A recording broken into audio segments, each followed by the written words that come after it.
As soon as they could, Yi Wuchen and Yi Tianjai immediately went to a canyon outside Hancheng City. Yi Tianjai remarked that if Yi Feng and his group left the city, they would surely pass through that canyon. He asserted that they should just stay there and wait. Yi Wuchen voiced that Yi Feng and his group were hateful, nasty bastards and that he was going to trample the skeleton under his feet. When Yi Wuchen warned him that there was a martial spirit among Yi Feng's group, Yi Tianjai unleashed his aura. Yi Wuchen was surprised to find out that Yi Tianjai was actually already in the martial king realm.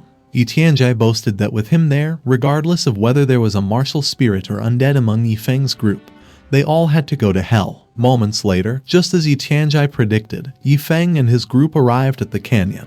Yi Wuchen got excited after seeing that they had actually come. He advised Yi Tianjai to wait for Yi Feng and his group to get closer, to wait until there was no way out before he struck so that they couldn't get away. Yi Wuchen declared that he could already see how they would kneel on the ground and beg for mercy after being crippled by Yi Tianjai. He mentioned that he had even figured out how to torture them. When Yi Feng and his group got closer to them, Yi Wuchen alerted Yi Tianjai that the time had come. He encouraged him to attack. However, there was no movement, so Yi Wuchen turned to look at what Yi Tianjai was doing. To his surprise, he didn't see his brother. Yi Tianjai had already disappeared. Simultaneously, a man was running away from the canyon. Yi Tianjai realized he was screwed. He couldn't make sense of what he had just seen. Not only did he see Lai Shuhua, Yang Tianyu, Zhu Qinju, and Yan Heashan, but he also saw his blowing snow mountain sects Dewu Changkong and Dewu Tianming. Knowing that ambushing them was like digging his own grave, he desperately ran to get out of there. Meanwhile, at the canyon, Yi Wuchen was left wondering what was going on and why Yi Tianjai had suddenly run away despite agreeing to help him take revenge. With his brother gone, there was nothing Yi Wuchen could do against the martial spirit, so he didn't have a choice but to just go home. Out of nowhere, the skeleton appeared in front of Yi Wuchen and tried to act cute. Yi Wuchen once again got so scared that he yelled at the top of his lungs. He lost consciousness, and with a thud, he collapsed to the ground. Moments later, someone hanging on a branch asked for help. Yi Wuchen wept as he desperately asked for anyone to give him some help. In the sky, two figures could be seen observing what happened on the ground. A young woman and an old man stared intently at Yi Feng and his group. The woman opined that the people in Nansha were really ridiculous to make up a mere mortal as some kind of peerless expert. She wondered what kind of trick Yi Feng used to make the people around him believe in it, and that it was ridiculous that there were also two Fate Martial Supremes in the group. When the old man advised not to worry about a bunch of fools, the woman inquired of the old man if Zhang King really was of the ancient god's bloodline. The old man confirmed to the woman that he used celestial phenomena to calculate and found out that the bloodline of the ancient gods had indeed appeared in Nansha. After that period of observation, he considered Zhang King had a 50-50 chance of being of the ancient god's bloodline. He emphasized to the woman that Zhang King was the first ancient god's bloodline to appear in 2 million years. He highlighted to her that Zhang King's appearance was very important for them, especially for her. He remarked that even though there was only a 50-50 chance, there was nothing they could do about it. They still had to try since dual cultivation was the only way to activate the woman's bloodline.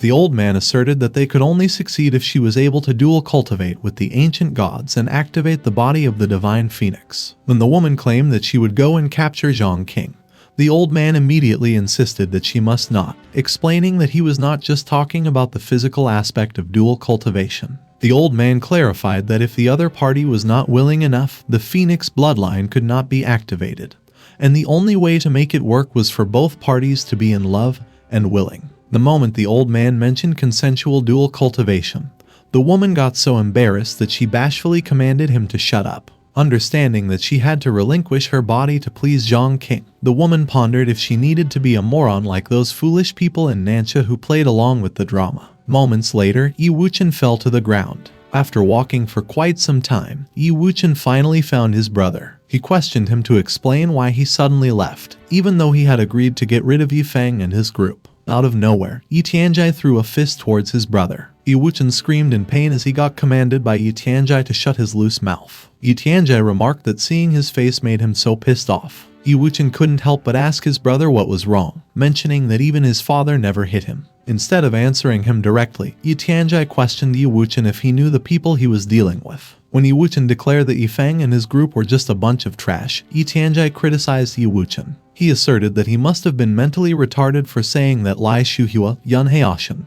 and Diwu Tianming were trash. After scolding him for choosing to offend a group of big shots, Yi Tianjai revealed that he got the news that he had been expelled from the Blowing Snow Mountain sect. Yi Wuchen didn't understand what Yi Tianjai was discussing, so Yi Tianjai pointed out to Yi Wuchen that their Yi family was finished because of him. Yi Wuchen screamed, realizing that he messed up big time. A day later, big news spread all over Hancheng City. The Yi family left all their possessions and fled Hancheng City overnight. According to some people, they left in such a hurry that they didn't have time to put away their underpants in the yard. The most confused one was the Yun family. Yi Tianjai suddenly came with Yi Wuchen and left trembling after making a few noises. Yun Sheng voiced that it seemed that his Yun family had not reached the time of death. He wondered if it was a blessing from God or Yi Feng and his group's doing. Yi Feng and his party stopped in a town to watch the people make some food and do business. They walked around to see beautiful things and scenery. After walking around the whole area, Yi Feng observed that Nansha was really big and that the culture and customs were completely different from those of Jiangping City. Wu Yonghong inquired of him where they would go next, so Yi Feng looked at the map and considered it. When Yi Feng pointed at the part of the map with a special marking,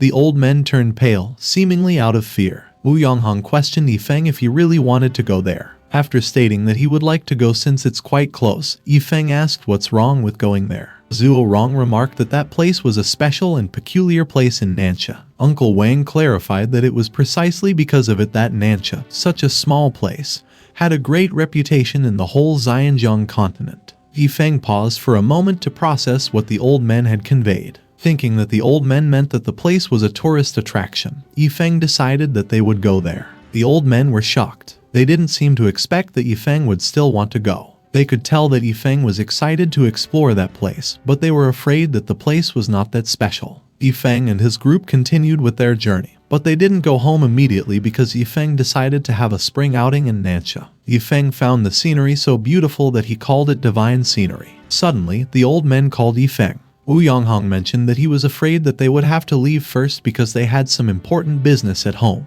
He asked Yi Feng to let him borrow a few people from him, thinking that it was inevitable for the old men to be tired and that it was probably better for them to go home early. Yi Feng replied to them that they didn't need to ask permission. He stated that if there really was any trouble and if there was anything he could do to help, they could just tell him. He expressed his gratitude to them and announced that Zhang King was able to handle that matter because of them. When Yi Feng was done talking with the old men, Zhang King took his turn. He mentioned that he and Yun Mengshan would like to leave as well. With a bitter heart, Yi Feng allowed the couple to go too. Without wasting more time, the old men and the couple hurriedly went on their way. At that moment, only one person, one skeleton, and one dog were left. The three smiled simultaneously. They revealed a disturbingly wide, perverted-like grin. They were extremely happy that they could finally play freely. Yi Feng couldn't help but emotionally recite Wang Wei's poem, Zhongnan Bi. Getting caught in the moment, the skeleton expressed that he wanted a lady, a knee pillow, gold coins, a massage, and a rich lady. But he was immediately brought back to his senses after having some of Yi Feng's fist. Later that day, in a town in Nansha, the sun shone bright and everything was peaceful. However, inside a restaurant, the atmosphere was different. The people inside nervously glanced at a certain table. A woman forced her daughter's mouth shut to not disturb the man behind them. Unconcerned with the people around him, the man just focused on eating his food. He was actually Huang Wujing, a cultivator who was in the martial supreme realm. When someone asked what Huang Wujing's background was, a man revealed that Huang Wujing was one of the monarchs of Nansha. The man observed that the guard behind Huang Wujing also had a fierce look on his face, especially with his hairstyle. Noticing their gazes, the guard glared at the gossipers, forcing them to stop talking and just chow down their food. The gossipers thought to themselves that they would surely die if they went near Huang Wujing.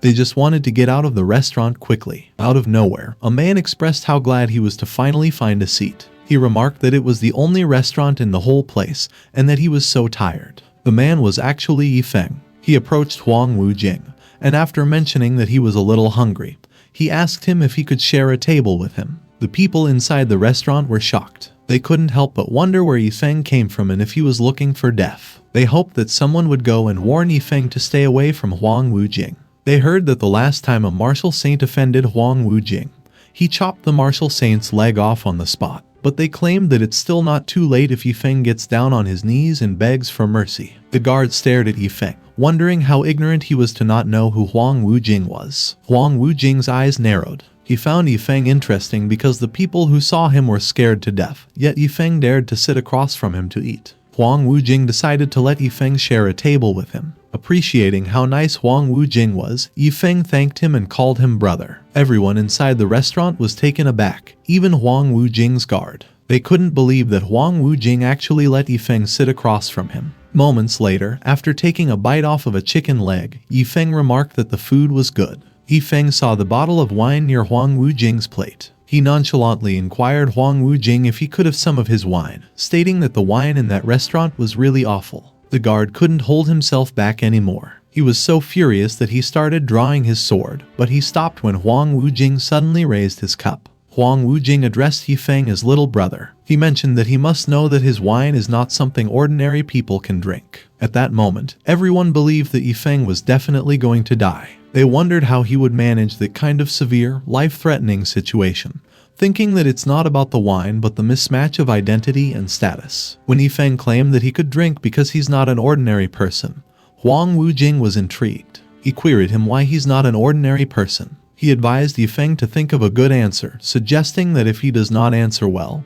he will punish him for being reckless. Yifeng found Huang Wujing amusing. He speculated that Huang Wujing must have drunk too much since he was suddenly talking about the answer and the punishment. However, he still responded to the question. He indicated that if he was an ordinary person, he wouldn't dare to drink with him at the same table. Both Huang Wujing and his guard were so surprised that they couldn't help but dumbly stare at Yifeng. Huang Wujing laughed wildly, startling the people inside the restaurant. Yifeng's answer not only solved Huang Wujing's dilemma but also elevated him in a way that he could not refute. Impressed by how bold and quick-witted Yifeng was, Huang Wujing's interest in him grew even deeper. After affirming that he really was not an ordinary one, Huang Wujing poured Yifeng a drink. Yifeng immediately thanked Huang Wujing for the wine. After 3 rounds of wine, Huang Wujing and Yifeng became even closer. Hearing him recite some poems, Huang Wujing admitted that he didn't expect him to be able to recite good poetry. The guard was contemptuous. He thought to himself that there was no point in Yifeng being complacent, believing that Yifeng being able to drink with Huang Wujing was just his blessing in his past life. Out of nowhere, Yifeng suddenly inquired Huang Wujing if he was a cultivator. Choosing to hide his identity, Huang Wujing denied that he was. He asserted that he was just a merchant. Yifeng conveyed that it seemed that Huang Wujing should be the same as him, a person who had no spiritual roots for cultivation. Since he was stopped by Huang Wujing, the guard tried his best not to tell Yifeng that Huang Wujing just wanted to keep a low profile. He believed that if Yifeng, who was a mere mortal, discovered Huang Wujing's cultivation, he would be scared to death. Huang Wujing thought to himself that he hadn't felt that comfortable for a long time. Yifeng articulated what he wanted to say and did what he wanted to do. Unlike other people, he didn't cower and fidget in front of him. Curious, Huang Wujing questioned Yifeng if he came there because he had something to do. Yifeng disclosed that there was nothing for him to do there because it was his first time in Nancha. He revealed that he just wanted to have a spring outing, to walk around and take a look at the scenery. Huang Wujing revealed that Yifeng turned out to be the same as him. He extended an invitation to Yifeng to go together, proposing that he could show him around. Yifeng felt great. He was relieved since he finally didn't have to scurry around like a headless fly. He entrusted Huang Wujing for the tour guide. He relied on him. The guard couldn't understand how things turned out that way. The people inside the restaurant never mentioned that the two would get along with each other. They regretted not trying to talk with Huang Wujing when they had the chance. Later that day, outside the restaurant, Huang Wujing and his guard watched Yifeng feed Ao King the bones he brought with him. The guard argued that even if he found Yifeng interesting and wanted him to be by his side, there was no need for him to hide his identity. Huang Wujing commanded his guard to be silent. After telling him that he valued how comfortably Yifeng conversed with him, Huang Wujing warned his guard that if he dared to reveal his identity and scare Yifeng, he would rip him apart. After feeding Ao King, Yifeng apologized to Huang Wujing for making him wait. While he assured that it was fine, Huang Wujing became curious and interrogated Yifeng about who the skeleton was. Yifeng explained that the skeleton was kind of his escort, mentioning that Nancha was far away, so it was always safer to have someone with him. Hearing that Yifeng also had an escort like Huang Wujing, the guard got irritated. He believed that people who had no cultivation base and were short were not worthy of being called escorts. He presumed that the skeleton wearing a black robe and half covering the face was just a pretense. Having done with the introductions, Huang Wujing took Yifeng to a lake to ride a boat. On the boat, Yifeng couldn't resist expressing his amazement. He commented that the place was beautiful. He always felt like he was saying it all over again. When Huang Wujing inquired if he was satisfied,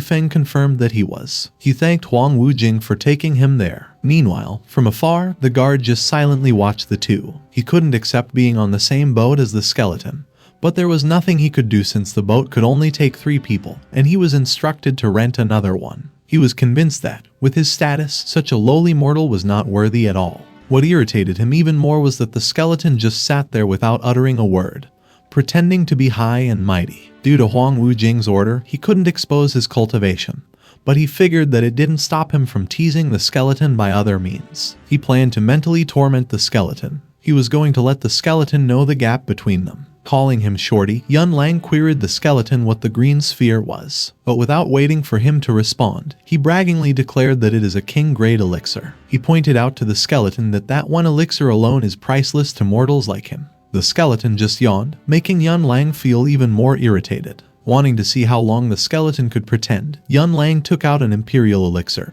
and proclaimed that even the martial emperor couldn't get one even if they fought for it. He insisted that as long as he jumps off the boat by himself, he will give him the elixir, telling him that it is a great opportunity for him. The skeleton responded that since Yun Lang took out a grain of dog food, kept talking for a long time, and urged to jump off the boat, he must be out of his mind. Yun Lang couldn't believe what he heard. He couldn't help but inquire the skeleton if he really did mention that the elixir was dog food. The skeleton confirmed to Yun Lang that he heard him right, stating that his dog is usually high on that stuff. Yun Lang got so furious that he couldn't help but clench his teeth. He vowed that even if he risked angering Huang Wujing, he would teach the skeleton a good lesson. However, while he was approaching the skeleton, Yun Lang was confused when his vision suddenly inverted. A loud splash was heard as Yun Lang unexpectedly fell into the river. The noise caught Feng's attention, causing him to wonder what was going on. Moments later, Yun Lang struggled to get out of the river. While Yun Lang was struggling to articulate his words,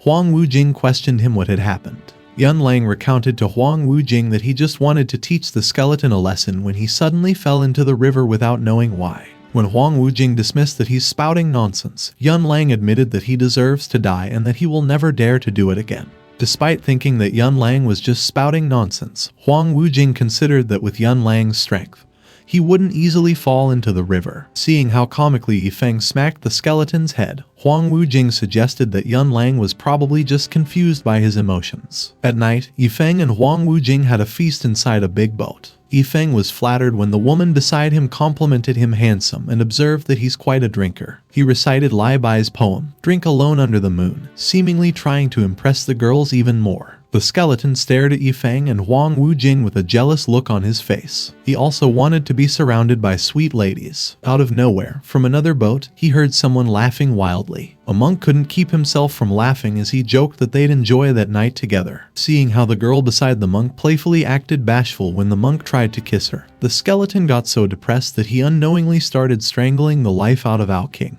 The skeleton could only sigh in disappointment and lamented that his life is so boring. Feng also saw how the monk was having so much fun. He couldn't help but remark that the world is really going downhill. Suddenly, Huang Wujing announced that he had something for him. When Feng asked him what the thing was, Huang Wujing replied that it's nothing and that he just felt like he had seen Feng for a long time and just wanted to give him a gift. Yun Lang wanted to question Huang Wujing, but he immediately closed his mouth when Huang Wujing glared at him. The thing Huang Wujing gave is actually a precious treasure. When worn on the body, it can automatically protect the owner and could even stop a blow from a martial celestial. Even Yun Lang doesn't have a treasure of that level, so he couldn't believe that Huang Wujing gave it to a mortal. Huang Wujing remarked that he should always carry the jade pendant with him, mentioning that in the future, Feng would recognize his benevolent intentions. Feng commented that Huang Wujing is truly a man of significant affection and righteousness. The moment Feng took out something, Huang Wujing couldn't help but inquire what he was doing. Feng explained that the thing is a gourd doll that he carved himself. Huang Wu stared at the gourd doll, pondering what it was. Feng presented to Huang Wujing that it's just a modest gift for their friendship. He suggested that he should also carry it with him and not overlook it. Knowing that Feng misinterpreted what he meant when he suggested carrying the jade pendant with him, Huang Wujing pledged to Feng that he would never forget him and would also keep the gourd doll with him. Recalling that Feng expressed his desire to visit a mysterious place, Huang Wujing invited Feng to disclose the location, offering to accompany him there. When Feng queried if it would inconvenience him, Huang Wujing assured that it wouldn't. He urged him to just reveal it, affirming that even if it's heaven, as long as Feng finds joy in it, he would escort him there. Taking Huang Wujing at his word, Feng disclosed that he wished to visit the specially marked spot, surprising both Huang Wujing and Yunlang. Huang Wujing couldn't resist questioning Feng if he truly desired to venture there. Feng confirmed his intent. He probed about any potential issues and whether there were any obstacles. Yunlang grew so vexed that he contemplated informing Feng about the folly of aiming for the gateway to the land of chaos in Nanxia. There exists a distinct realm there, and that location is the singular spot across the entire Xianzhong continent that boasts such uniqueness. Consequently, evil cultivators from across the continent convene there, alongside fugitives sought by various prominent sects. The area hosts a blend of virtuous and malevolent individuals, and even the influential entities in Nanxia hesitate to tread lightly. Huang Wujing disclosed that there's no inconvenience, articulating his curiosity about Feng's motive for the expedition. Feng conveyed that life is fleeting, hence the wisdom in exploring and observing, adding that based on the map's markings, that location appears as the sole point of interest across the entire Nanxia, necessitating a visit. Upon hearing Feng label the site a point of interest, Huang Wujing couldn't suppress a chuckle. He stated that, given Feng's wish, he would guide him there. He found Feng's naivety amusing yet enviable, contemplating that such innocence is often the most valued treasure in that realm. When Feng expressed gratitude, Huang Wujing indicated that formalities were unnecessary. He disclosed to Feng that it coincidentally was his area of origin. Huang Wujing reassured Feng that, having made the promise, he would indeed lead him throughout the entire attraction. The following day, Feng and Huang Wujing promptly set off to the destination. Feng stared at what was in front of him, his eyes wide and his mouth agape. Witnessing the beautiful scenery of the land of chaos in Nanxia, Feng couldn't help but express that the place is really a miraculous work of art. He remarked that it's no wonder that place became a tourist attraction because there is a faint mist floating in the air that makes people feel refreshed, like standing on a cloud. Huang Wujing also thinks that, in terms of scenic beauty, there is really no second place like that in Nanxia. However, in that beauty, there is a lot of hidden murderous intent. Among those people who are staring at them, there are people from several forces in the land of chaos, as well as some evil cultivators and casual cultivators. Everyone who comes to that place cannot escape the eyes and ears of the people there. Anyone who wants to go deeper into that place must pass that level first, and the weak are only worthy of being devoured by the strong.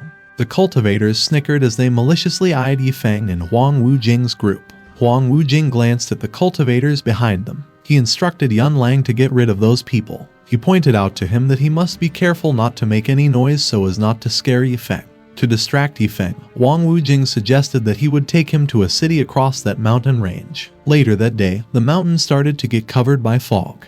Feng innocently petted a man-eating plant while Ao King and the skeleton were glaring at it threateningly. At the same time, Huang Wujing was looking around the area. It's been half an hour, but Yunlang hasn't returned yet. He believed that with Yunlang's strength, he should be able to take care of those people very quickly. Knowing that the fog doesn't seem to be that simple either, Huang Wujing could feel that something was not right. After mentioning that he's a little worried because his escort hasn't returned for a long time, Huang Wujing announced that he's going to look for Yunlang. He asked Feng to promise him that he wouldn't go anywhere and would stay where he was and wait.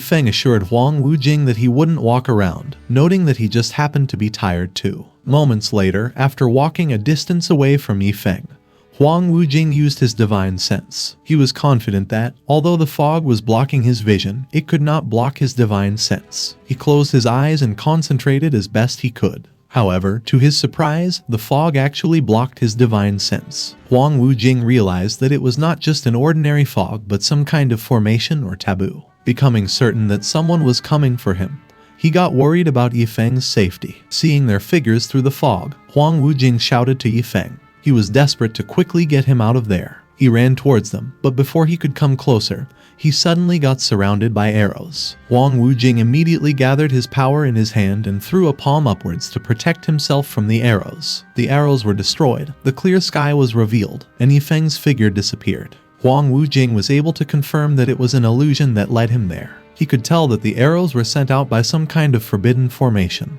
and being able to issue such a powerful attack, he believed that it was obviously a killing formation. Huang Wujing suddenly cried out. He noticed that the aura of the formation had grown to 100 times that of the arrows. Afraid that he would suffer dearly if he acted rashly, Huang Wujing struggled to decide what to do. Out of nowhere, a group of people declared that there's no escape and that they've been waiting for him for a long time. Huang Wujing was shocked to see 3 of the 5 elemental order of chaos. The 3 stated to Huang Wujing that since he killed their brother Jin Zing, he shouldn't think of getting out of there alive. Huang Wujing expressed his contempt. He asserted that what he did is also considered to do justice to heaven since Jin Zing killed many innocents indiscriminately and attempted to use thousands of innocent lives to cultivate evil mantras. He prepared to attack the 3. He was confident because their strongest member, Shui Zing, was absent. Huang Wujing jerked his arm forward, sending a blue, strong beam of energy towards his 3 enemies. It looked like he landed a direct hit. However, Huang Wujing couldn't help but be surprised when he saw that the 3 actually managed to stop his attack. The 3 smiled as they eyed Huang Wujing dangerously. Huang Wujing was baffled. He couldn't understand why he was constantly losing his spiritual power. Moments later, he got so tired that he was forced to go down. It was then the 3 revealed that the formation was actually absorbing Huang Wujing's power and added it to them. Knowing that there was no way for Huang Wujing to escape the formation, the 3 concluded that it was finally over for him. To finish him off and send him to hell, the wood elemental utilized his elemental skill, bind. Thick vines emerged from the ground below Huang Wujing. It bound Huang Wujing tightly and was constantly draining his strength. The earth elemental deployed his earth elemental skill, the great gravity technique. The pressure Huang Wujing was under increased. He could only clench his teeth as it got even harder for him to move. The fire elemental exercised his skill, hellfire. With the 2 elementals holding Huang Wujing in place, the fire elemental trusted that Huang Wujing wouldn't be able to escape. As he threw the huge ball of fire down towards him, the fire elemental proclaimed, "Go to hell and repent." The 3 laughed at Huang Wujing while flipping the bird at him. Suddenly, the gourd doll started exuding some light. It flew away on its own, shocking Huang Wujing. The gourd doll grew bigger in an instant. After turning into a gourd supergiant, the gourd doll smirked as it stopped the hellfire using its belly. The 3 elementals were confused. They couldn't understand what they were seeing. Huang Wujing was even more confused than the 3. He couldn't help but stare at the gourd supergiant, eyes wide and mouth agape. The gourd supergiant pulled the hellfire away from its belly and hurled it towards the fire elemental. The fire elemental screamed as he got burned by his own attack. The wood and earth elemental could only express their concern to their 3rd brother. The gourd supergiant lifted a small mountain and positioned it on top of the wood and earth elemental. The 2 desperately cried out for help, but they were immediately silenced when the gourd supergiant dropped the small mountain on them. Moments later, Huang Wujing stared at what was in front of him in disbelief. Having used all of its energy, the gourd doll cracked, returned to its original size, and collapsed to the ground. Huang Wujing couldn't believe that the fight was over just like that. He couldn't understand how an inconspicuous, small wood carving could exude such great power. Huang Wujing pondered whether Feng is a peerless expert who's hiding his strength. However, he immediately shook off the thought, thinking that it should be impossible. They have been together for many days already, and Huang Wujing was confident that he could still detect Feng's cultivation even if Feng is a 10 Fate Martial Supreme. Unless he is an immortal. Huang Wujing turned pale. He was getting convinced that Feng could really be immortal. But he suddenly remembered how Feng acted when they had a feast on a boat. Recalling how mortal-like Feng was, Huang Wujing remarked that his speculation of Feng being an immortal is even more nonsense. As far as Huang Wujing knows, the path to immortality on the Xianjiang continent has long been cut off, so he believed that it should already be impossible for an immortal to appear on the Xianjiang continent, and that it should also be impossible for experts from the immortal world to come to the Xianjiang continent. Huang Wujing speculated that the wood carving may have been left behind by some immortal before the path to immortality was cut off, and for some unknown reason, it stayed in the mortal world and fell into Feng's hands by mistake, after which he gave it to him and saved his life. Huang Wujing stated that although Feng is just a mortal, he really has had great luck. He wanted to give Feng something to protect himself, but he never claimed that what Feng gave him would end up saving his life. He wanted to see Feng immediately. However, he still had to escape from the killing formation. Huang Wujing hoped that Feng wouldn't get into trouble while he was imprisoned. At the same time, Feng started wondering why Huang Wujing hadn't come back after so long. Thinking that Huang Wujing could have gotten lost, Feng decided to find him. He announced that he and Ao King were going to find Huang Wujing. He instructed him to stay there and not move. In response, the skeleton just lazily muttered a ba, but when Yifeng glared at him, he quickly stood up and snappily responded to Yifeng's words. After dealing with the skeleton, Yifeng and Ao King began looking for Huang Wujing right away. Moments later, Yifeng finally found Huang Wujing. Huang Wujing was shocked. He immediately warned Yifeng to not come closer to him, informing him that there's a killing formation there. However, Yifeng couldn't clearly hear what he voiced. He repeated his words a couple of times, but still, Yifeng couldn't hear him clearly. Huang Wujing desperately shouted at the top of his lungs so Yifeng would hear him, but to no avail. Yifeng got tired, so he decided to come closer to Huang Wujing so he could understand what he was communicating. Hearing Yifeng say that he was coming over, Huang Wujing exclaimed that everything was over and that Yifeng would be killed by the killing formation. However, to Huang Wujing's surprise, Yifeng was unscathed as he nonchalantly walked towards him. Yifeng praised Huang Wujing for being smart, thinking that Huang Wujing just chose to stay there and wait so as not to get lost in the fog. Huang Wujing was baffled. He was sure that Yifeng had definitely entered the range of the killing formation, so he was confused as to why Yifeng was still safe and sound. He couldn't understand why Immortal was able to walk unhindered since, when he moved his foot lightly, a powerful formation attack came. Huang Wujing believed that no matter how strong the expert is, they will also trigger the killing formation to attack.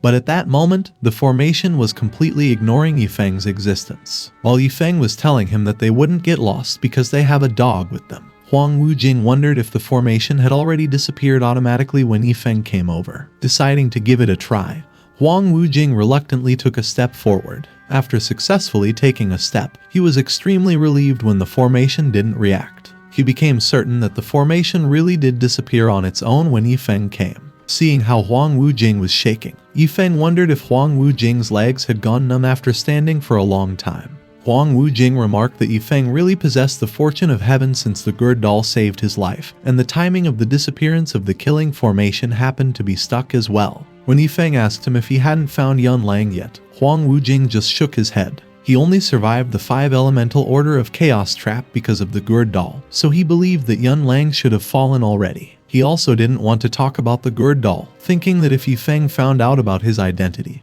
he wouldn't be able to talk casually to him again. Yifeng assured Huang Wujing that Yun Lang should be fine, stating that Yun Lang must have also been afraid of getting lost and just decided to stay where he is and wait for the fog to clear up. Huang Wujing expressed his optimism, but he wasn't actually that worried about Yun Lang. What worried him the most was the troublesome woman, Shui Zing. If he wasn't hiding his own identity, he would walk around to find Shui Zing. He believed that Shui Zing must be in that mountain, and since 3 more of Elemental Order of Chaos are dead, he was expecting a deadly battle. At the same time, the skeleton was playing with a demonic elixir. When he expressed how bored he was, Nightbreeze advised not to sigh, asserting that he would give the skeleton a good show. The skeleton responded to Nightbreeze that there's nothing to see and that he should just save it since he looks like a dung beetle rolling a piece of shit. Nightbreeze clarified to the skeleton that he was just trying to make him happy. He asked him to play with him, but the skeleton declared that there's no point in playing with him. The skeleton confessed that what he wanted was a girl,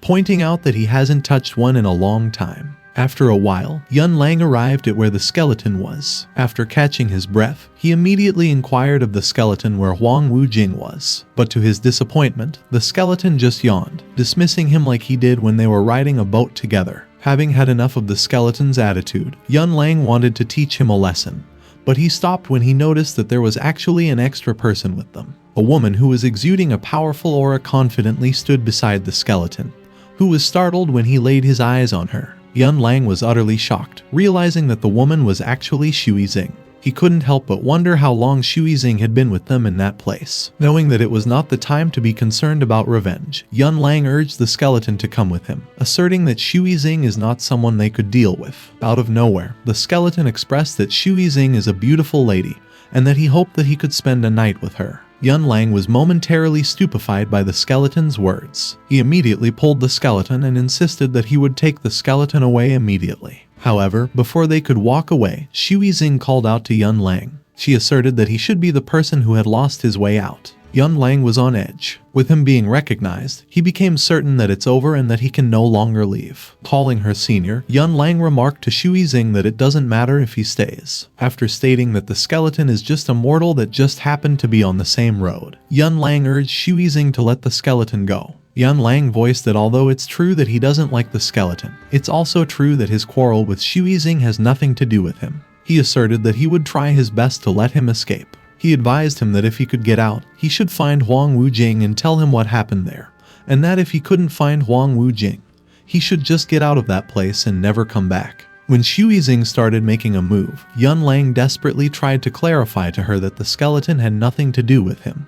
But Shui Zing just dismissed him away like a fly with her water elemental technique. After informing him that he's just trash, Shui Zing questioned Yan Lang who he's looking down on and if the skeleton needs his punk ass to help him escape. Yan Lang was confused, unable to comprehend what Shui Zing meant. He pondered if what Shui Zing meant to say was that the skeleton was better than him. Seeing the elixir in the skeleton's hand up close, Shui Zing became certain that her senses were right. The bead is actually the demonic elixir of a second fate demon supreme and is also of the water attribute, which is exactly what Shui Zing needed. However, she realized that it's obvious that the existence of someone who can hold such a demonic elixir in his hands and play with it will never be as simple as being immortal, so she doesn't dare act rashly. She couldn't help but brace the moment the skeleton started moving. She was so scared that she didn't recognize immediately that the skeleton was just giving her a rose. When she inquired of the skeleton what he meant by it, the skeleton started introducing himself. He proclaimed that he is the scumbag Skull Great. He admitted to her that he fell in love with her at first sight. The skeleton made it clear to Shui Zing that he wanted to spend a night with her. Shui Zing and Yan Lang couldn't help but awkwardly observe the skeleton.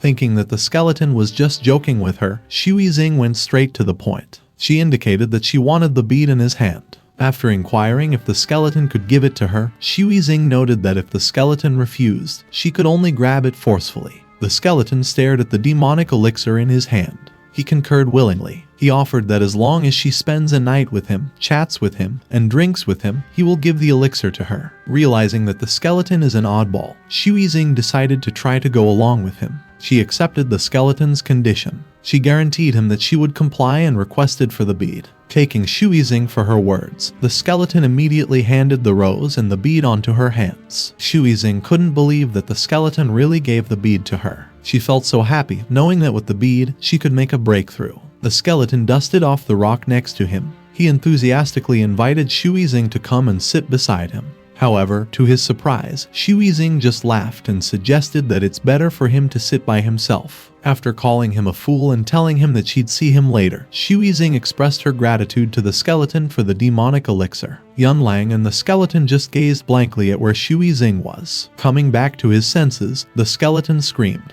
He couldn't believe that Shui Zing had deceived him and disappeared just like that. He was shocked and felt the same thing a lover must feel when someone breaks their heart. It suddenly started raining. It was as if the heavens were crying after seeing the skeleton's broken heart. Yan Lang advised the skeleton to just forget about spending a night with Shui Zing, remarking that being able to survive is good enough. The rain suddenly stopped. The skeleton declared that since Shui Zing agreed to accompany him, he must get her back. When the skeleton raised his hand and called for Shui Zing to come back, Yan Lang wondered if he had gone insane. For wanting to catch Shui Zing back by just raising his hand, Yan Lang couldn't help but question the skeleton if he thinks that he's a god. Suddenly, something fell hard on the ground near him. Yan Lang was dumbfounded when he saw Shui Zing, who was being held by the skeleton by her hair. Yan Lang and Shui Zing were so confused that they just blankly gazed at each other. Seeing that the skeleton really did grab Shui Zing back by just raising his hand, Yan Lang got scared. He finally believed that the skeleton, whom he has been calling Shorty, is really a peerless expert. Certain that he had already escaped from that place, Shui Zing wondered how she got back there in an instant. Such a method is beyond her perception. Realizing that she was in big trouble, she immediately asked the skeleton to raise his hand, remarking that she was just blinded by greed and that she would return the demonic elixir to him right away. The skeleton grabbed the elixir and shattered it. He informed Shui Zing that he's very angry after she deceived his feelings. Shui Zing quickly admitted that she was really ignorant. She assured the skeleton that she'd be willing to do anything to appease his anger. When the skeleton stated that he wanted her to serve him, without having a second thought, Shui Zing promised that she would. The skeleton calmed down and sat on the rock. He ordered Shui Zing to do a dance for him first. Shui Zing tried to convince the skeleton that rather than dancing, he should just ask her to show a set of fighting techniques.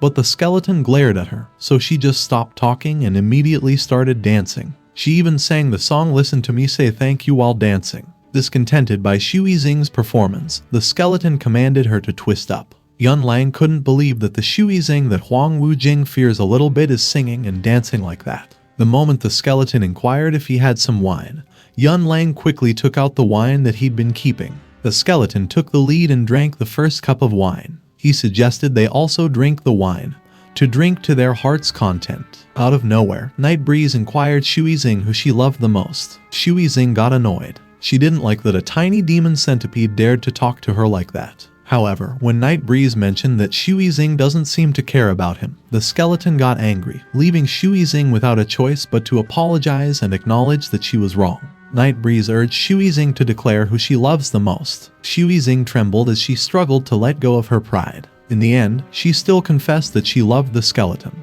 The skeleton was so pleased that he complimented Night Breeze for helping him win Shui Zing's heart. Night Breeze wasn't done yet. He questioned Yun Lang who's the most handsome. Yun Lang quickly and respectfully affirmed that the skeleton was the most handsome. Night Breeze arrogantly voiced that it's good that Yun Lang knows what's good for him. Feeling upbeat because of the praise he heard, the skeleton encouraged them to play some music and dance. Meanwhile, somewhere in the fog, Huang Wujing commented that since 3 more members of the Elemental Order of Chaos are dead, the only one left is the troublesome woman Shui Zing. He was afraid that if she came for revenge, there'd be nothing he could do to deal with her. When Feng observed that he doesn't seem to be in a good mood, Huang Wujing simply expressed that he's fine. He didn't want to involve Feng in that matter. While he was thinking of sending Feng out of there when the fog cleared up, he suddenly saw some people's figures through the fog. With Shui Zing serving him and hitting the right spot, the skeleton couldn't help but articulate the pleasure that he was feeling. The skeleton praised Shui Zing for doing a great job. He directed her to keep going. Seeing how the skeleton was having a good time bullying a woman, Feng inevitably got furious. Yun Lang greeted Huang Wujing the moment he noticed him. When Huang Wujing asked him what took him so long to come back, Yun Lang explained that he was delayed because of the sudden fog in the mountains that blocked all his senses. Huang Wujing acknowledged Yun Lang's reason. He shared with him that, compared to the fog, he is more worried about Shui Zing, who hasn't appeared yet. He remarked that Shui Zing's attacks are weird, and her realm is a little bit higher than his, so he wouldn't be able to eat and sleep safely if such a threat didn't disappear. Huang Wujing instructed Yun Lang to take Feng and others and leave that place quickly when the fog cleared up so as not to put them into trouble when Shui Zing appeared.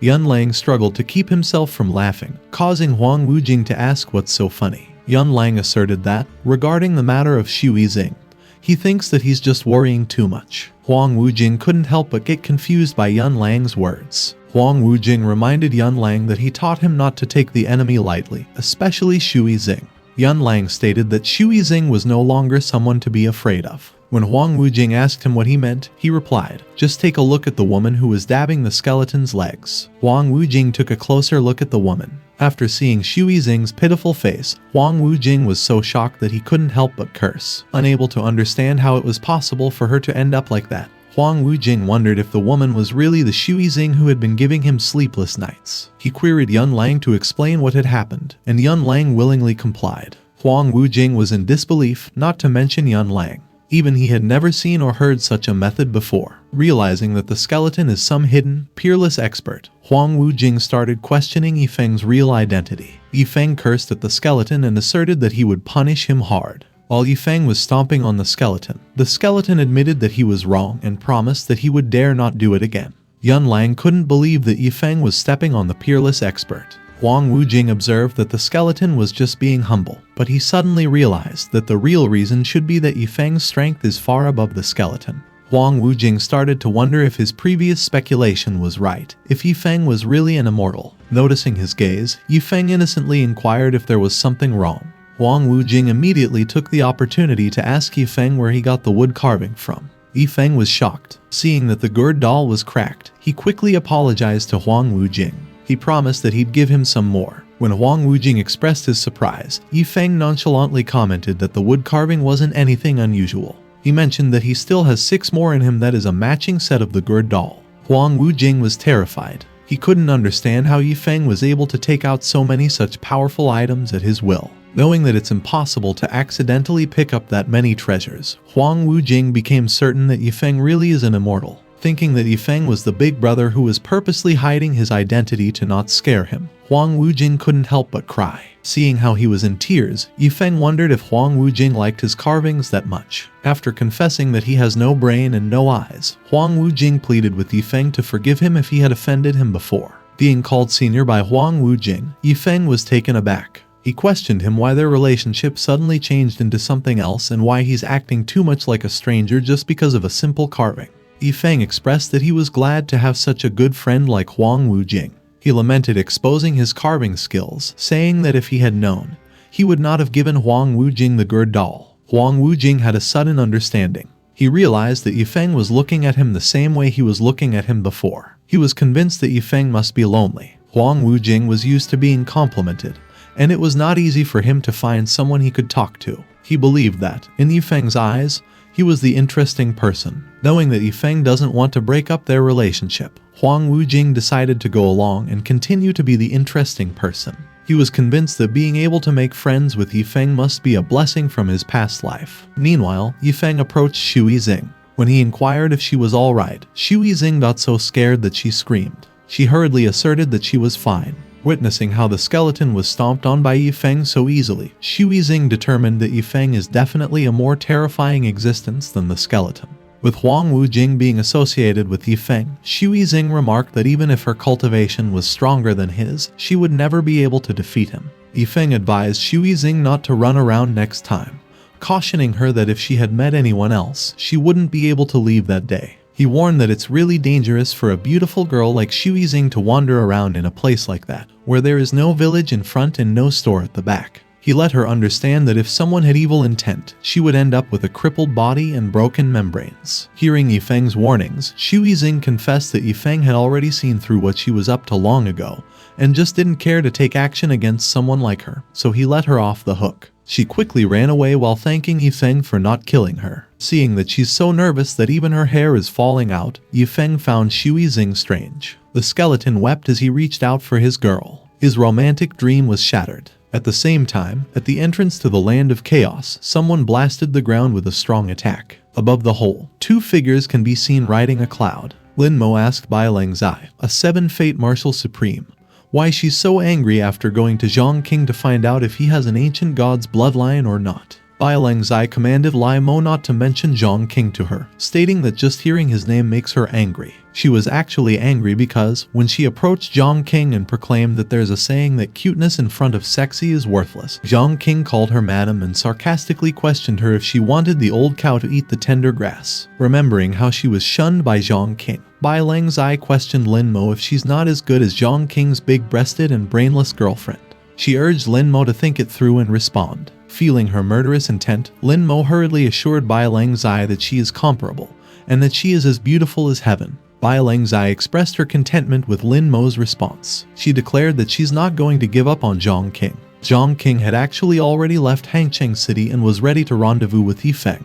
Judging by the time, Bai Lengzai thought that they should have arrived in Wolong City, which is the closest city to there. When Lin Mo queried her what she meant to do, Bai Lengzai elaborated that Zhongking is obedient to his master, so as long as she takes down his master first, it would just be a matter of time before Zhongking would become hers. Lin Mo couldn't help but reflect to himself that Bai Lengzai must have gone crazy. Later that day, Feng and Huang Wujing arrived in Shanshui City. Hearing Feng mention that beautiful scenery is really wonderful, Huang Wujing remarked that it's good that Feng liked it. He declared that he would take him to have a drink at a good wine shop in the city. Feng appreciated Huang Wujing for his hospitality. Moments later, in the wine shop, the skeleton wept as he watched Feng drink while surrounded by girls. Feng didn't have a choice but to toss a gold coin just to keep the skeleton from staring at him. After their drinking session, Huang Wujing took Feng to the market and described to him about the things that were sold there. When they were done walking around the area,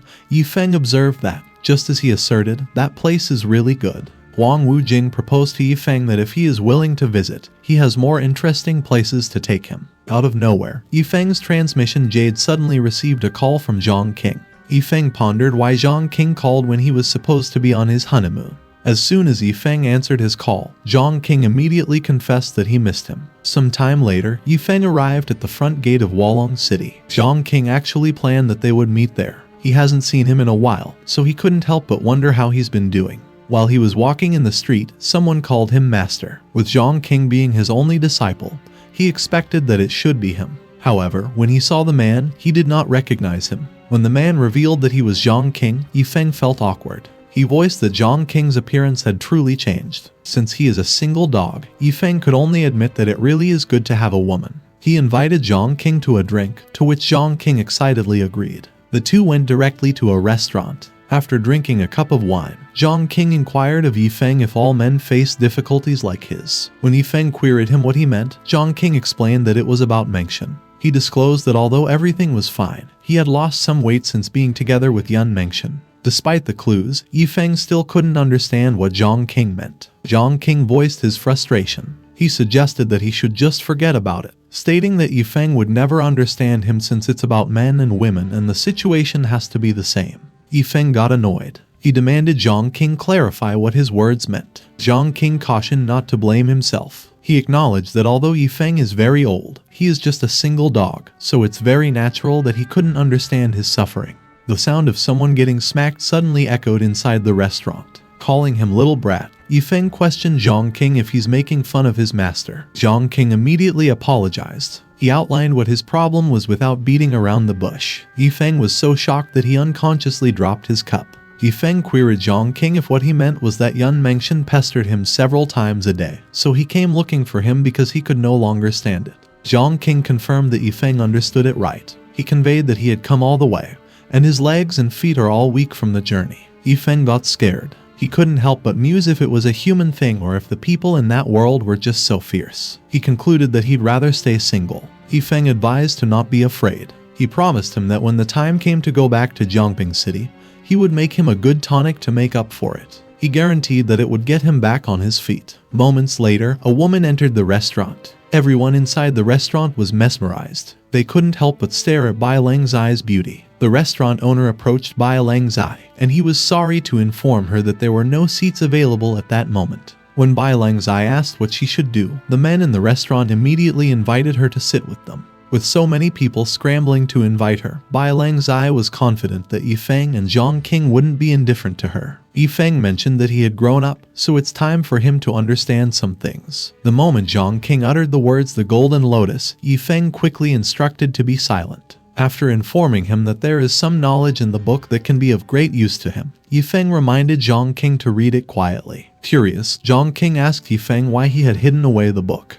Feng revealed that he did so to keep a low profile. He questioned Zhang King if he wanted to have children. When Zhang King said that they're still too early for that kind of thing, Feng suggested that sooner or later they will have kids. Losing all her patience, Bai Leng Zai greeted Feng and Zhang King.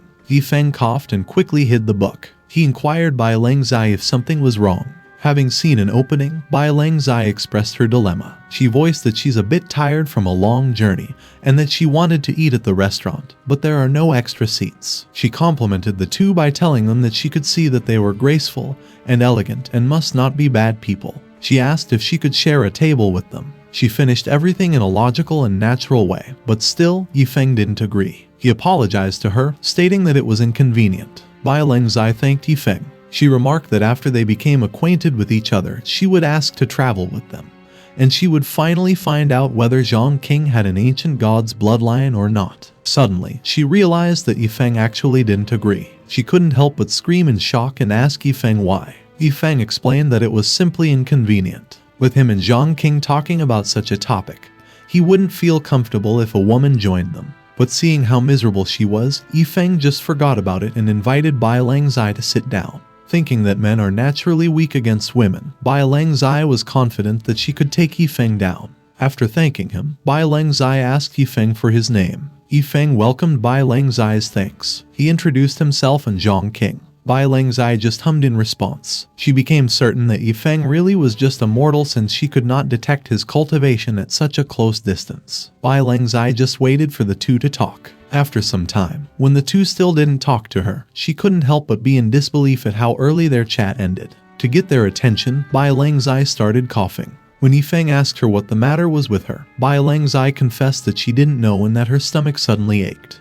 Feng advised Bai Leng Zai to drink more hot water. He announced that they'd be taking their leave. It was the first time that Bai Leng Zai had met such an insensitive man. She finally believed in the saying that where there is a master, there must be a disciple. Later that day, at the entrance to the land of chaos, Bai Langzai released her anger by firing fireballs at the tall rock formations around her. Lin Mo couldn't help but ask Bai Langzai what was wrong. Bai Langzai remarked that she believed in him and lowered herself to approach Zhang King and Yi Feng, but ended up being treated as a brain-dead fool. She let him know that she felt so embarrassed that she wanted to kill herself at that moment. So as to not get blamed by Bai Langzai, Lin Mo reminded her that she had declared that she would solve it herself, but Bai Langzai still blamed him for not stopping her. Bai Langzai expressed that since the soft approach didn't work, she would directly expose her cultivation base and reveal her identity in front of the two. She asserted that even if Zhang King didn't want to come with her, she would force him. Meanwhile, Yi Feng and Zhang King went out of the gates of Wolong City. With him benefiting a lot, Zhang King thanked Yi Feng.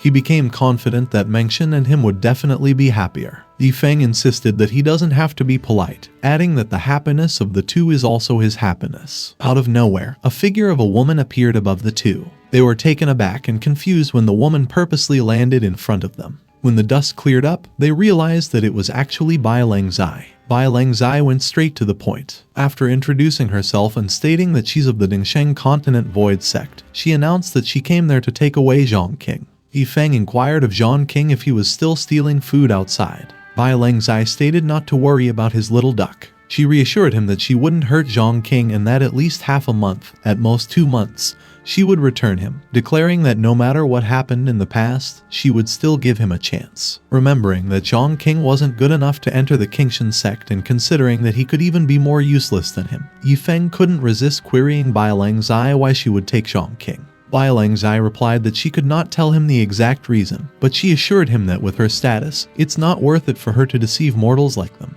With the people in Nansha treating him with so much respect, Bai Langzai expressed her desire to see what kind of peerless expert Yi Feng was after she took his disciple away by force in front of him. Yi Feng contemplated for a moment. He also conceded that it would be illogical for a cultivator to go to great lengths to deceive him, a mortal. He consented to let Bai Langzai take Zhang King with her. Zhang King has been following him to practice some mortal techniques, which he reckoned may not have a future. With him not having spiritual roots, he opted to give Zhang King a chance that may relieve him of a lot of pressure. Since Yi Feng agreed so easily, Bai Langzai observed that Yi Feng was really just a mediocre mortal. When Bai Langzai queried him what his opinion was, Zhang King tensed up. Yi Feng suddenly patted his shoulder. Yi Feng motivated Zhang King to go ahead and try, suggesting to him that maybe he could become a cultivator and save the world someday. He clarified to him that if Bai Langzai wanted to harm him, she would have done it already. He highlighted to him that it was an opportunity for him and that he would be back in 2 months at most. Hearing Zhang King vow that he would do as he promised, Yi Feng reminded him not to forget about him if he became rich and famous someday. Zhang King informed Bai Langzai that he would come with her, but he insisted that she promised that in 2 months at most, she would dispatch him back to Yi Feng. Bai Langzai immediately assured Zhang King. She admitted that if she had known, she would not have acted like an idiot before. She was glad that she had finally succeeded. Zhang King bade farewell to Yi Feng. Yi Feng cautioned Zhang King to take good care of himself and not to forget his master. Bai Langzai couldn't help but grin. With Zhang King with her, she could finally activate her divine phoenix bloodline. No matter how much Zhang King would refuse, Bai Langzai was confident that she had millions of ways to tempt him. She wanted Zhang King to be obedient to her until the dual cultivation was successful. Calling him disciple Zhang King, Bai Langzai revealed that she knew of a healing place. She proposed to him that they should unblock his meridians first. Zhang King was actually on a call with Yun Mengshan. He apologized to her as he explained that he would be back 2 months later. After assuring her that he would become stronger during that time, Zhang King requested Yun Mengshan to wait for him. When Bai Langzai tried to talk to Zhang King asserted that he wasn't free at that moment and that they should just talk later. Zhang King quickly returned his attention to Yun Mengshan and expressed that he loved her too. Bai Langzai was annoyed. She finds Zhang King's actions unforgivable. Not only did he ignore her, but he was still talking to Yun Mengshan in front of her. She became determined to make Zhang King forget about Yun Mengshan that night. Yi Feng looked forward to how Zhang King's life would change. To Bai Langzai's disappointment, Zhang King engaged in an all-night phone call. A few days later, in a mansion, the sky was dark, and there was an ominous feeling. Yun Lang laid flat on the ground, blood flowing out of his mouth. Huang Wujing stared at the person standing in front of him, wondering why things ended up that way. The woman cautioned Huang Wujing that there's no way out for him. She menaced him that if he didn't disclose a particular person's whereabouts, she wouldn't be finished with him. Huang Wujing felt so frustrated that he couldn't help but grind his teeth. It was simply an embroidery ball leading to a bloodbath. The story started 4 days ago. While they were walking down the street, the skeleton mentioned they should drink and have fun. Yun Lang thanked the skeleton for giving him the opportunity to be away from Huang Wujing to play alone.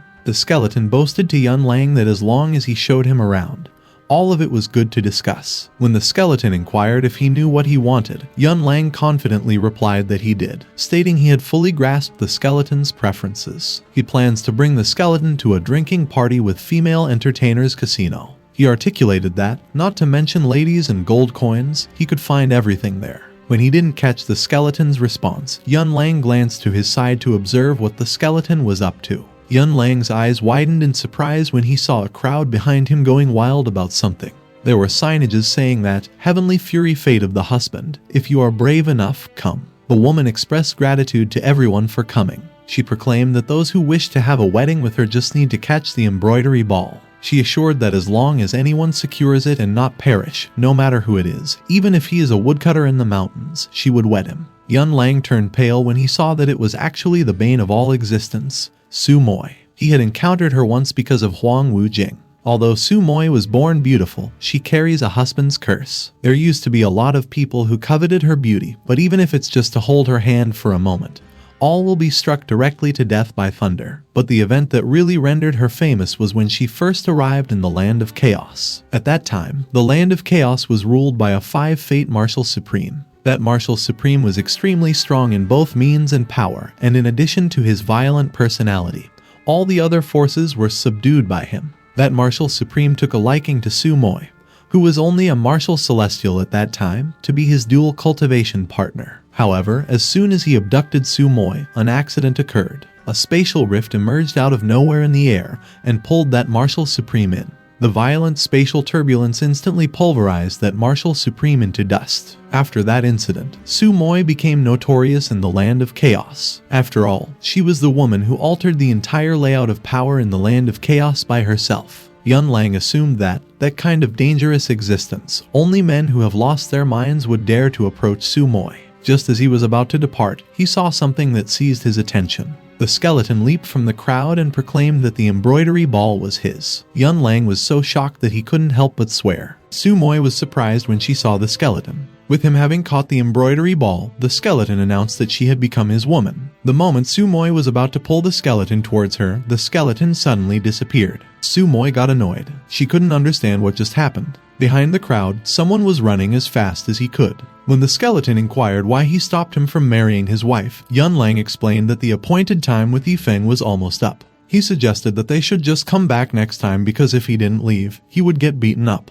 Yun Lang was afraid that if anything happened to the skeleton, he would be blamed by Huang Wujing, so he referenced Feng so the skeleton wouldn't resist. Realizing that her husband-to-be had been taken away by Yun Lang, Su Moi stared at him with a fierce look on her face. A few days later, in a mansion, someone screamed, declaring that he would not leave. The skeleton expressed that he wanted to get married and that he also wanted love. Feng rebuked the skeleton. He questioned him if he had ever looked at himself and if he wanted to get married by deceiving a girl. The skeleton didn't listen to Feng. He asserted that he wanted to get married. Annoyed, Feng had an urge to punch the skeleton. However, he stopped himself. He clarified to the skeleton that marriage is not something that he could just ask for if he wanted it, stating that even if Su Moi accepts the skeleton after knowing his appearance, there's still nothing he could do. Taking the entering of the bridal chamber as an example, Feng posed how he would make love with Su Moi and if he's just going to play in the mud all night. He pointed out that even if the skeleton and Su Moi got married, if Su Moi decided to have a baby, the skeleton could only look for his neighbor next door.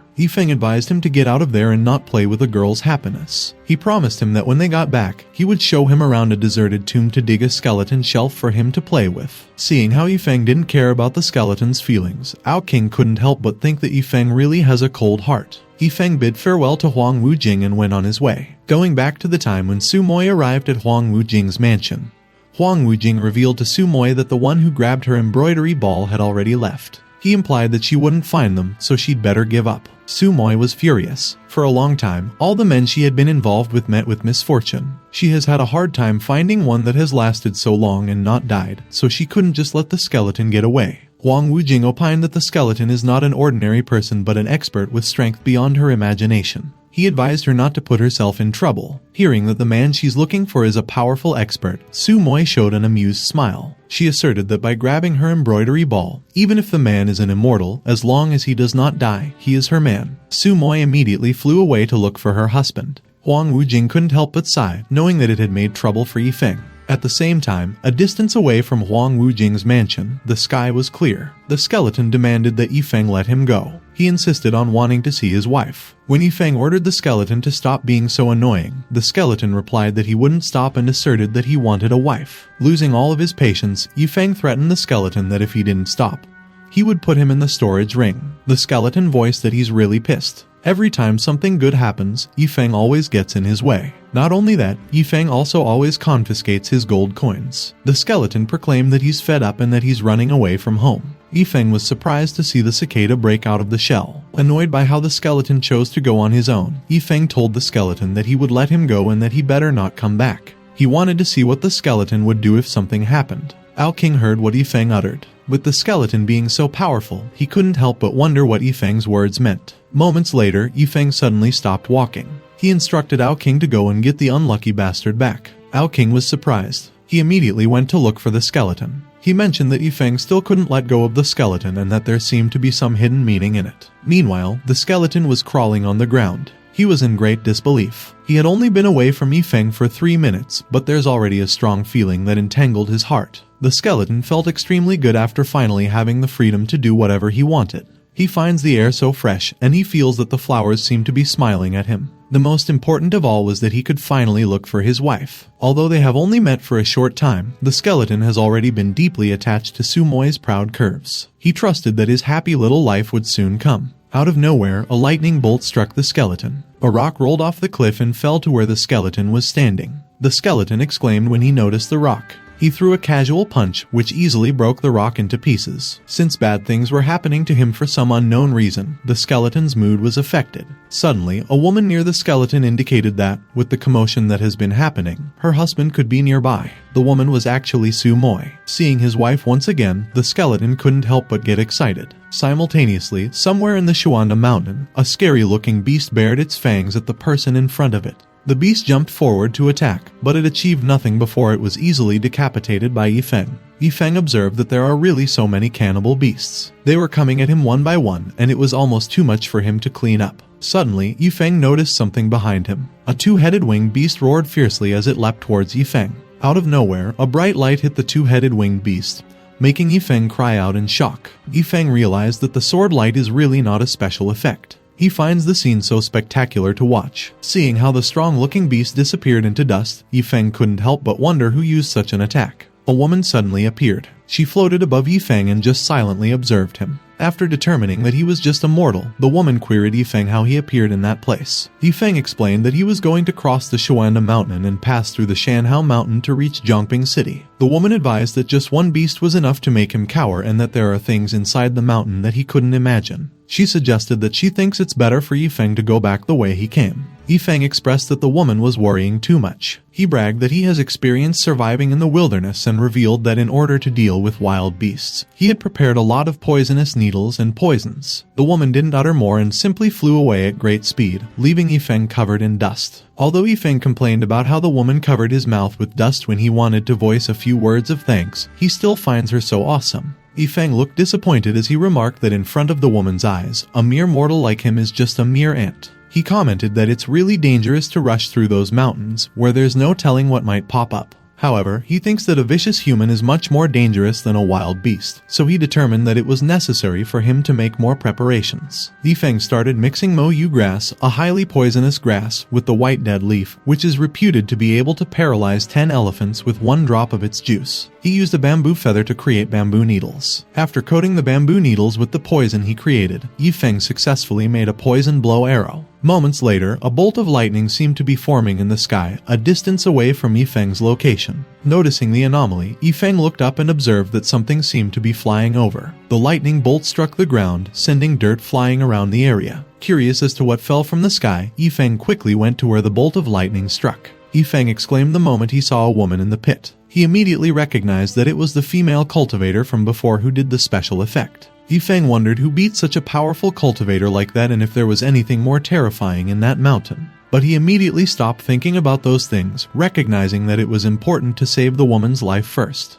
Feng tried his best not to be tempted, asserting that saving lives is more important. On the other side, the instant the skeleton saw Su Moi, he hurriedly put on an outfit. After putting on a wig and the best clothes he had, the skeleton felt like he was that year's most popular model. When Su Moi saw the skeleton, she wondered why there was only one woodcutter there. She observed that on that day, it may not be peaceful there. She advised him to just go home and call it a day. The skeleton was extremely shocked. Su Moi called out to her imaginary tall and handsome husband to wait for her, promising that she would be right by his side soon. She vowed that even if she had to chase him to the ends of the earth, she would catch him. The skeleton screamed and desperately begged Su Moi to recognize him. Moments later, Ao King finally got to where the skeleton was. He found the skeleton weeping on the ground. Ao King got worried. He immediately inquired if the skeleton was alright. To let him know what he was feeling, the skeleton recalled what happened. After hearing the story, Ao King suggested to the skeleton to change his appearance as well the next time he sees Su Moi. The skeleton agreed. He admitted that it was his fault for being impulsive and hasty. Nightbreeze suddenly remarked that, after listening to him for a long time, he didn't know if he should say it or not. When the skeleton ordered him to quickly say what he wanted to say, Nightbreeze revealed that although the skeleton had grabbed Su Moi's embroidery ball, it was still not enough to win a girl's heart. He pointed out that a woman's heart is like a needle at the bottom of the ocean and must not be underestimated.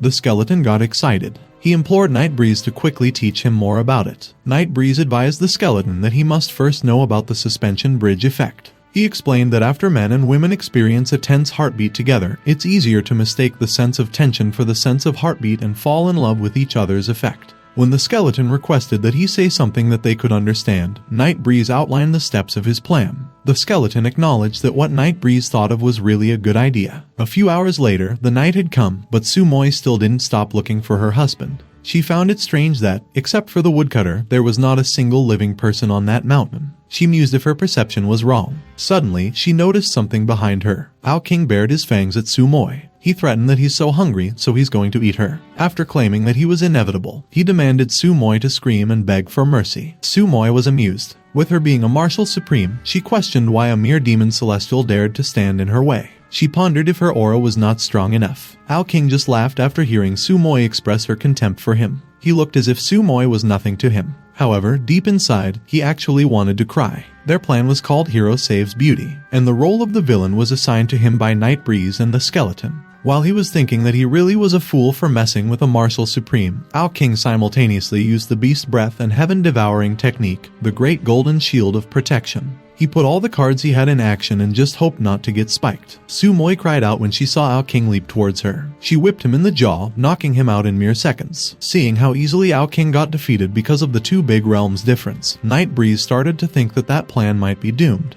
Despite receiving some serious injuries, Ao King still forced himself to get up. He commanded Su Moi to stop right where she was. For the sake of his brother Skeleton's happiness, Ao King was determined to fight till the end. Su Moi was surprised. She didn't expect that a demon celestial could emit the aura of a demonic saint. She decided to take Ao King seriously. She declared that if he wanted to die, she would make it happen for him. Ao King steeled himself. He proclaimed that the head can be broken and blood can be shed, but the trio spirit of the group should be kept for a long time. A bolt of lightning suddenly came between the two. It was actually the skeleton, grabbing the perfect opportunity to reveal himself. Su Moi was caught off guard. The skeleton smiled. While he was assuring Ao King, the skeleton assured that he, her husband, had come to save her. With a pleading look on his face, Ao King asked the skeleton to be gentle with him. After punching away his brother, the skeleton inquired Su Moi if she was alright. Seeing that the skeleton forgot to change his appearance again, Nightbreeze believed that their plan was going to fail again. Su Moi stared at the skeleton's face. Remembering how he fell from the sky and forcibly held her in his arms, Su Moi became certain that the skeleton was her husband god,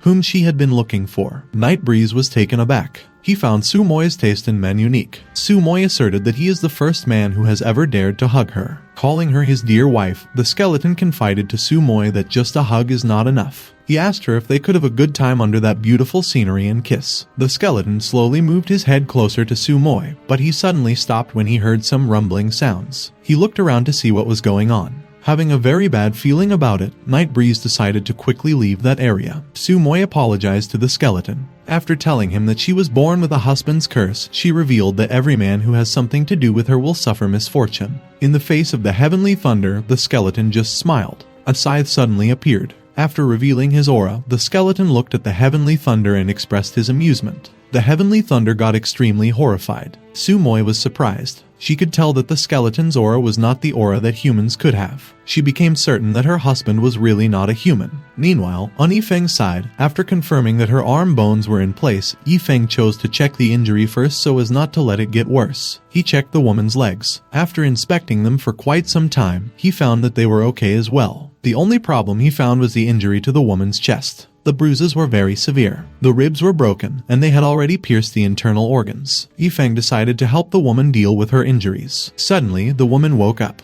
Yifeng cautioned the woman not to move. He explained that he's helping her check her injuries. The woman threatened Yifeng that she would kill him, thinking that Yifeng had taken advantage of the situation. She found him so vicious for still touching her, even when she woke up. When Yifeng expressed his concern for her, the woman commanded Yifeng to get away from her. Yifeng heeded the woman's words. Since his kindness was not appreciated, he stopped bothering to care about the woman. The woman was annoyed. She couldn't use her strength. Her injuries were unprecedentedly severe. Out of nowhere, a wolf leapt towards the woman. The woman couldn't believe that a mere low-level demonic beast also dared to try to step on her. If it weren't for her injury, she wouldn't give a shit, but that was not the case. She could only grit her teeth as she couldn't move her body. Suddenly, an arrow punctured the wolf's neck. Yifeng remarked that there's no point in her acting tough. He inquired if she would have been happy if she stopped him from saving her and ended up becoming a piece of shit. Yifeng told the woman that she is not something great just because she is a cultivator, highlighting that if it weren't for him, she'd be crying. He clarified that the only reason he bothered helping her was because she had helped him once before. The woman couldn't take being lectured by a mere mortal. Although Yifeng did save her life, she still felt uneasy. Knowing that the woman was still unconvinced, Yifeng walked away. He stated that they no longer owed each other, so he'd be going first. He asserted that he's sure the woman would not last long and that no matter whether she is a cultivator or a beautiful woman, she'd still end up becoming a piece of shit. The woman turned pale.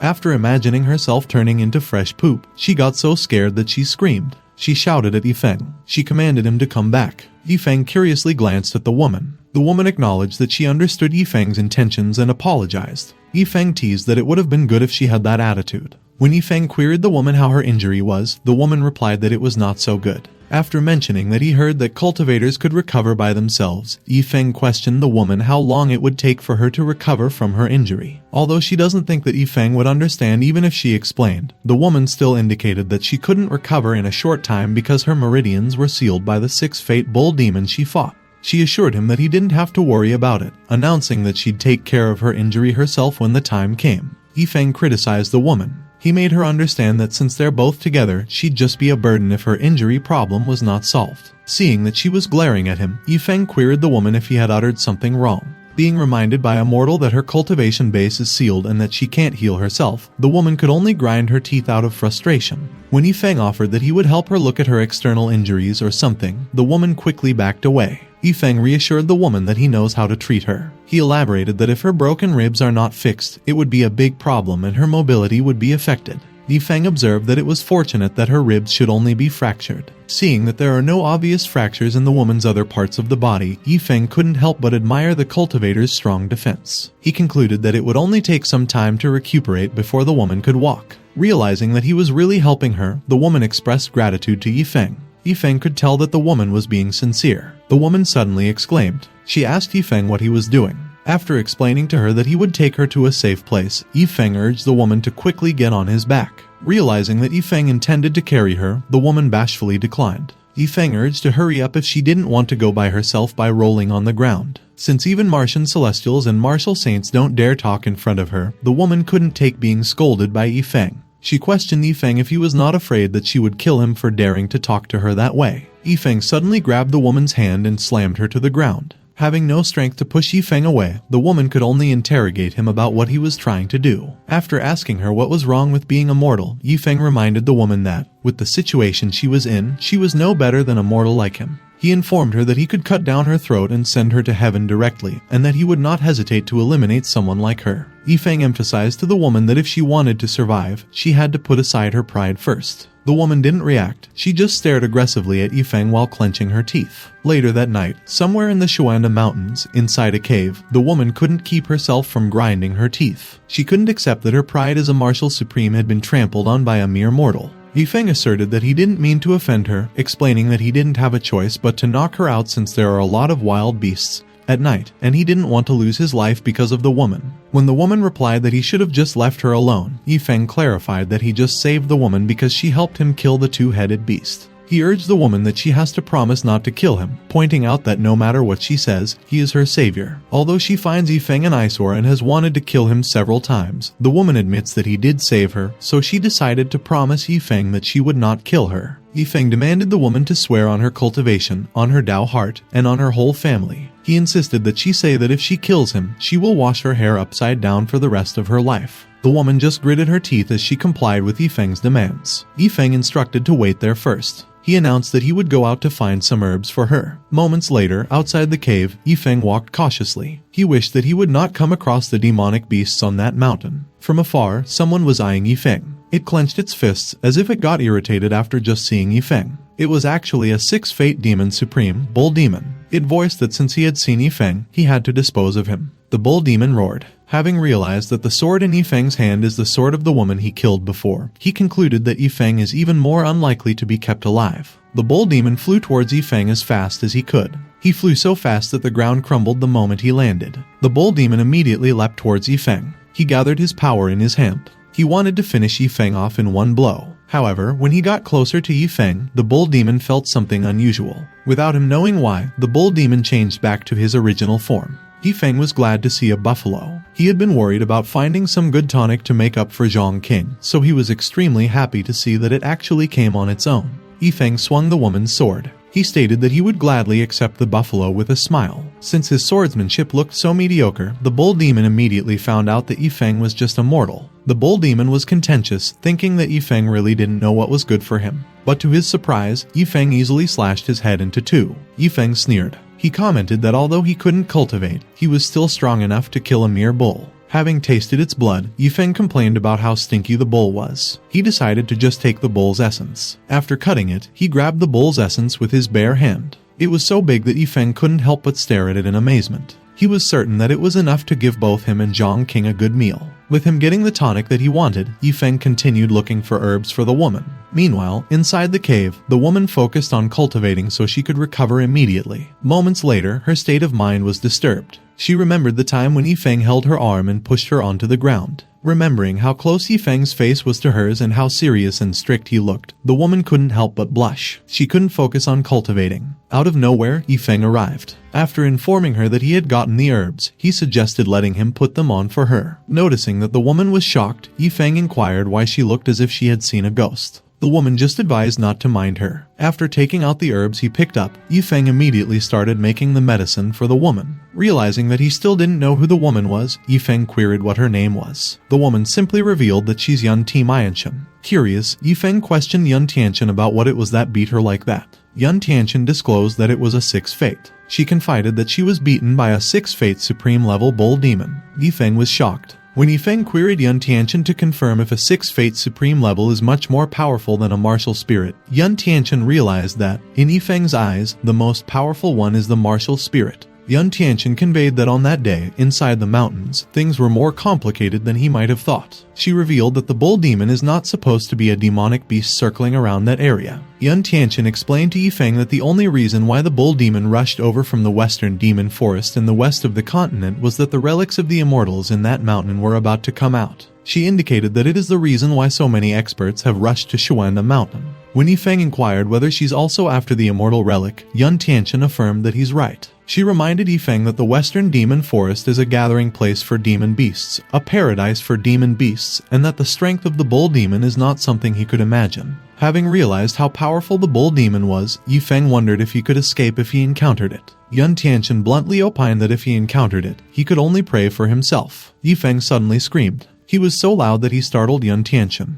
Yifeng announced that he suddenly wanted to poop. Knowing that it was inconvenient to do it there, Yifeng informed Yun Tianchen that he would go outside. Yun Tianchen wished him to be safe. She felt awkward as she watched Yifeng hurriedly go out of the cave. Out of nowhere, Yun Tianchen felt a powerful aura. She got worried, thinking that there may be demon beasts outside the cave. She couldn't decide what to do. She believed that Yifeng was definitely no match for the demon beasts. She wanted to save him, but she had no cultivation, and she couldn't even walk. Yun Tianchen suddenly exclaimed. The aura of the demonic beasts actually disappeared. Thinking that the demon beasts had left, Yun Tianchen went out of the cave to see what had happened to Yifeng. She couldn't help but be shocked when she saw blood dripping from Yifeng's sword. Yifeng boasted that a couple of dumb wild boars dared to attack him. He declared that he's not that easy to bully since he is also a trained martial artist. When Yun Tianchen expressed her surprise that Yifeng was not dead, Yifeng felt offended. He speculated if all women are so cruel-hearted. Judging from the aura exuded by those demonic beasts before, Yun Tianchen believed that it was impossible that they did not find Yifeng outside the cave. She couldn't help but wonder why they walked away instead of attacking Yifeng. Yun Tianchen advised to just forget about it, remarking that it's good that he's alright. The next day, Yifeng picked some fruits while singing cheerfully. Suddenly, a strong gust of wind blew the leaves away. Observing that Yun Tianchen was flying above him, Yifeng realized that her cultivation base had been restored.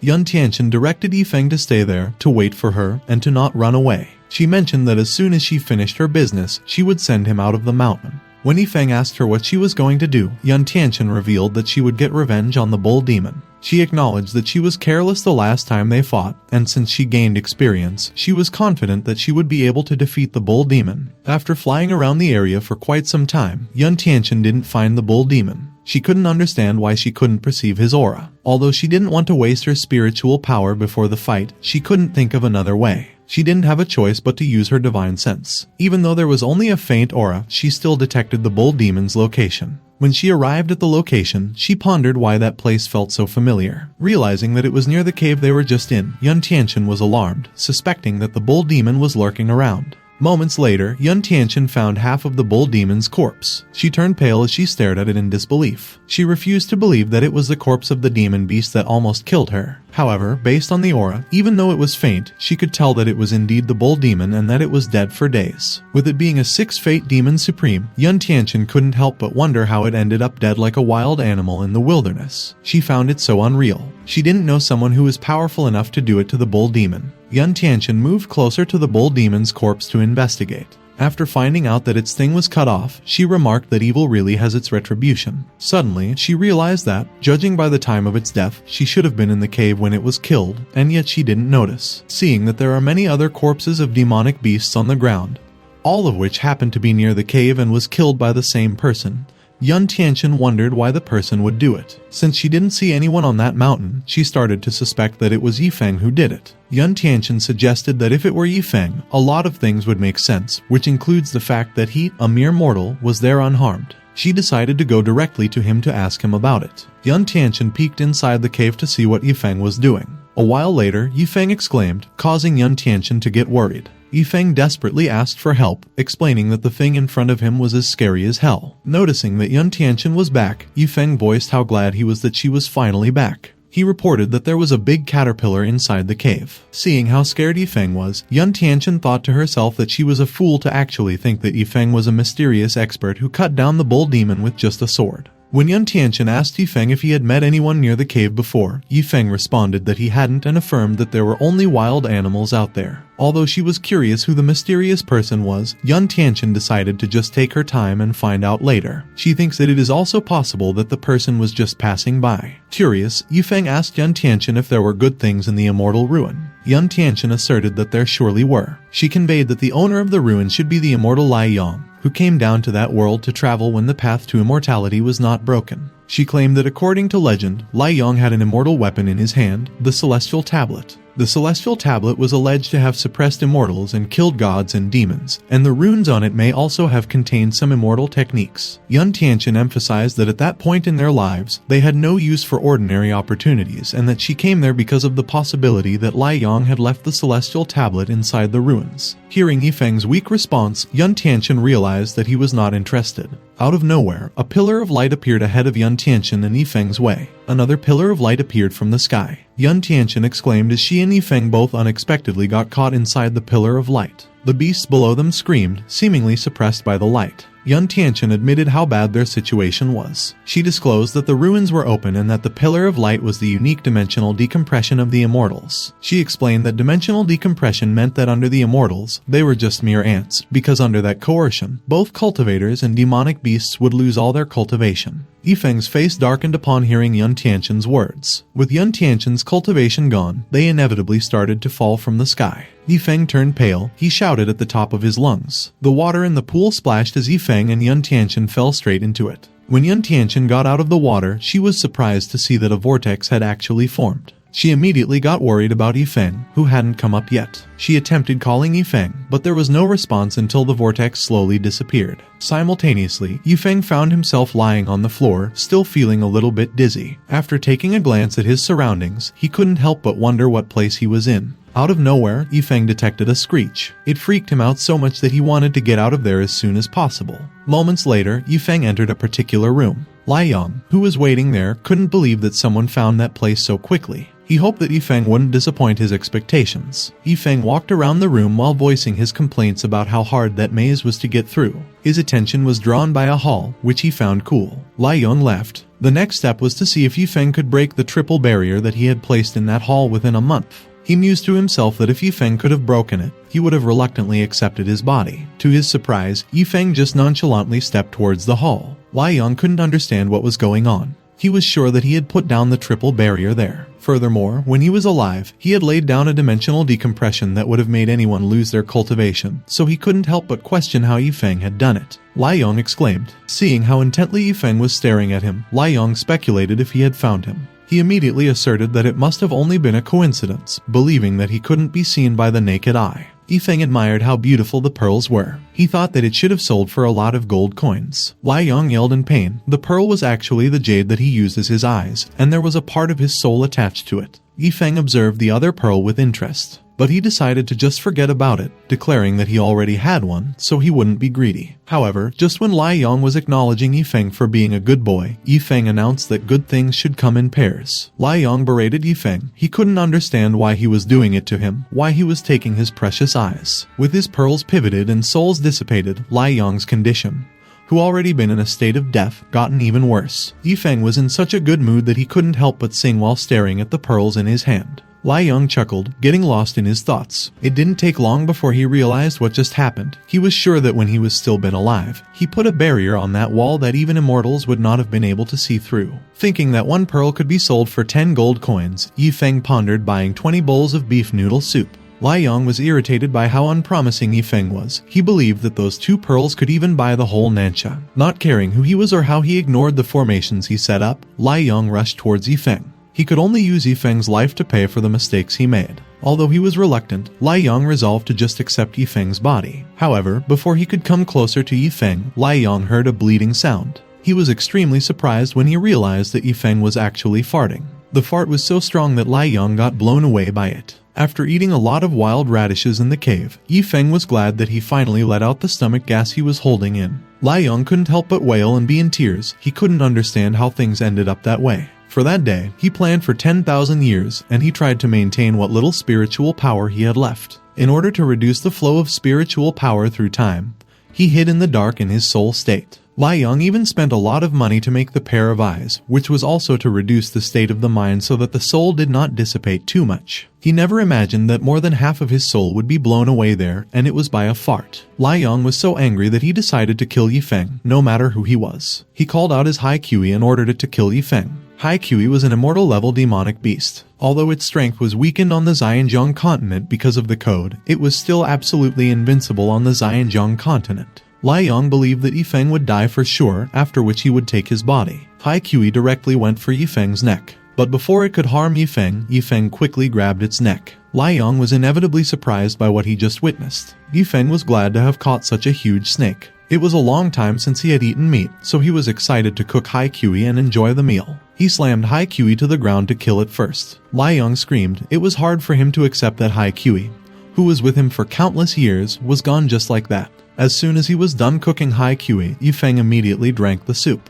The soup was so delicious that it made Yifeng smile and feel refreshed. He quickly went for another bowl. Lai Yong thought to himself that Feng was definitely a monster since he was able to ignore the barrier of the immortal level and treat high QE just as some ration. He finally realized that his dimensional decompression didn't have a problem but just didn't work on Feng. He just wanted to capture a gifted younger generation and be reborn. But he never expected to attract such a monster. Moments later, Feng became so full that he couldn't help but burp. When Feng expressed that he wanted to get some sleep first, Lai Yong complained. He was scared of Feng, so he wanted him to hurry up and leave. Sometime later, Feng woke up. Seeing that Feng was looking for something, Lai Yong got worried. He wondered what Feng was trying to do again. Feng walked towards the corner where Lai Yong was. Lai Yong panicked, thinking that Feng might have found him. Suddenly, a liquid poured onto Lai Yong's head. Lai Yong begged Feng to stop peeing on him. He admitted that he was wrong and promised that he would never dare to think about taking his body again. But to no avail. Feng felt fortunate that no one was there since he would have suffocated to death otherwise. Seeing that there was still half a pot of snake soup left, Feng decided to finish it all up. Lai Yong couldn't help but ask why Feng was doing it to him. First it was fart, urine, and his high QE was also eaten. With him having left with only a little bit of his soul, he begged for his life to be spared. A while later, Feng finally finished drinking the soup and eating the snake meat. Lai Yong observed what Feng would do next, hoping that he would leave already. To his disappointment, Feng decided to take a walk there. Lai Yong felt so aggrieved that he inquired of heaven when his torture would end. Suddenly, Lai Yong realized that Feng seemed to be searching for something. Feng lamented how he couldn't find a handy weapon in such a large hall. He cursed and demanded to at least be given a brick to defend himself. Lai Yong started sweating heavily. He revealed that his speculation must be correct. He hypothesized that Feng must have discovered his presence a long time ago, and that he uttered those words to inform him that he wanted to get the celestial tablet. Lai Yong wished that Feng had simply notified him from the start without torturing him to death. By Lai Yong's will, the celestial tablet appeared from the hall's ceiling and fell. As soon as it landed on the floor, Feng immediately ran towards it and picked it up. While he was observing the celestial tablet, Feng voiced how satisfied he was with its qualities. Lai Yong couldn't help but cry as he listened to Feng declare that the celestial tablet is good enough to use for self-defense and is better than nothing. When he saw that Feng was leaving, Lai Yong felt joy.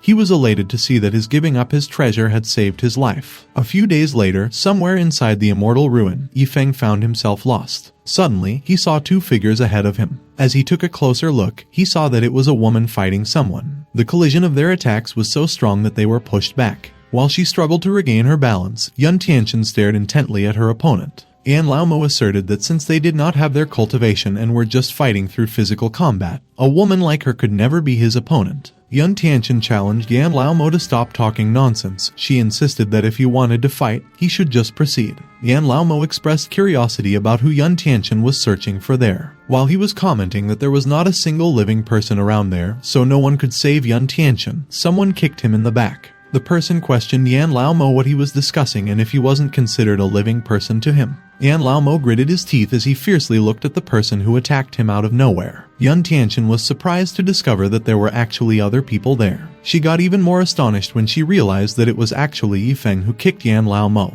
She was relieved to see that Feng was alive and unharmed. Yan Laomo cautioned Feng not to interfere in his affairs with Yun Tianchen. He menaced him that if he did not heed his advice, he would eliminate him without a trace. Yun Tianchen implored Feng to depart. She cautioned that Yan Laomo was not someone he could afford to antagonize. Seeing that Feng had no intention to leave, Yan Laomo launched an attack on him with the intent to annihilate. However, before he could harm him, Feng nonchalantly smacked his face with the celestial tablet. Yun Tianchen found what Feng did unbelievable. She couldn't understand how he managed to land a hit on Yan Laomo before Yan Laomo could. She believed that even if cultivators like them lose their cultivation, their combat experience and physical ability are far from comparable to ordinary people. She realized that Feng was strong despite being immortal. Calling him a little bastard, Yan Laomo asserted that he was a sixth fate marshal supreme from the central continent. He inquired if he was courting death for daring to hurt him. Having had enough of his talking, Feng smacked Yan Laomo with the back of his head. Feng questioned Yun Tianchen why she urged him to leave even though they were under the dimensional decompression. There was no cultivation base, and everyone was the same. Yun Tianchen explained that he was so naive. She let him know that although there was no cultivation there, it would return once they got out of the immortal ruin. Knowing how ruthless Yan Laomo was, Yun Tianchen feared that he would definitely retaliate against Yifeng 100 times over and would even go to his family to let them suffer. Yifeng suddenly took Yun Tianchen's sword. Yun Tianchen was shocked when she heard Yifeng declare that he would kill Yan Laomo. She was confused. She couldn't believe that a mere mortal actually dared to kill a martial supreme. Yifeng, a mortal who was afraid of a caterpillar, killed a martial supreme right in front of her just like that. Yun Tianchen believed that if it were informed, it would cause a stir throughout the continent. However, she also remarked that no one would believe it. After all, even she couldn't believe it, even though she saw it with her own eyes. Yun Tianchen came back to her senses when Yifeng inquired why she was in a daze. Yifeng mentioned that since he was the one who killed Yan Laomo, the loot naturally belonged to him, but since he couldn't use the cultivator's stuff, he proposed that they should write an Ayu. He suggested that she could have all those things if she would give him a couple of millions of gold. Seeing that Yun Tianchen was hesitating, Yifeng questioned if their cultivator's things were worthless. When Yun Tianchen clarified that he misunderstood, Yifeng agreed to give the things to her for 1 million gold coins. He took Yun Tianchen's hand and placed her palm mark on the Ayu, which stipulated that she owed him 1 million gold coins. Things happened so quickly that Yun Tianchen was left staring blankly at Yan Laomo's corpse. The value of any of those things inside the space ring was actually more than 1 million gold coins. Yun Tianchen couldn't believe that the ordinary, unassuming person, a mortal with no cultivation, accomplished something that she, a martial supreme, would not have dared to do so easily. The way she looked at Yifeng changed, and she even let him decide where they should go next. When Yifeng proposed that they needed to find out where they were first, Yun Tianchen conveyed that she believed they should be in the middle of the immortal ruins. Remembering that Yun Tianchen mentioned that Lai Yong left something awesome there, he inquired if they could go to explore the treasure. Yun Tianchen acknowledged that it was unknown whether they could survive being suppressed by the immortals. After mentioning that the treasure must be surrounded by forbidden barriers and ferocious demonic beasts, she recommended that they should just get out of there as soon as possible. Yifeng concurred with Yun Tianchen. He concurred that if things were as she described, they should be careful. They cautiously walked around and tried to look for the exit. Moments later, Yifeng suddenly exclaimed. He demanded the person standing in front of him to reveal his identity. The person was actually Gu Yunian, a 6th martial supreme. Gu Yunian revealed his surprise when he saw Yun Tianchen. Wondering if the experts of the East and Central continents joined forces for the sake of the immortal treasure, Yun Tianchen interrogated Gu Yunian on why he was together with the 2 elders of Yin and Yang. Gu Yunian elucidated to Yun Tianchen that they just ran into each other and decided to go together since, under the dimensional decompression, they were afraid that they would all die miserably if they walked alone. Yun Tianchen noted that Gu Yunian was a 6th martial supreme with few rivals, and she anticipated that the 2 elders had a higher cultivation level. She presumed that, in case of a fight, she and Yifeng might not be the 3's opponents. Gu Yunian extended an invitation to Yun Tianchen to accompany them, asserting that way, they would be able to deal with any danger they encountered. Yun Tianchen disclosed that she was not going to explore the treasure anymore and that she was apprehensive that she wouldn't go the same way as them. Gu Yunian made Yun Tianchen aware that they were also looking for a way out. He reasoned that under that kind of dimensional decompression, they had to prioritize their lives first if they wanted to seize the treasure. Yun Tianchen glanced at Yifeng, seemingly attempting to solicit his opinion. Gu Yunian and the 2 elders were surprised. They wondered who Yifeng was and why Yun Tianchen took him as the leader. When Gu Yunian asked him who he was, Yifeng willingly revealed his name. Gu Yunian stared at Yifeng intently. He had never heard of the name Yifeng before. The 2 elders were curious to know if Yifeng was some hidden peerless expert, but since they had lost their cultivation base, there was no way for them to confirm. With them having the same goal in mind, they decided to just go together. Half a month later, Gu Yunian looked around him with an exhausted look on his face. The 2 elders' expressions were no better than Gu Yunian's. After wandering around for so many days, they didn't expect to return to that place again. Gu Yunian got depressed. He had a hard time accepting the fact that they had spent so much time walking for nothing. Since everyone lost their cultivation, they also lost their ability to recuperate. Even if they were stronger than ordinary people, they also had some struggles. Out of nowhere, Yifeng asked everyone if they could let him lead. He suggested that he might have a way. Gu Yunian snorted. After stating that even martial supremes like them couldn't get out, Gu Yunian asked Yifeng what else he could do as a mortal. One of the elders expressed his contempt by asserting that it was funny that a loser like Yifeng dared to pretend to act high and mighty. Ignoring their rudeness, Yifeng just responded that, although he wasn't sure, it was better than walking blindly. He pointed out to everyone that if they didn't believe him, he would go by himself. The 4 silently stared at Yifeng. They seemed to be trying to decide whether to go with him or not. After making up her mind, Yun Tianchen declared that she would go with him. Gu Yunian asked Yun Tianchen not to go. He warned her that although the demonic beasts also had their cultivation suppressed, it was still very dangerous if they were scattered. Despite Gu Yunian's insistence, Yun Tianchen still chose to believe in Yifeng. She even urged them to also believe in her choice and guaranteed them that they wouldn't regret it. Yun Tianchen believed that, as martial supremes, they would be secure even in their mortal bodies. Persuaded by Yun Tianchen's words, Gu Yunian decided to go with Yifeng. The two elders remarked that they couldn't believe that Gu Yunian, a martial supreme, would actually place his hopes on a mere mortal. They voiced that the two of them would never accept such a ridiculous thing. Yifeng got annoyed by how the two kept on mentioning him being immortal. He was so angry that, if it weren't for the sake of saving energy, he would have swung his brick directly and sent them both to death. Without uttering more, the two elders and Yifeng's group went their separate ways. When Gu Yunian asked Yun Tianchen if they could really trust Yifeng, Yun Tianchen affirmed that although she was not sure, she still believed in Yifeng more than the two old men. Gu Yunian never imagined that the high and mighty beings like them, the peak martial experts of the entire Xianjian continent, would actually place their hopes on a mere mortal. 7 days later, Gu Yunian reached his limit. He was so tired that he couldn't walk any longer. Hearing Yun Tianchen mention that they needed to rest, Yifeng decided to take a short break before leaving. Gu Yunian originally anticipated that there would be a beast or something on the way to eat, but he hadn't seen a single living thing in the past few days. Since a martial supreme like him was already hungry and weak, Gu Yunian admitted that Yifeng could no longer hold it up. But when he saw that Yifeng was still energetic, Gu Yunian persisted. He strongly believed that he, who was so high and mighty in existence, could never be inferior to a mere mortal. A day later, Gu Yunian and Yun Tianchen could no longer move. They felt like they were being tortured. Every passageway and stone wall there was making them breathless. After stating that they only had a little bit of water left, Yun Tianchen suggested he should just go by himself. Yifeng encouraged the two to continue by asserting that the two of them would die there if they didn't go. Yun Tianchen couldn't refute Yifeng's words. With her being in such a state, she couldn't help but wonder where in the world Yifeng got so much potential as a mere mortal. When Yifeng mentioned that they should arrive at their destination within half a day, the two's eyes lit up. Yifeng explained that the fact that they have been walking for so many days and have never seen the same hall could mean that the hall was special and may have had a way out. 2 days later, Gu Yunian vowed that he would never trust Yifeng again. He was so tired that he couldn't even move half a step. After pointing out that Yun Tianchen's appearance had changed, Gu Yunian declared that he could go by himself if he could still walk. Yun Tianchen also voiced that Yifeng could just go by himself. Ignoring their complaints, Yifeng urged the two to take a look at what was in front of them.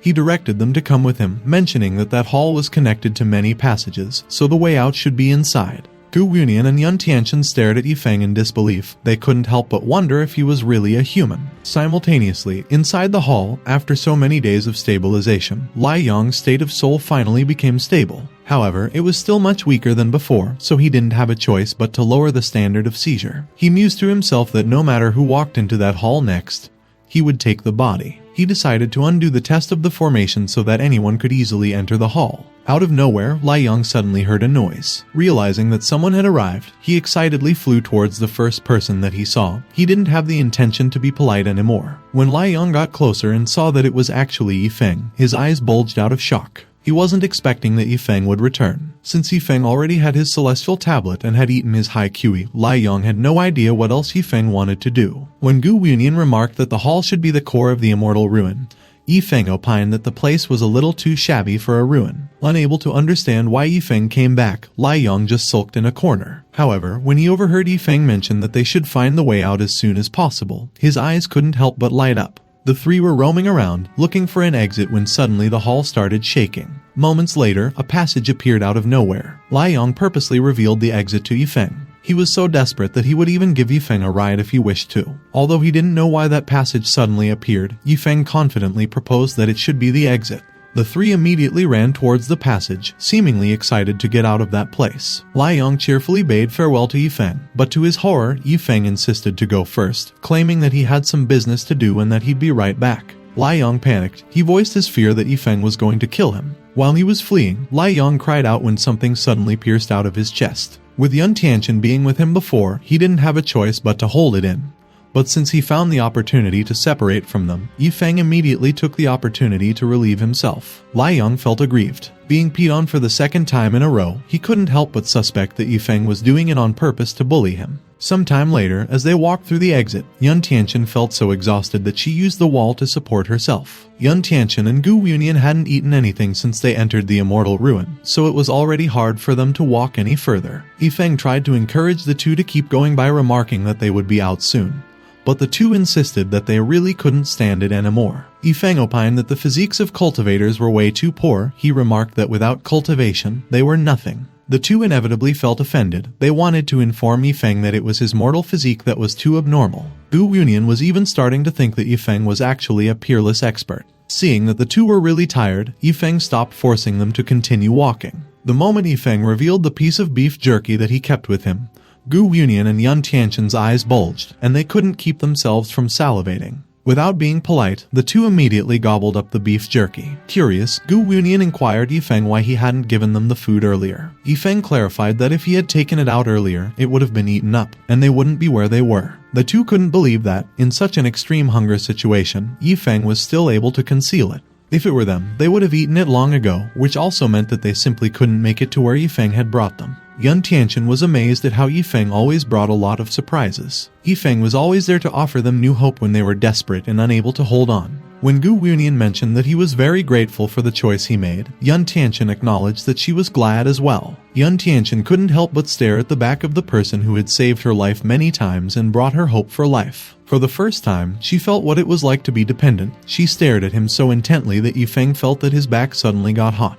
2 days later, the three heard some people calling for help. They immediately ran towards the source of the voice to see what was happening. Moments later, they found the two elders crawling on the ground, asking for help. Remembering how the old men had treated Yifeng, Yun Tianchen pondered how he would handle that matter. One of the elders urged Yifeng to hurry up and save them. Yifeng questioned the old men why he should save them. He reminded them that he hadn't forgotten what they had done to him before. The old men claimed that they were cultivators of the central continent. They threatened him that if he didn't save them, they would surely burn him and his family to ashes when they got out. Yifeng just laughed in response. After stating that they were getting closer and closer to the exit and that they didn't need to save those beef jerkies anymore, Yifeng invited everyone to have a good meal with him. He gave Yun Tianchen and Gu Yunian a piece and suggested that they should have a good time and go home happily. The two old men yelled at Yifeng. They demanded that he give them their share. Gu Yunian and Yun Tianchen teased the old men. They playfully licked and ate the beef jerky in front of their faces. After eating their food, the three continued on their way, leaving the old men begging for one more chance. Meanwhile, inside the hall, Lai Yang was feeling down. His soul had completely become transparent, and he was afraid it wouldn't last even a year. The plan that he had prepared for countless years was, in the end, ruined by just 2 rounds of urine. However, he couldn't accept just letting it end there. He was determined to find someone to take over the body immediately. There was no need for any more tests. As long as it was a person, Lai Yang would take anyone. He flew out of the hall to look for anyone that he could possess, and after some time, he came across the 2 old men. The old men immediately realized that it was Lai Yang. After telling him that he had great grace and virtue, they begged him to help them. Seeing that only a few people came into his immortal ruin, Lai Yang couldn't help but think that the people of the Xianzhang continent were too afraid of death. The 2 old men got confused when Lai Yang suddenly gripped their heads. The old men panicked. They inquired Lai Yang why he wanted to take them. Lai Yang explained that he didn't go to a lot of trouble to create that immortal ruin just so scum like them could get an opportunity. He highlighted to them that he was not a sage to do such a thing. The old men realized that Lai Yang was looking for a body that he could seize. When they questioned Lai Yang if the 2 of them were the ones he had chosen to take over, Lai Yang berated them for thinking that dead old men like them were worthy. The old men argued that among the people who came in at that time, there were people who were stronger than them in terms of strength, talent, and luck. They suggested that he would lose more than he had gained by taking them over. The old men recommended that Lai Yang take over the young man in a white robe, mentioning that they believed his body was the most suitable to seize. While he was cursing at them, Lai Yang mercilessly sent the old men flying with a punch. The old men could only scream as they helplessly crashed into the floor. Lai Yang questioned the old men if they implied that he didn't know what kind of people were in his territory. He informed them that the white-robed man was not someone he could afford to mess with, pointing out that Yifeng's strength was 10,000 times stronger than before he was even alive. The old men were horrified, concluding that Yifeng was not immortal but an immortal. They started to believe that Yifeng was an immortal who was 10,000 times stronger than Lai Yang before his death. Lai Yang asserted that he wouldn't have picked 2 crooks like them otherwise. He ended their lives to let them rest peacefully. The next day, while they were on their way out, Yifeng acknowledged that he was careless. He admitted that he thought he could get out of there in a day. but he found that it would take 2 or 3 days before they could do so. The two tried to encourage Feng to continue by reminding him that they should get out early and be safe, but to no avail. Feng confessed that he was so tired and that, as human beings, they should rest from time to time for their own bodies. The two felt aggrieved. They wished to remind Feng that it was him who was driving them around like thieves, day and night before. Yun Tianchen urged Feng to hang on a little longer. She pointed out that they needed to get out first, highlighting that they had no more food left anymore. Gu Yunian lamented not saving the beef jerky he had. He predicted that he was going to be hungry again by the time they got out. Out of nowhere, Feng revealed that he still had a little bit more with him. The two couldn't keep their eyes from bulging. They got curious as to how much Feng still had with him. Simultaneously, in the land of chaos, outside Sumoi's residence, the skeleton was singing. He performed a song by Liu Sanji, a Chinese folk music singer. Abandoning his black robe, the skeleton wore traditional and elegant attire for his wedding. Moments later, while the skeleton sang, someone approached him. Looking extremely cheerful, Sumoi continued to sing the song that the skeleton was singing. She lifted the skeleton and looked into his eyes. Their love for each other was so deep that flowers bloomed around them. Hao King found it unbelievable that his brother, the skeleton, was going to have a bridal chamber. On the other hand, Night Breeze was worried that the skeleton was going to a bridal shower. He had already forgotten how he got there. Later that day, inside Sumoi's residence, the skeleton looked so excited.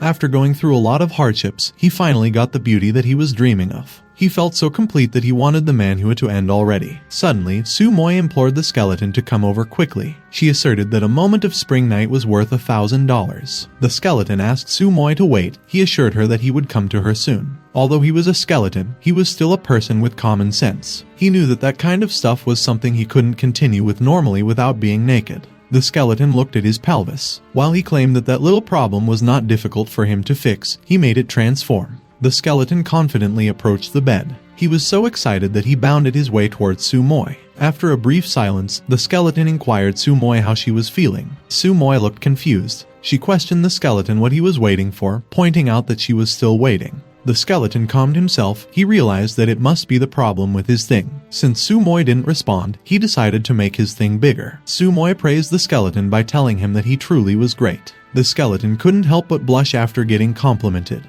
He felt so happy that he continued to make his thing go bigger and bigger. Moments later, it got so big that it horrified Sumoi. Sumoi tried to stop the skeleton. She pleaded with him to wait. However, the skeleton ignored her. He just kept on growing his thing. Outside the residence, Ao King was shocked when a gigantic elephant suddenly emerged from the house. In Night Breeze's encyclopedic classroom, he reminded not to forget that size doesn't matter. He emphasized that the most important thing is love, and that love is the only thing that could satisfy a woman. The next day, Ao King and Night Breeze approached the skeleton, who was sitting alone just outside the house. The skeleton suddenly sighed. He was saddened to death by what had happened. Hao King questioned the skeleton what he was talking about and what exactly happened there. Night Breeze turned pale when the skeleton narrated. The skeleton admitted that things didn't go as well as he thought they would. He revealed that, as a result of his recklessness, Sumoi punished him to sleep outside. Seeing that the skeleton looked worse than being beaten up by Feng, Ao King and Night Breeze resolved to find a way to save him. Night Breeze encouraged the skeleton to pull himself together. He insisted that he couldn't just give up just because of one failure. He suggested that although he does not know any human women, he is acquainted with a few demon beauties, and that if the skeleton is willing, he could help him experience more different flavors. Night Breeze explained that practice makes a man perfect. He theorized that maybe after that, it's possible for the skeleton to discover new things. Out of nowhere, Sumoi came out of the house. She demanded Night Breeze and Ao King where they came from and who gave them permission to come near the skeleton. When the two didn't reply, Sumoi got furious. To calm her anger, the skeleton clarified that Night Breeze and Ao King were his friends. However, Sumoi didn't listen. Calling them scoundrels, Sumoi attacked the two. She warned them not to ever get close to her dear husband. She yelled at them, telling them not to let her see them again. The skeleton stood up for the two. He confronted Sumoi who she was to get rid of his people. But when Sumoi expressed that she couldn't believe that the person who broke the roof had the nerve to speak so loudly, the skeleton couldn't help but sweat heavily. Sumoi suddenly held the skeleton's face. She asserted that she was doing it for his own good. She explained that that place was a land of chaos where dragons and snakes mingled, and that she didn't want him to be polluted by the pandemonium there. The skeleton felt warm as Sumoi implored him to understand her heart. He happily accepted Sumoi's words. 1 month later, Ao King wondered how the skeleton was doing. Night Breeze revealed that Sumoi wanted to control the skeleton.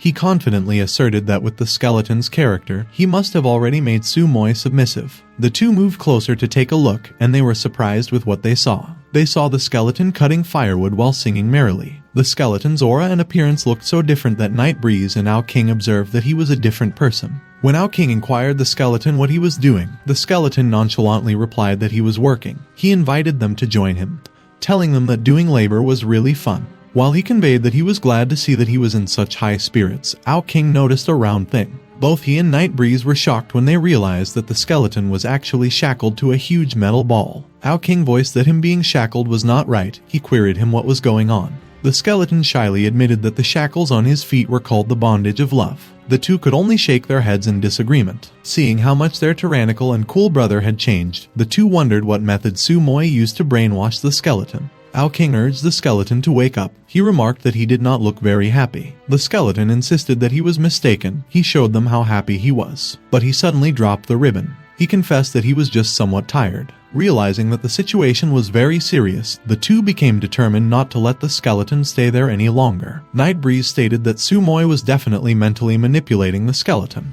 They knew that Su Moi was not home at that time, so they decided to rescue the skeleton immediately. They wanted to quickly take the skeleton out of that place. Without looking back, Ao King ran as fast as he could. The skeleton was annoyed. He demanded Ao King where he was taking him to. Ao King declared that it goes without saying that they're going back to Yifeng. The skeleton proclaimed that he was not going back. He pointed out that Yifeng already hates him and that he warned not to come back. The skeleton expressed that he wants to seek his own life. He also believes that Yifeng won't come looking for him. When the skeleton flew away, the two desperately pleaded with him to wait, but to no avail. Ao King asked Night Breeze to immediately do something to stop the skeleton. Without thinking about it carefully, Night Breeze challenged that he was not a man. The skeleton stopped. He seemed to have heard what Night Breeze mentioned. The moment the skeleton flew towards them, Night Breeze and Ao King turned pale. Seeing how dark the skeleton's face was, the two feared that that day would be their final day. The skeleton suddenly raised his hand. As a man, he actually found it reasonable to talk to Yifeng. He wanted to let Yifeng know that he could have control of his own life too. Ao King was glad that they were able to trick the skeleton to go back. He planned on just letting Yifeng deal with the rest when they got back. Suddenly, Night Breeze and Ao King felt a terrifying pressure. Su Moi interrogated Night Breeze and Ao King who they were to dare to abduct her dear husband. Knowing that Su Moi was extremely furious, the two felt so intimidated that they dared not look back. Su Moi protested that since the two tried to take away her happiness, even if the immortal came there, the two would die that day. Su Moi declared that the skeleton was her property and that no one could take him away from her. She asserted that they would surely die for their sins. Night Breeze and Ao King got angry. They couldn't tolerate Su Moi claiming that the skeleton was her property. They simultaneously attacked Su Moi. Night Breeze used his split binding technique, while Ao King used his heaven-devouring demon wolf cannon. Su Moi cried out when Night Breeze clones bound her in place, and while she was trying to break free, a brilliant light washed over her face. The opening Night Breeze provided was enough to let Ao King's heaven-devouring cannon land a direct hit on Su Moi. However, before they could celebrate, they noticed that the clouds started to swirl, and they heard some loud rumbling sounds. Simultaneously, in outer space, a huge rock could be seen moving towards a world.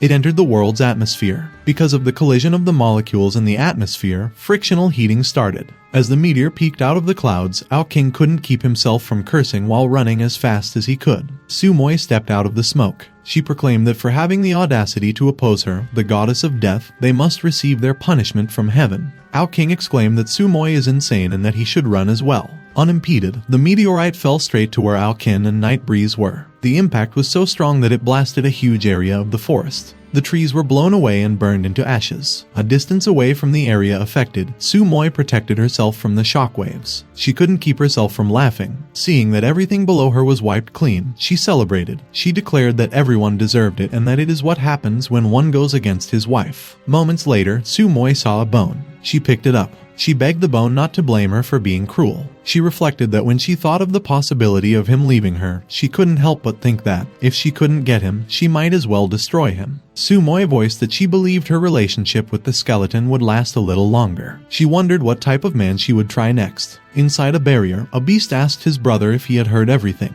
Su Moi was surprised when she looked behind her. Ao King made it clear to the skeleton that Su Moi doesn't care about him and that she was just going to blow him away as well. Su Moi threw the wild boar's bone and started spitting in disgust. The skeleton asked Su Moi why she did it. Suddenly, Su Moi grabbed the skeleton's head. After telling him that it was good that he was okay, Sumoi apologized to the skeleton, mentioning that she had lost herself for a while and done something she shouldn't have done to him. Calling her a witch, Nightbreeze accused that they would never believe whatever she mentioned. The skeleton admitted that he wouldn't believe her as well. However, he immediately changed his mind. He decided to just forget about it and forgive Sumoi for once. Out of nowhere, the pebbles around Ao King started to float. A crack appeared in the sky and started sucking things in the area. Sumoi revealed that she was sure that the strongest curse of all had come. The most powerful spell, the Eye of the Void. Sumoi confessed that she sometimes felt that he was born for her and that he was the only one who was everlasting. Ao King and Nightbreeze tried their very best not to get sucked into the Eye of the Void. They were afraid that even the immortals would be torn into pieces if they came. The skeleton exclaimed when he felt that he was getting sucked as well. Sumoi revealed that spatial rift would suck in all the cultivators around except her. She believed that even if the skeleton resisted the meteorite, the possibility of him surviving in that spatial turbulence was almost zero. Sumoi bid farewell to her love. Ao King couldn't believe that the skeleton was swallowed by the Eye of the Void. He transformed into his original form. He commanded Sumoi to return his brother. Nightbreeze advised not to be impulsive, but to no avail. Sumoi glared at Ao King, and Ao King suddenly started floating in the air. Ao King could only howl in desperation as he got helplessly sucked into the Eye of the Void as well. Nightbreeze was too weak to make a difference. Thinking that it was all just a nightmare, he wept and hoped that he would wake up quickly. Sumoi asserted that it was futile for him to cry because it was their destiny. She pointed out that no one in their world could escape their destiny. Out of nowhere, someone commented that drum-type washing machine's suction power was a bit high. Both Sumoi and Nightbreeze were startled when they saw that a crack was forming in the sky. Moments later, the hands of a ginormous skeleton emerged and tried to rip the Eye of the Void open. Sumoi couldn't help but stare at the skeleton in disbelief. The skeleton announced that he would tell her in advance that she had to help him do the laundry next time. Sumoi couldn't believe that the skeleton really cracked the cursed spell from the heavens. Knowing that even the immortals couldn't do anything about the heavenly law, Sumoi wondered what the skeleton's real identity was. Meanwhile, in the immortal world, the immortals suddenly felt an unknown energy. When an immortal disclosed that someone from the human world had cracked the heavenly tribulation, another immortal suggested that it should have been impossible since the path to immortality in the human world was cut off. A three-eyed immortal showed a surprised look on his face. He remarked that in the human world, something very ominous was happening. Nightbreeze couldn't hold back his tears after seeing that Ao King and the skeleton were fine. Sumoi weakly summoned her husband. She declared that he was her god and that she would like to serve him for the rest of her life. Nightbreeze chastised Sumoi for treating the skeleton as her plaything, letting her know that if Feng knew what she did, he wouldn't spare her. Sumoi contended that on the Xianzhong continent, she had never heard of the name Feng. She speculated Feng must have been just a low-life swindler, stating such an unknown person could never have been the skeleton's master. The skeleton grew furious. He could not bear Sumoi insulting his master. Sumoi was inevitably horrified by the skeleton's reaction. When the skeleton remarked that Feng was a transcendent being that could never be compared to a mere martial supreme, Sumoi quickly explained that she mentioned it because she had never heard of the name Feng before. She asserted that even if Feng were some hidden peerless expert, his deeds should be passed on by word of mouth. The skeleton pointed out to Sumoi that Feng's might had long transcended the level that mere beings like her could comprehend. Sumoi was surprised. She immediately apologized to the skeleton and admitted that she was wrong. But it was already too late. She could only stare at the ominous energy that was quickly coming her way. Sumoi was helplessly blasted by the skeleton's attack. The skeleton voiced that it didn't matter if he got insulted. But if someone dared to insult his master, even if it was those Taoist immortals in the heavens, he would exterminate them all. Hearing the skeleton suggest that they should go back to Feng, the two immediately replied that he was both wise and powerful. However, the skeleton made it clear that he was still a bit angry with Feng's attitude. He proposed that when they got back, they should have a proper argument with Feng to strive for better welfare for them and more freedom. Ao King was glad that the skeleton was finally willing to go back. He found it worthy of celebration. Noticing the robe on the floor, Ao King joked that he shouldn't take off his clothes, even if he was happy. Suddenly, Nightbreeze noticed that something was wrong. They realized that the skeleton seemed to be disappearing. The skeleton didn't know what was happening either. The only reason he could conclude was that it was happening because he was away from Feng for too long. Ao King and Nightbreeze could only stare at the skeleton in shock. The skeleton found it a pity that his short life was over. He pondered to himself that if there was still a chance, he would go to Feng and apologize to him. Suddenly, Feng appeared out of nowhere. He promised the skeleton that he would give him 2 gold coins when they got home. The skeleton was confused.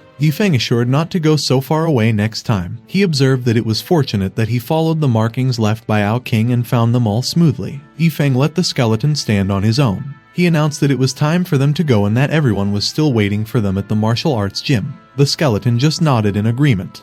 Feng complained about how far the martial arts gym was and how tiring it was to go back and forth. He voiced that it would have nice to have a mount or something. A month ago, Feng mentioned to Gu Union that the food he wasn't much. He noted that if they ate normally, 3 people would have only 20 years worth of food, and that if they ate it once every few days as they used to, they could have probably eaten it until they died of old age. Gu Union was surprised. He queried Feng why he didn't bring out the food earlier, and if he was trying to starve them to death. Feng explained that it was better to be prepared. He highlighted that if they really gotten stuck inside, they could have still a good death rather than a bad life. Gu Union was annoyed, but he couldn't refute what Feng asserted. Yun Tianchen suddenly taken the food from Feng's hand. After asking Feng where he got so much food, she declared that she was hungry, so she would eat first.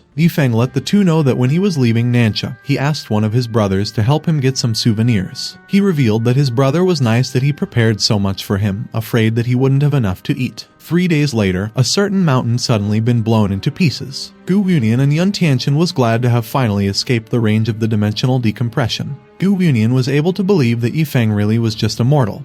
He was a little unconvinced before because he couldn't feel the cultivation. He admitted that he never admired many people before, especially mortals, of whom Feng was the first. He confessed that if not for Feng, their graves would have been planted on the immortal ruins. Feng thanked Gu Union for appreciating his deeds. He suggested that they should have done some accounting for the food that they ate. The two was shocked. Yun Tianchen couldn't have believed that as soon as she felt some gratitude towards him, he immediately started talking about money. When Feng proposed that he would do the math first, Yun Tianchen insisted to just forget about it, saying that she would just give him another 1,000,000 gold coins. Feng couldn't have helped but call Yun Tianchen a rich lady. He inquired Gu Union if he wanted his debt to be calculated. Gu Union voiced that he didn't think that Feng just wanted some mere gold coins. He promised that he would give him the 3 or 5 million gold coin savings that he had. Yun Tianchen inevitably felt awkward as she watched Feng admire how rich Gu Union was. Gu Union mentioned that he had some business to do in Dingsheng first.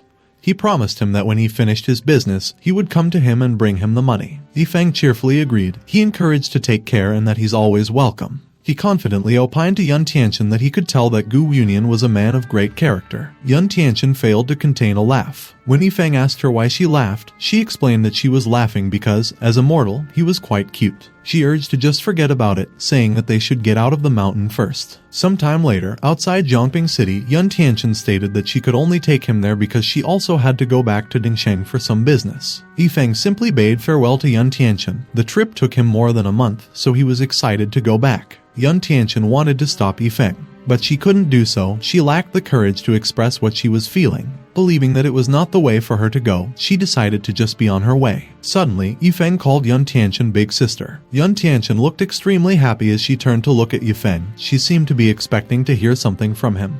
Feng reminded Yun Tianchen not to forget to pay him back. Yun Tianchen regretted that she expected something from Feng. She conceded that Feng wouldn't go back to the Shuanda mountain again. It was that Feng saved the skeleton and immediately went back to Zhongping City. Feng felt so happy that he recited the so cheerful song by Bayer Shuang. He took a deep breath and appreciated how different the air in his hometown was. He let himself fall into the cheerful feeling. Out of nowhere, he received a message from the system, which commended him for making his chess skill on par with gods. Feng was at a loss as to why his skill suddenly increased. Thinking that it was because of his game against Yi Tiansheng, Feng couldn't help but criticize that the trash system is too slow. Seeing that the mount's name was slowly, Feng immediately felt a bad feeling about it. The first one to come across Feng was Old Man Lai. He offered Feng the tofu he made that morning. When Feng asked him how he was doing, he responded that life was getting better and better because of him. Some old men invited Feng to play chess with them, but Feng declined, stating that he needed to go home first. Moments later, 2 girls approached Feng and asked him to fight the landlord with them.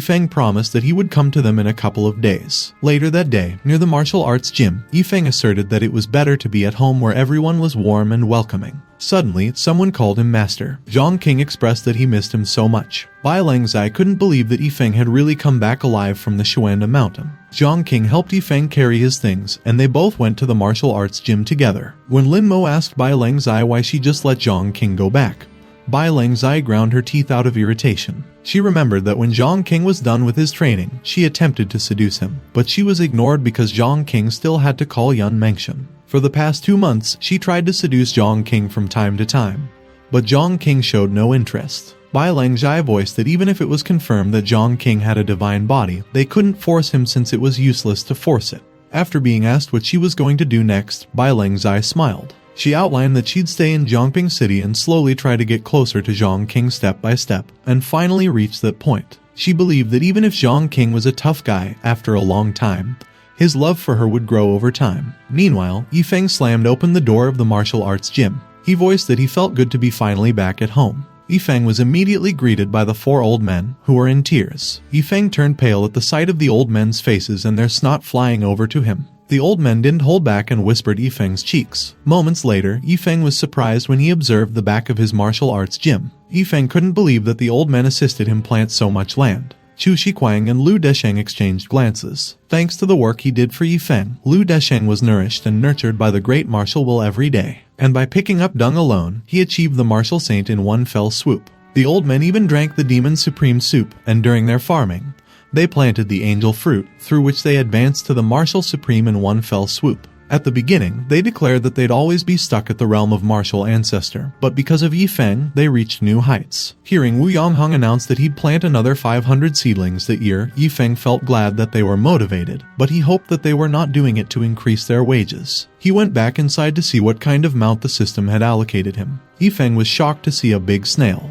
Just by learning the name, he already knew that it wouldn't be any good. He wished that the system would stop playing with him and give him something reliable. Not wanting to see it lying in the middle of the courtyard, Yifeng instructed Slowly to get out of the way. Slowly obediently heeded Yifeng's command. 6 hours later, Slowly was still half a meter away from his initial position. Yifeng was in extreme disbelief. He realized that if he went to the vegetable market to buy vegetables, he would die of old age on the back of Slowly. He had discovered once and for all that the systems are designed to screw people. As soon as Yifeng walked away, the skeleton came to converse with Slowly. They uttered some aba and bulu-bulu noises, which made Ao King curious as to what they were discussing. The skeleton introduced his old friend, Ketao, to his brothers. Ao King queried the skeleton if Ketao was powerful as well. The skeleton confirmed that Ketao is strong for sure. He recalled that Ketao once mentioned that although he is very slow, when he is big enough, the entire continent is just a matter of him wriggling. The two were amazed. They were glad to have another leg to hold. Sometime later, Yifeng finished up doing a dragon sculpture. He didn't care whether it was carving, brewing, making tea, or whatever. He intended on upgrading all of them to the highest level. He wanted to see what other rewards he could get from the stupid system. Later that day, he mopped his sweat as he finally finished carving. Suddenly, the dragon materialized. It roared and flew into the sky to show its might. Yifeng couldn't comprehend how there could be such a strong wind. He was annoyed, seeing that the wood shavings were getting blown everywhere. Out of nowhere, the system lauded Yifeng for making his carving skills on par with Git's. Yifeng immediately examined the panel, and he was extremely shocked by what he saw. His cultivation actually changed from being immortal to something that couldn't be detected. He suddenly recalled that in fantasy cultivation novels, when one's strength was strong, it was impossible to detect. Yifeng thrust his fist upward, seemingly trying to see if something had changed within him. However, when he saw nothing happen, Yifeng couldn't help but feel disappointed.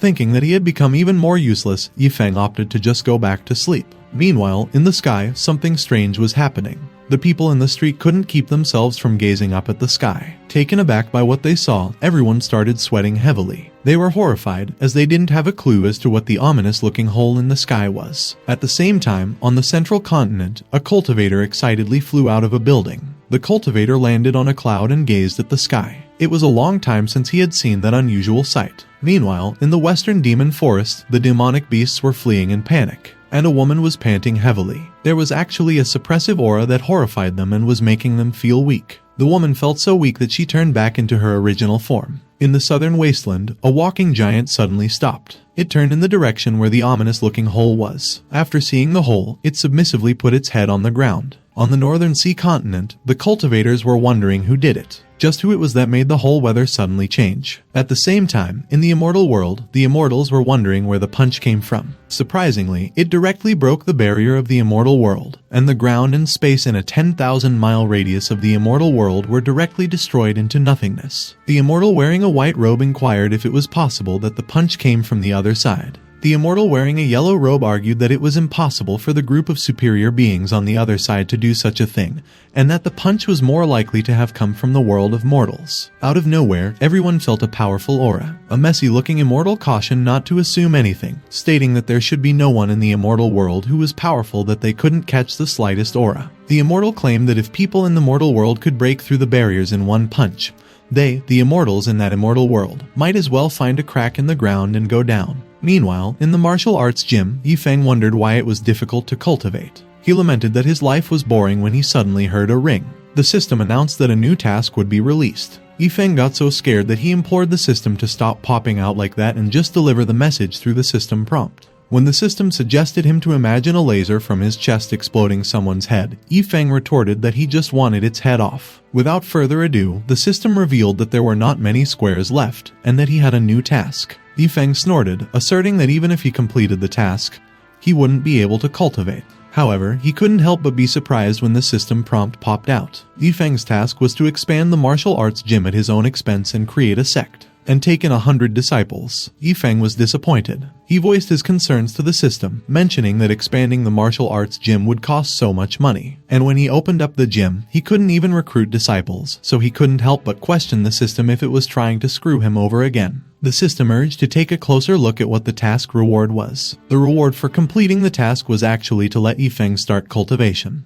Feng was surprised that he just observed the system prompt in disbelief. Thinking that he was finally about to pass the system appraisal and become a really awesome cultivator, Feng congratulated himself. As long as he could cultivate, he didn't mind expanding the martial arts gym at his own expense. And as for the establishment of the sect, he was determined to take in 100 disciples, even if he went through fire and water to achieve it. Although he had never visited any of the sects in that world, he had seen a lot of movies and novels in his previous life. To accept disciples, he couldn't think of another way but to coax and deceive. Feng remarked that if the sect looked broken and poor, no one would come, so he believed that external effort had to be done well and that his sect had to be tall and strong. The first step he wanted to take was to make a tall and grand-looking mountain gate, and an awesome statue. He was willing to spend a little more money to make the mountain gate high, and as for the statue, he planned on using the previously carved dragon in the middle of the sect gate. His second step was to make the sect look fairy-like and misty. Feng still remembered some of the chemical principles from his previous life. He didn't care if it was spiritual or not, he trusted that appearance was the most important thing when applying a stage effect. The third step was the sect's library. Feng used to be an intellectual, so he planned on writing some chicken soup recipes for the record and mentioning something to stuff in. As for whether others could comprehend something, even he couldn't tell. His fourth step was the back of the sect and the Forbidden Land. Feng believed that it could highlight the heritage of the clan and that what was inside of it did not matter. He planned on grabbing some wild animals and putting them inside to make things a little more awesome. His fifth step was to find a guardian beast for the sect and the hidden trump expert. Feng resolved to just use Ketao as the guardian beast of the sect.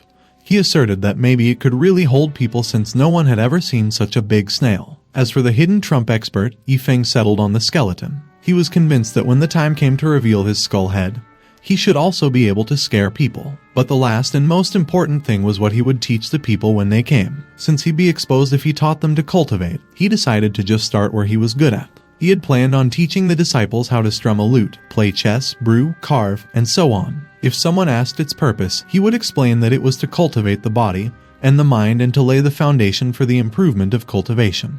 Feng was confident that everything would be fine. He decided to start his perfect plan by buying a piece of land. The land cost him most of his wealth, so he had to save money next. Sometime later, since he wanted to establish a sect, he chose to leave the martial arts gym as his bedchamber. His next step was to put in a lot of manpower into building up the place. Suddenly, Lu Qingshan, Lan Zhu, and Liu Olai arrived at the martial arts gym. They had heard that Feng was going to establish a sect, so they came to visit him. It had only been a few months since Lu Qingshan was there, but it felt like a lifetime to him. He was glad that he finally got to meet Feng. He remarked that he was still so graceful, he was a god, he was his rose, and that it was him who illuminated his dark life and made his world meaningful. It had only been 3 or 4 months, so Feng couldn't help but wonder if it was really that much. Feng let Lu Qingshan know that there was a question that he was meaning to ask them for a long time. Lu Qingshan encouraged to speak. When Yifeng asked them what they did for a living, Lan Zu and Lu Qingshan turned pale. They believed that Yifeng was a man who calls himself immortal to perceive ordinary life. Hence, they didn't want to say that they were cultivators so as not to break the precepts. They didn't expect that Yifeng would ask them that, so they didn't know what they should do. Luo Lai cheerfully raised her hand. She was about to reveal to Yifeng that they were cultivators. However, just in time, Lu Qingshan and Lan Zu were able to stop her from talking. Lu Qingshan reminded Luo Lai not to talk about cultivation in front of Yifeng.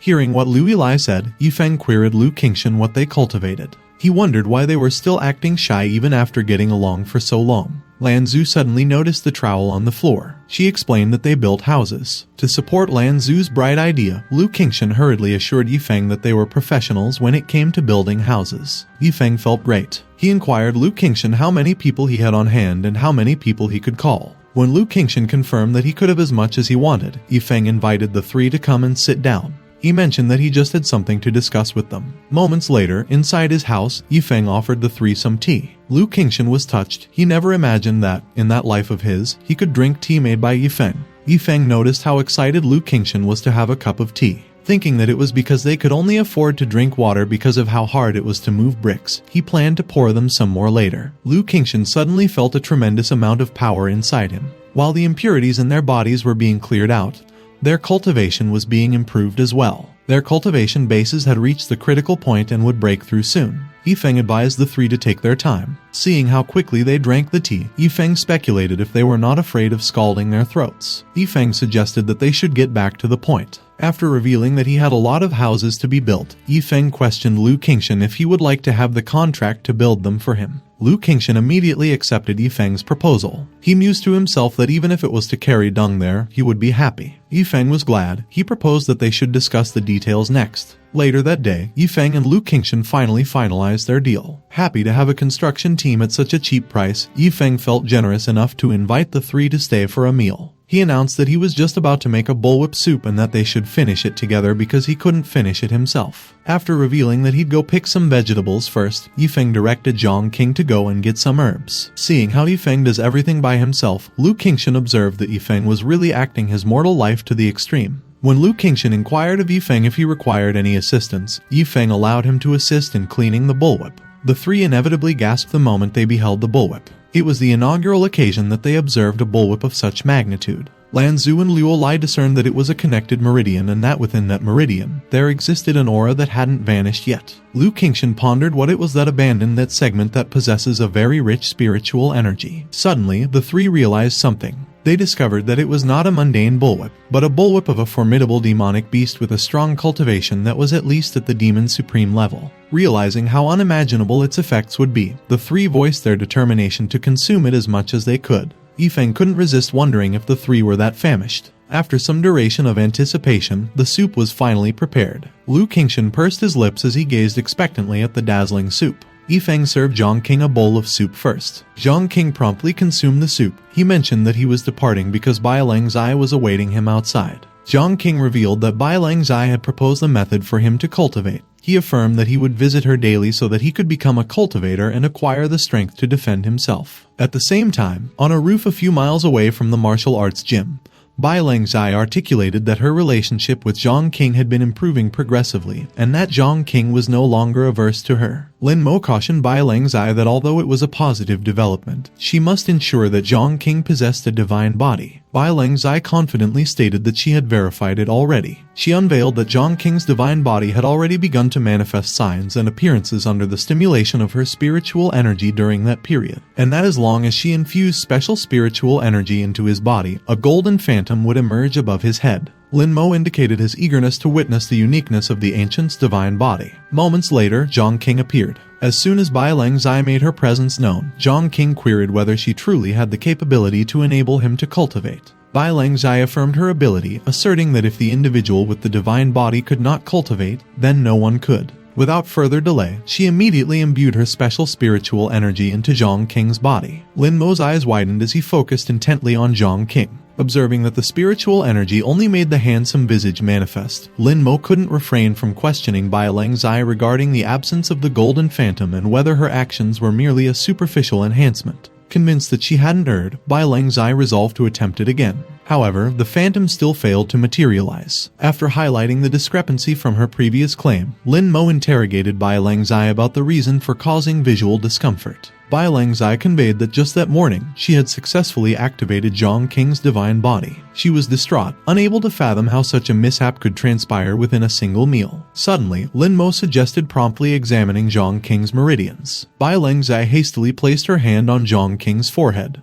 Overwhelmed with emotion, Bai Langzai burst into tears upon discovering that Zhang Qing's divine body had disappeared. Zhang Qing's meridians were completely changed. It became a completely incomprehensible meridian structure. Bai Langzai felt so frustrated that she commanded Zhang Qing to disclose what he did. She inquired who he was in contact with that day, and when Zhang Qing revealed that he was just with Feng, Bai Langzai questioned him about their activities or if they consumed anything unusual. Zhang Qing disclosed that he merely drank 2 bowls of bullwhip soup from Feng. Bai Langzai noticed that there was indeed a warm current in Zhang Qing's body that altered the structure of his meridians as well as his physique. She worked so hard to find someone with a divine body and devoted so much time. Bai Langzai declared that his cultivation training was over and that he could depart. She was infuriated since all her effort was nullified by a few bowls of soup provided by immortal. She was enraged that she schemed to exterminate Feng. Meanwhile, in the martial arts gym, Lanzu excitedly accepted the bowl of soup. Seeing how the three became so emotional over a bowl of bullwhip soup,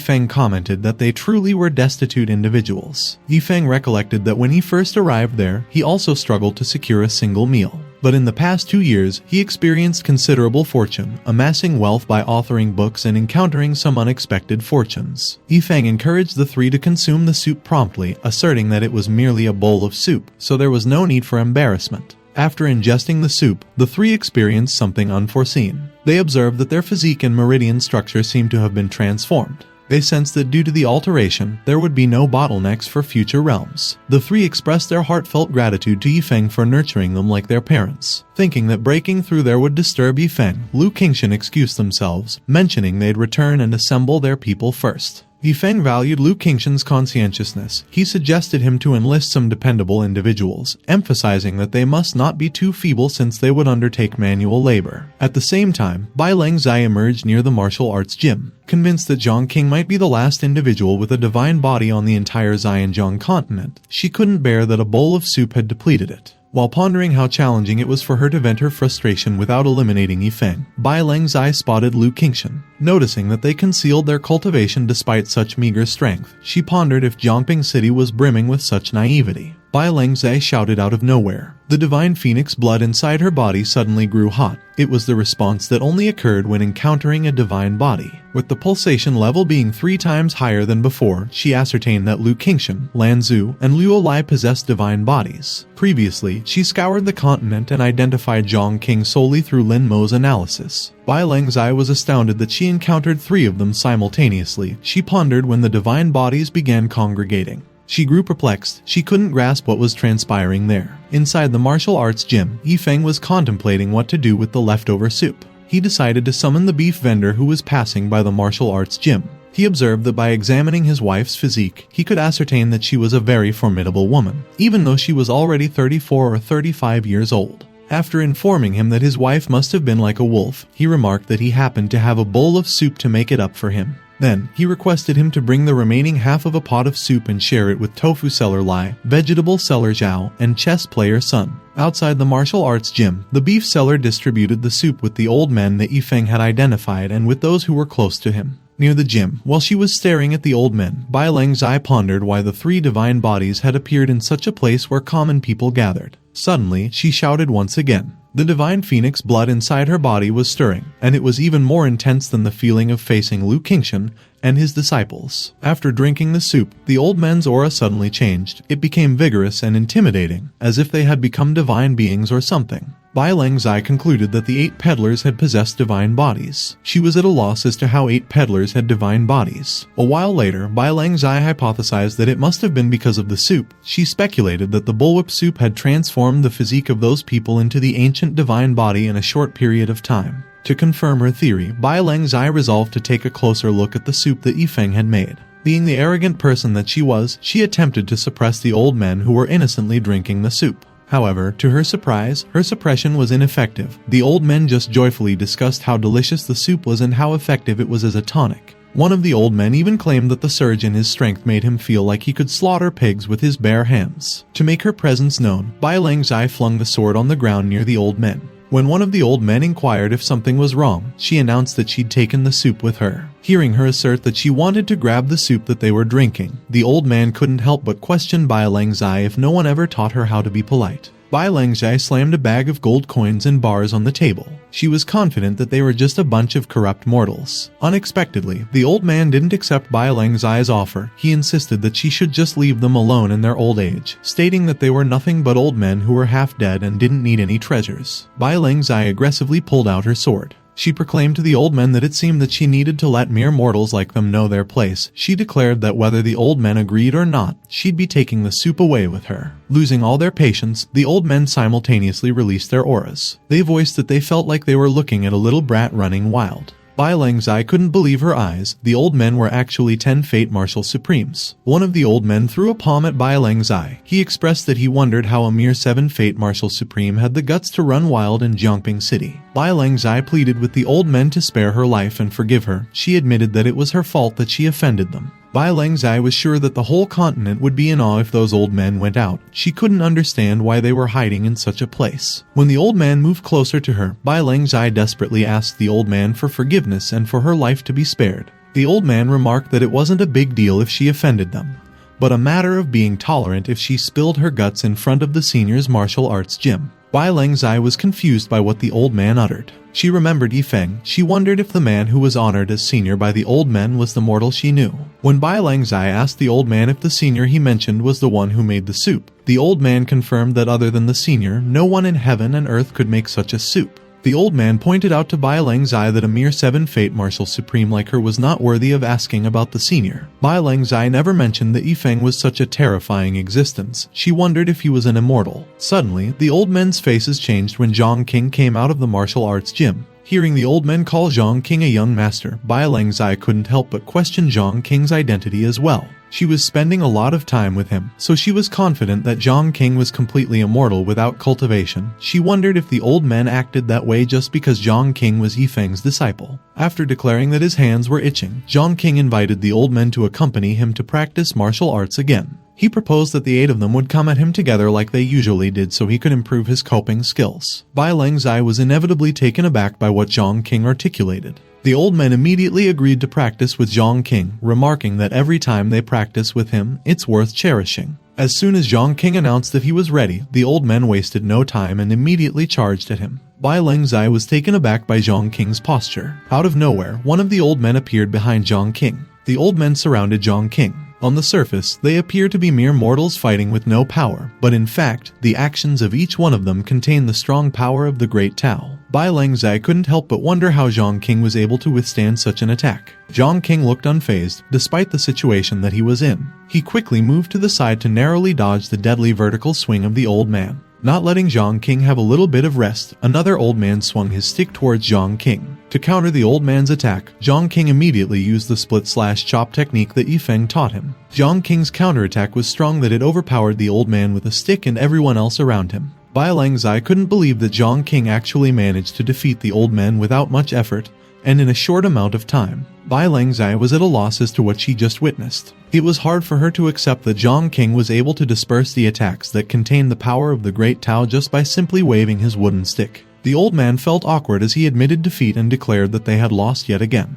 Zhang King told the old men that they should try harder next time, pointing out that although their siege was much better than last time, it was still too easy to break. Bai Langzai had cold sweats as she listened to the old men promise Zhang King that they would definitely do their best next time. She never mentioned that Zhang King, who she thought was just a mere mortal dancing in the palm of her hands, was actually an existence that people would look up to. Suddenly, she realized that if Zhang King was that strong, the master behind him must be strong as well. Bai Langzai's eyes widened in horror. She exclaimed that Feng was at least an immortal. Zhang King bid goodbye to the old men. He mentioned that he was going back to the martial arts gym to help Feng wash his socks. Bai Langzai was startled when the old men suddenly turned and stared at her. One of the old men asked Bai Langzai if she still believed that a mere 7 Fate Martial Supreme like her was qualified to put on a lofty attitude there. Bai Langzai immediately apologized and admitted that she was just ignorant. Out of nowhere, a beam of light smashed into her cheek and distorted her face. After casually sending her flying, the old man ordered her to get lost. He warned her that if they saw her in Jiangping City again,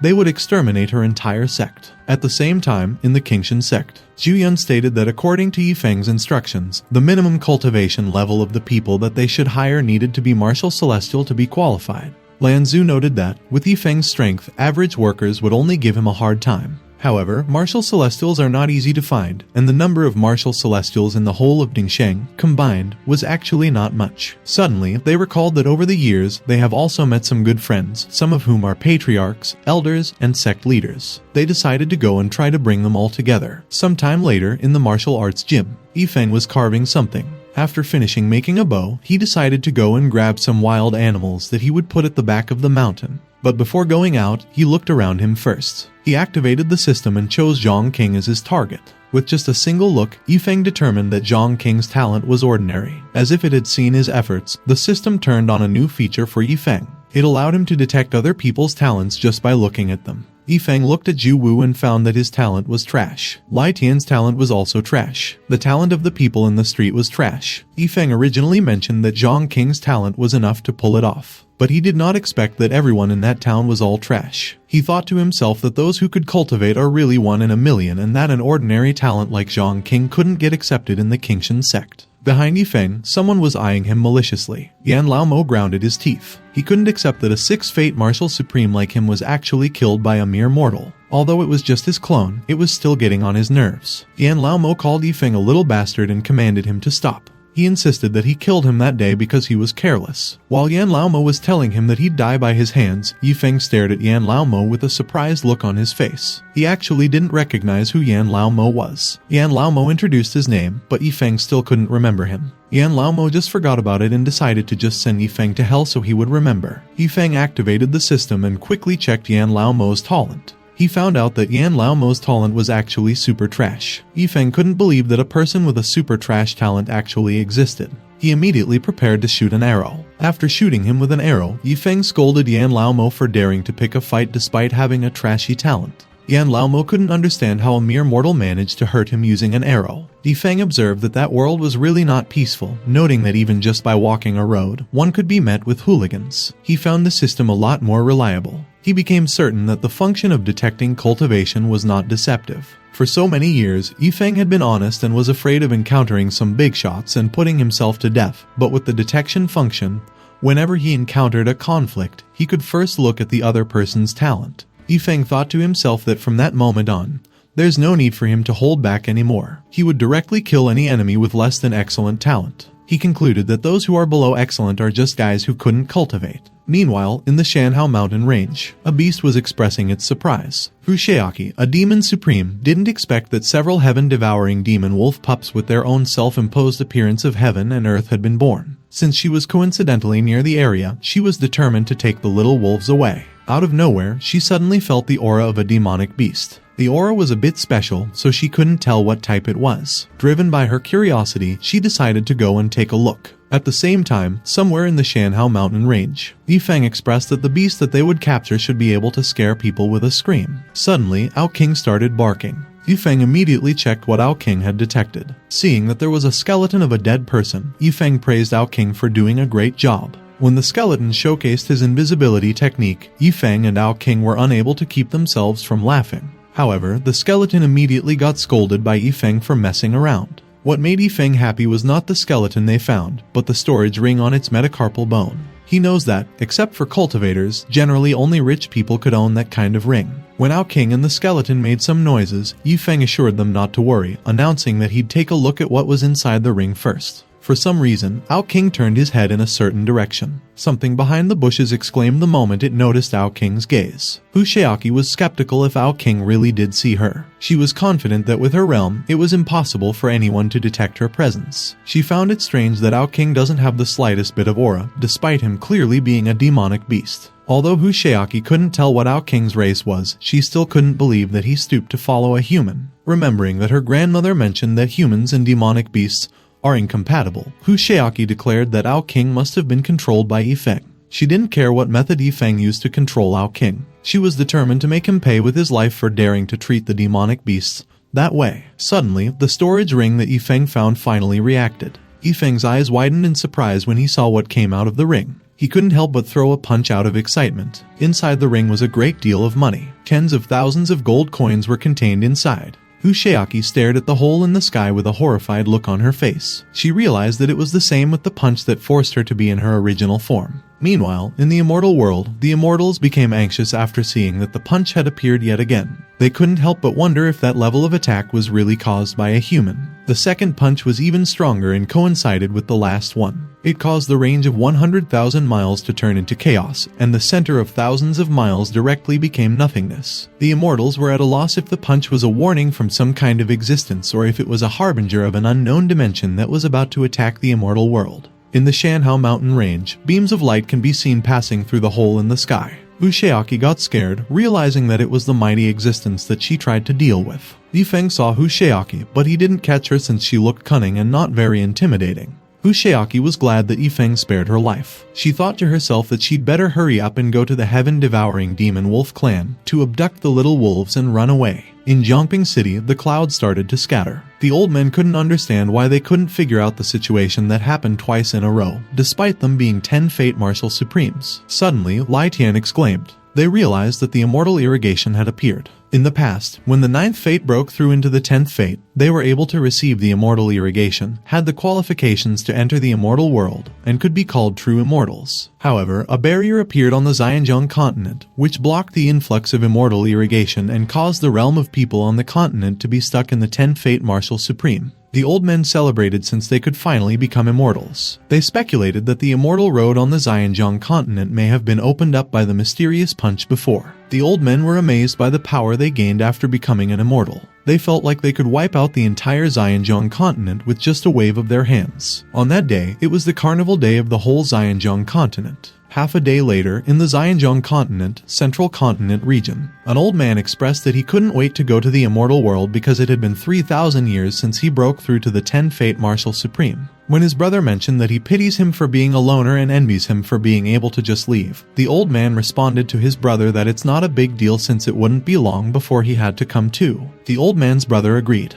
Due to the difference in the power of the laws, if one doesn't leave after a year, the person would be excluded from the laws of the land of immortal and would be destroyed. The old man informed his brother that it was already time for them to go and that they had already determined that the location of the barrier between the two worlds was in the Shanhao mountain range in the Dingsheng region. In the following time, every day, new immortals came to the Shanhao mountain range, crossed the barrier between the two worlds, and entered the immortal world. In addition to the immortals, the demonic beasts in the western demon forest were also no exception. The 10 Fate Demon Supremes also received the immortal irrigation and became demon immortals. Before leaving, the demon immortals instructed their children to protect their western demon forest from being invaded by humans. They announced that after they were gone, the presidency of the western demon forest would be passed to Demon Supreme Ushiaki, and that they must follow her orders. Meanwhile, in the Shanhao mountain range, after entering the mountains for so many days, Feng saw many wild boars and hares, but he hadn't seen any beasts that could scare people. Losing all of his hope and energy, he decided to just forget about it and go home.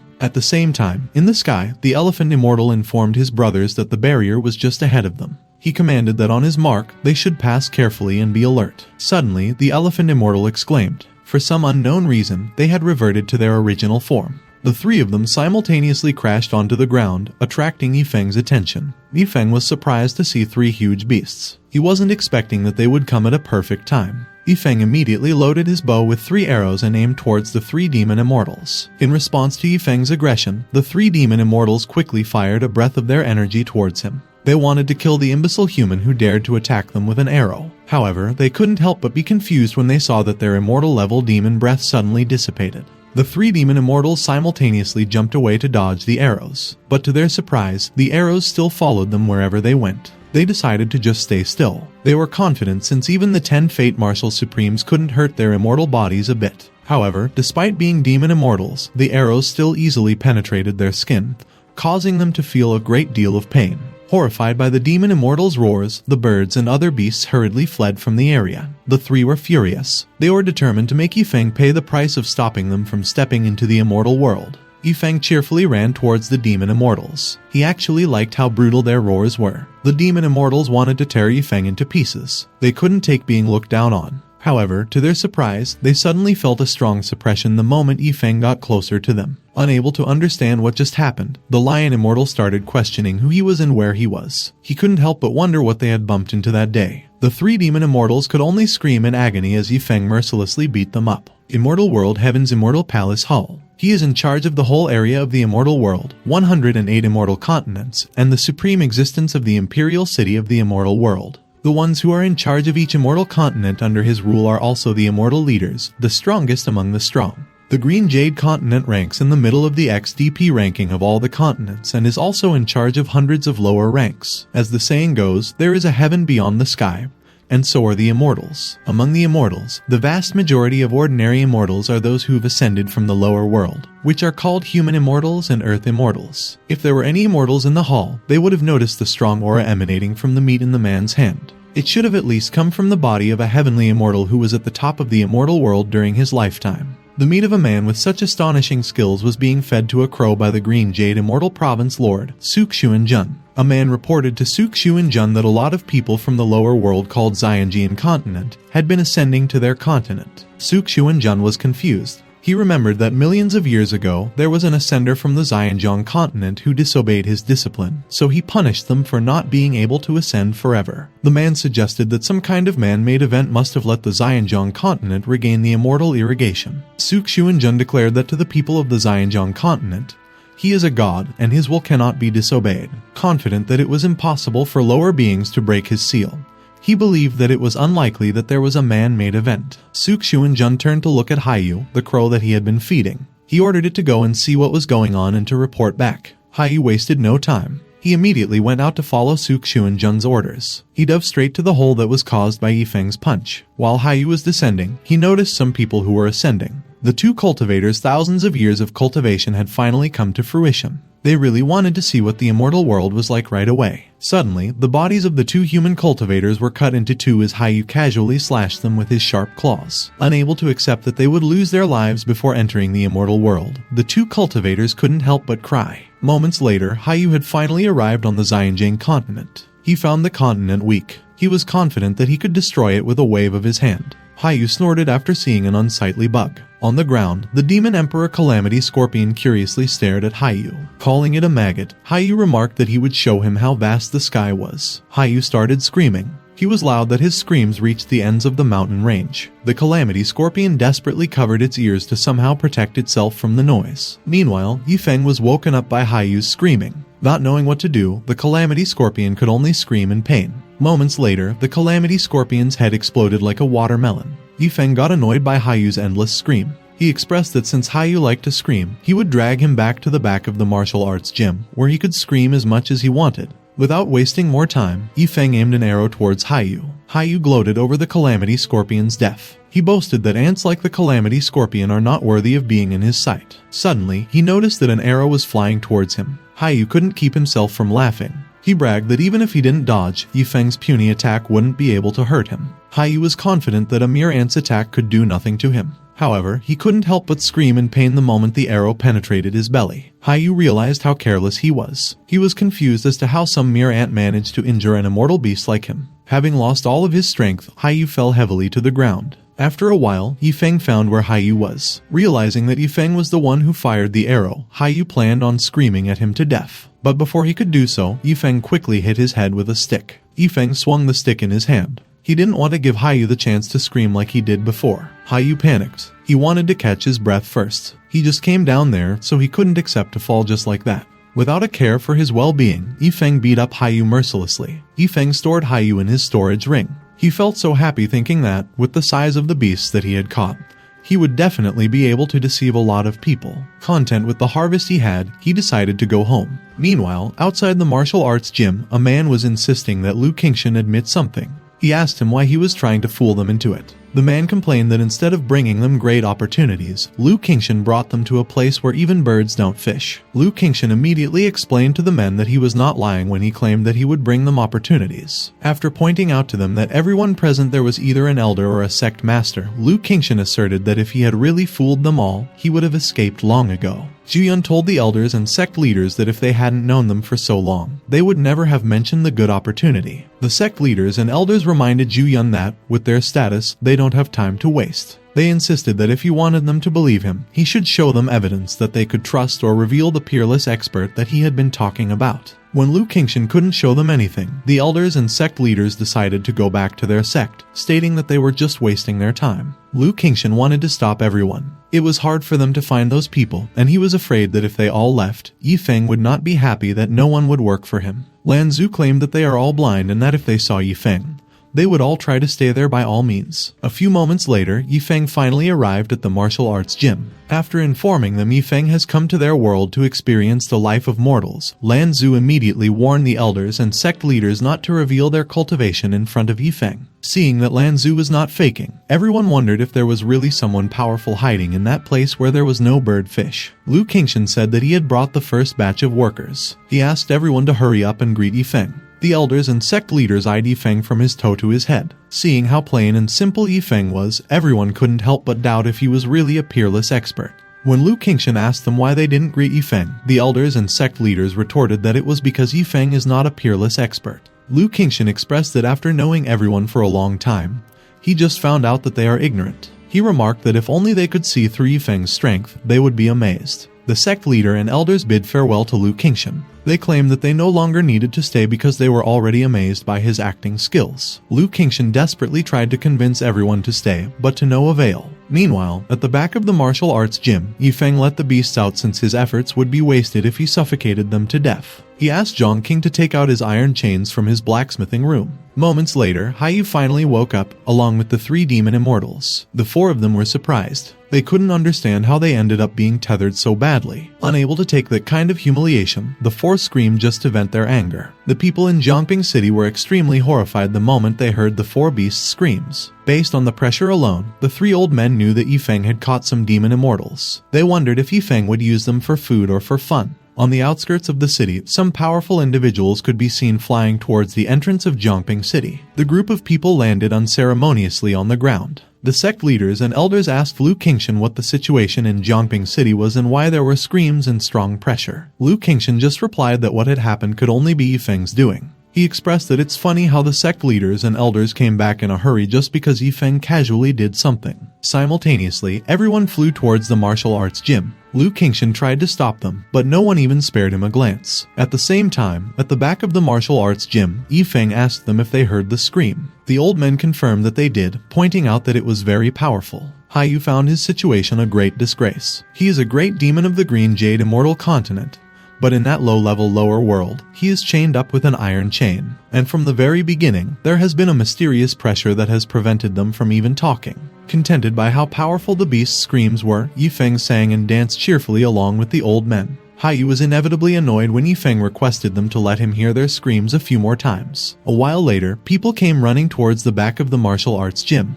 The moment they arrived, the sect leaders and elders immediately noticed the beasts that were shackled on the pillars. Haiyu and the 3 demon immortals screamed at the newly arrived people, seemingly trying to scare them off. Everyone was surprised the moment they realized that the 3 were the great demon immortals of the western forest. They also noticed that the pressure that Haiyu was emitting was more powerful than the 3. Everyone couldn't help but wonder how the peak experts of the western demon forest ended up there, and why they were all chained up.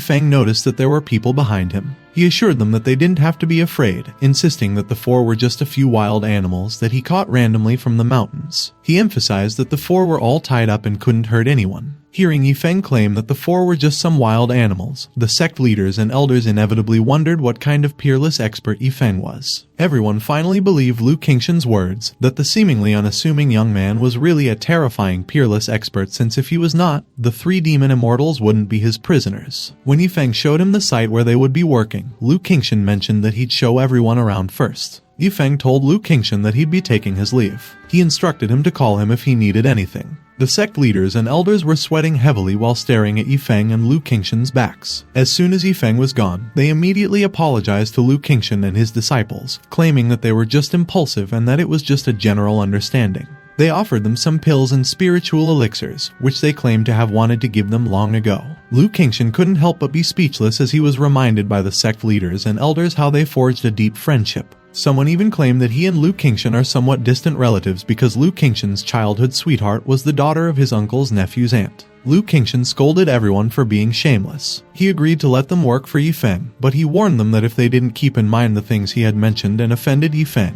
he and his disciples would just turn a blind eye. Moments later, inside his house, Yifeng told Lu Qingshan and Zhu Yun that he had something that he wanted to ask them. The two were inevitably surprised when Yifeng informed them that he was going to establish a sect for fun, and that he wanted to ask them some related questions. Yifeng advised not to be surprised, adding that he's just a mortal who's just going to have a little fun. He asked the two what other processes are there apart from the construction of the sect. The two couldn't believe what they just heard. They found it too much to establish a sect as a mortal. Thinking that Yifeng already knew everything about them and their status, Lu Qingshan answered Yifeng's questions unhesitatingly. After hearing the details from Lu Qingshan, Yifeng found out that he still needed to solve two more problems. The first one was the address of the sect. It was necessary to select a territory without a master. If a sect was created under the jurisdiction of another sect, it would undoubtedly challenge the sovereignty of that sect. Yifeng was worried that his sect would be destroyed even before it was established. Suddenly, Yifeng's eyes widened. He just remembered that Jiangping City was the territory of the Qingshan sect. Yifeng heard that the Qingshan sect's elder has a violent personality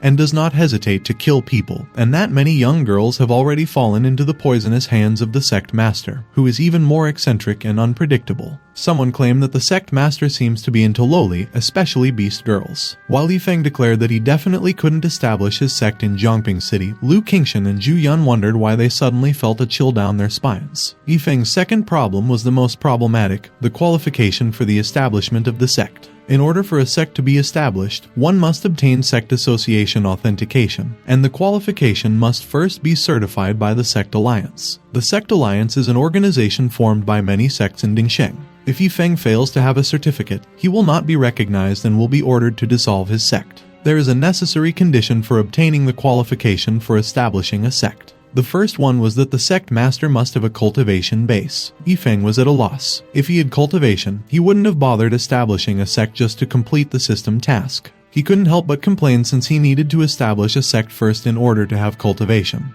But he actually needed to have a cultivation base to establish one. The second way was to have a past history of joining the sect, which is a one-sided representation of the fact that he is a person with cultivation. However, with his aptitude that even the system couldn't detect, he was certain that no sect would want him. He decided to just try his luck on the small sects in Dingsheng, hoping that a foolish sect would accept him. He planned on going for a month to get a disciple status and come out. Having a disciple status was also considered to have the qualification to establish a sect. Lu Qingshan and Zhu Yun noticed that Yifeng's expressions were unusually rich that day, but they didn't dare ask, thinking that Yifeng's business was not something that they could pry into. The next day, since he couldn't establish a sect in Jiangping City, he decided to go and see the geomancy site that he had chosen. He had studied the map. There's a huge freshwater lake between Jiangping City and the Shanhao mountain range, which seemed to be the largest freshwater lake in the whole Xianjiang continent. Not many people usually come there, and it is not part of any sphere of influence either. Yifeng believed that it was not a bad idea to establish the sect on that small island. Not only was the scenery beautiful, but there was also a forest that was perfect for keeping the beasts out. Most importantly, the establishment of a sect in such a remote place was extremely secure, as they no longer needed to worry about being targeted by other sects. After rowing for quite some time, Yifeng finally arrived at the island. However, before they could step onto the dock, they saw something unexpected. A man was running desperately towards Yifeng. The man unceremoniously jumped onto Yifeng's boat. He hurriedly ordered Yifeng to row the boat as soon as possible. He explained that the guy that had been chasing him is afraid of water and simply cannot leave the island, so as long as they get to the water, it wouldn't be able to hurt them. Confused, Yifeng asked the man what was the matter with him and if he could put his hands down. Calling him a piece of fish, the man demanded to just follow his orders. He kicked the skeleton off the boat so he could have more space. The man threatened Yifeng that if he did not follow his commands, he would kill him. Losing all of his patience, Yifeng activated the system and found out that the old man's name was Zhang Wuda. He determined that Zhang Wuda's talent was super trash. Zhang Wuda warned Yifeng that he would kick him off the boat if he didn't stop idling. However, to his surprise, Yifeng kicked him in the face. Yifeng's kick was strong that it distorted Zhang Wuda's face. Yifeng exclaimed that Zhang Wuda, whom he thought was some big shot, was actually just another idiot with super trash talent. Jiang Wuda couldn't keep himself from cursing Yifeng for treating him like he was nothing. Yifeng poked Jiang Wuda with the bamboo stick to stop his barking. Jiang Wuda shouted that if he hadn't been seriously injured and was able to use his cultivation, he would have skinned him at that moment. Yifeng just flipped the bird at Jiang Wuda. He believed that he was just talking some nonsense. When Jiang Wuda threatened to rip his bones out if he didn't die on that island, Yifeng just playfully stuck his tongue out. Knowing that Jiang Wuda has a super trash talent, which is even worse than the old men in Jiangping City, Yifeng warned that Jiang Wuda was better off not meeting him next time. He decided to just forget about it and take a good look around the island. Moments later, Yifeng was glad when he found that there were wild animals and fish to catch on the island. It was also very close to Jiangping City. Yifeng couldn't help but love the island. He stood on top of a small hill. He proclaimed that, from that moment on, that island was his property. The skeleton looked at the sky and blushed. A bright light pierced through the clouds and illuminated the entire island. The people in Jiangping City couldn't help but notice the phenomenon.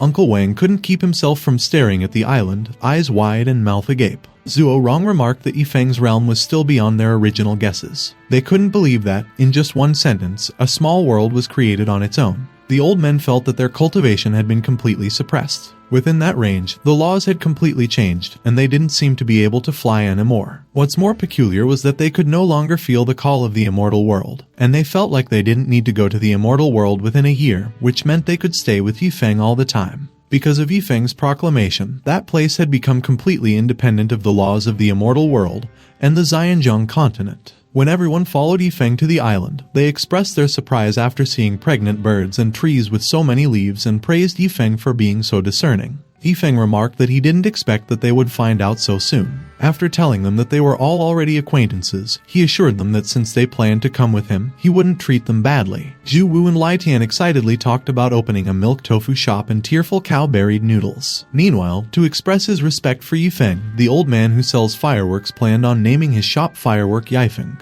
When Yifeng asked them to work in his sect and just talk about opening a shop when there were more people, the old men assured Yifeng that they would do no matter what he instructed to do. They expressed that Yifeng really had thought things through and that being part of Yifeng's plan was a big event to look forward to. Suddenly, Yifeng realized that the scene in front of him was the scene that he had dreamt of when he first crossed over. He thought to himself that even if the establishment of the sect failed and he couldn't cultivate, it was still possible to put the small island to good use. He planned on building a small resort town, while he, the landlord, would just collect the rent and play with a couple of dialect women. Yifeng suggested to be his sect's cook. He assigned who was going to be in charge of cleaning, who would watch the door, and who would row a boat to get in and out of the island. Everyone willingly agreed, responding that it was not a problem and that it was enough for them to stutter. After assigning them a job, Yifeng led everyone around the island. He revealed to them that his preliminary plan was to take the forest to the north of the island and use it as the back for their sect, where they would keep some small animals. Although the danger was not very great, Yifeng gave the old men a choice not to go, but the old men insisted on going. Yifeng announced that their sect would be established near the back of the mountain and that there would be a mountain gate, a martial arts arena, a residential area, and a library. When Yifeng mentioned to them that he would assign them some tasks, the old men replied to just command them. Yifeng stated that the first thing he needed was a huge tree. And since they were older and more experienced, he planned on sending 2 people to help him find one. Uncle Wang and Zuo Rong inquired if any big trees would work. Yifeng explained that he wanted to carve it, so the wood must be good. He pointed out to them that since they have already seen his carvings, they should know the standards of his needs already. To successfully deceive 100 disciples, Yifeng believed that pivoting a dragon was necessary. Remembering the dragon that Yifeng had just finished carving, everyone couldn't help but be taken aback. They realized that the task was to look for a tree that could be turned into an artifact. Uncle Wang and Zuo Rong indicated that if it were a tree that would meet Yifeng's standards, they knew where there was one, but they were afraid that it would be hard to get. Yifeng encouraged them and suggested that whether it was money or whatever, they should just get it at all costs. He assured them that he would come to them if something really happened. Yifeng's words boosted the old men's morale. They declared that since he was on their side, they would do whatever it took to get the material he needed. Yifeng approached Lu Qingshan. He observed that the people that he recruited weren't very good. Lu Qingshan couldn't help but be surprised since the lowest ones among those people were martial celestials. He didn't think that after pulling over many sect masters and elders to raise the threshold for making bricks, it was still not sufficient for Yifeng. When Feng asserted that he needed to find someone with stronger qualities, Lu Qingshan asked for an example.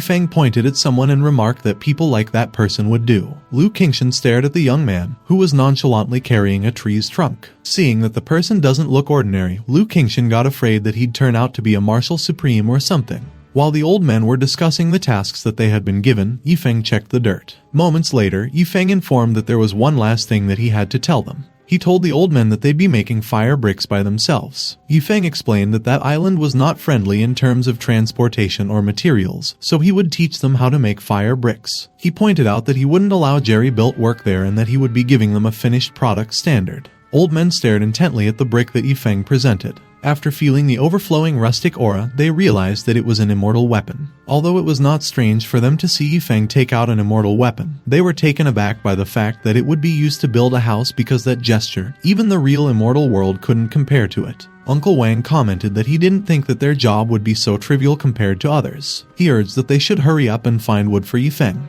After asking Lan Zhu to come with him to make fire bricks, Feng instructed Lu Qingshan and Zhu Yun to find workers. He reminded them that in addition to strength, they must not be too old. While he was reminding themselves about Feng's standards, Zhu Yun and Lu Qingshan ran towards the young man. Lu Qingshan pulled the young man away so they could have a word with him. He couldn't help but feel anxious while he was asking the young man what his cultivation level was. When the young man requested them not to laugh after hearing what his cultivation level was, the two were relieved, thinking that the young man's cultivation level was not too high. The young man admitted that he is just average and not that talented, saying that even though he followed Feng for a whole year and a half, he was only promoted from Martial King to 6th Fate Martial Supreme. Zhuo Rong and Lu Qingshan were so shocked that their eyes popped out. Unable to believe what he just heard, Lu Qingshan asked the young man to repeat what he just mentioned. The young man innocently replied that he was a mere 6th Fate Martial Supreme. He reminded Lu Qingshan not to laugh at him because of his low cultivation level. The two inevitably got depressed. They were afraid that even if the entire Xianzhong continent was turned over, they wouldn't find enough workers who were both young and 6th Fate Martial Supremes. However, although the task was heavy, they were still determined to do it just for Feng.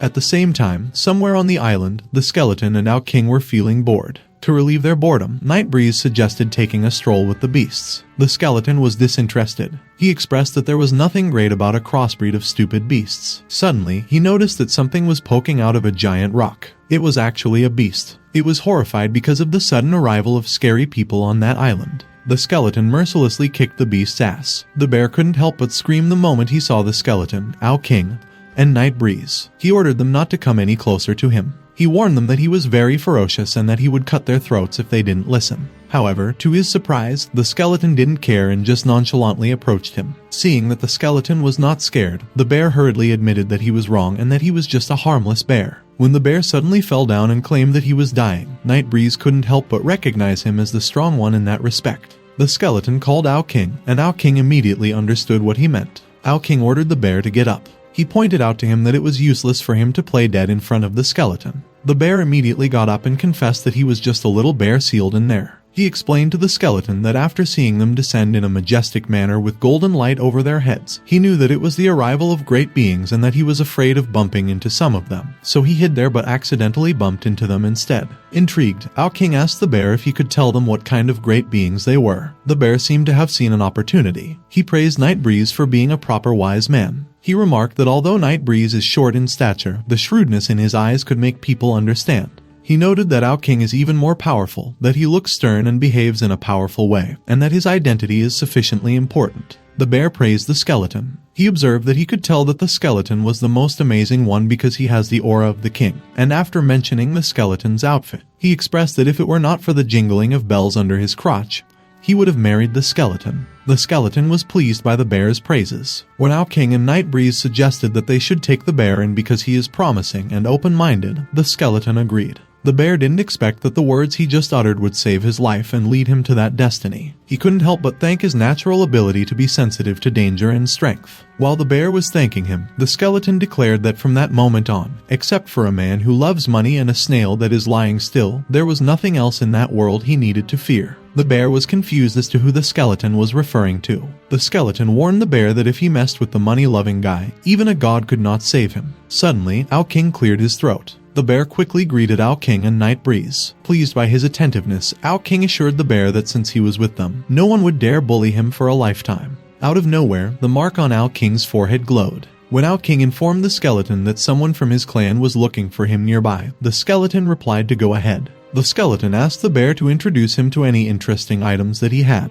The bear apologized to the skeleton. He explained that he didn't have anything because he hadn't left since he was sealed there 100,000 years ago. The skeleton was inevitably surprised. He was confused as to why the bear was not dead yet. The bear informed the skeleton that he had been alive for more than 1,000,000 years already and that he couldn't die from fighting, so his enemies sealed him up because they knew that they couldn't kill him. The bear stated that 30,000 years ago, his descendants came to report that the people who sealed him in that place had all died of old age. The skeleton was inevitably intrigued. He believed that even if it was a martial supreme, one could only live for tens of thousands of years, and even if the demonic beasts live long, it is impossible to live for 100,000 years. Suddenly, Ao King returned and reported to the skeleton that something big had happened. Ao King had found out that he had a son. Night Breeze and the skeleton were surprised. They asked Ao King what he meant. Ao King reminded the skeleton that before, in the martial arts gym, Feng forced him to do it with Ao King Cheng. The skeleton finally understood. He was happy to know that he already had a nephew, and Night Breeze and the bear immediately congratulated Ao King. When the skeleton remarked that Ao King's son was their nephew as well, the two realized that they had become uncles too. Ao King wondered if it was such a happy thing. He couldn't understand why he was not happy about it and why he was panicky. The skeleton told him to calm down and assured him that most people act just like him, saying that the snail in the courtyard was the same as well. He explained that Kedao was also panicky when his wife gave birth to the new world but was much tougher than Ao King because he was able to recover after having 3 trillion offspring. Ao King expressed that if that was the case, he had to go back to the heaven-devouring demon wolf clan first. He informed the skeleton that the people of his clan said that his sons were born with their own self-imposed appearance of heaven and earth, and that the people of the Western Demon Forest wanted to take them away, saying that bringing them to the Western Demon Forest would be better for their cultivation. The skeleton was furious. After declaring that the bugs from the Western Demon Forest seemed to have a death wish, he stated that they should go get his sons back and raise them themselves. Suddenly, someone approached the skeleton. Feng asked the skeleton if he was going out. The skeleton simply confirmed that he was indeed going out, and surprisingly enough, Feng immediately gave him permission to do so. But Feng said that he had to keep an eye on the beasts even when he went out. He told him that if he was going, he'd better catch 2 more beasts for him, which was about the same as the 4 that he had captured. Noticing that the skeleton liked to play with animals so much, Feng hoped that he could catch a few of the big and powerful beasts. With everything laid out, he just needed to preside over the overall situation there. Before going out, the skeleton remarked that Feng must have known about him. He noted that although Feng is stingy, he is thinking about everyone and that Ao King should be grateful about it. Ao King expressed that he had already known about it from the start, saying that he remembered everything, including how Feng saved him from every single danger and helped him become a great demon. He pointed out that if it weren't for Feng, he wouldn't have met the skeleton. While they were dragging the 4 beasts behind them, the skeleton and his brothers started walking towards the heaven-devouring demon wolf clan to pick up their nephews. The beasts couldn't use their cultivation and couldn't break free. They tolerated Feng because they couldn't beat him, but they couldn't accept that a few bugs dared act high and mighty in front of them. Haiyu refused to let some mere ants trample on the dignity of the demon immortals. At the top of their lungs, the 4 demon immortals screamed to harm the skeleton and his brothers. Their screams were so loud that the whole area shook vigorously. The 4 stopped screaming, thinking that it was already enough to scare the skeleton and Ao King and make them kneel down obediently. But to their surprise, everyone was fine, even Night Breeze. The bear wondered what the 4 silly bastards were screaming about. Ao King commented that it must have been because they don't like them. Hearing what Ao King remarked, the skeleton proposed that to solve such a trivial matter, they could just beat them up. The demon immortals got furious. They didn't believe that a dare of ants would dare to do so. However, the skeleton and his brothers really did beat them up mercilessly. The 3 demon immortals couldn't keep themselves from cursing. They had never suffered such humiliation in their whole lives. They had put their hopes on Haiyu. After those few days of communication, they already knew that Haiyu was a big shot from the immortal world. At that moment, as long as Haiyu was prepared to burn his life force and cultivation to fight back, they would also respond without hesitation. When Haiyu suddenly kneeled down, the 3 demon immortals were inevitably confused. Haiyu instructed the 3 to see the situation first. He advised them to be demons with a sense of shrewdness, to bow their heads first, and look for an opportunity to take revenge. The 3 regarded Haiyu with awe. They felt like they had learned a lot that day. Content with how obedient the beasts had become, the skeleton remarked that they should go. Moments later, the bear didn't get on the boat. He reminded the skeleton that he had a seal and couldn't leave. The skeleton didn't care. He dismissed it, saying to just forget about the seal. The bear informed the skeleton that he really had a seal. He warned him that as soon as they disembark, he would be struck by lightning. When Awaken and Night Breeze suggested that he should have more confidence, the bear just accepted his fate. Becoming impatient, the elephant demon immortal asked Hayu how long they had to endure the humiliation. Hayu asked the elephant immortal to wait. He disclosed to the beast that he lowered his head not because of the skeleton but because of the other people on the island. The three immortals were surprised. Hayu urged them to take a good look at the old man who props the boat behind, and to look back at the old woman fetching water for cooking on the edge of the island,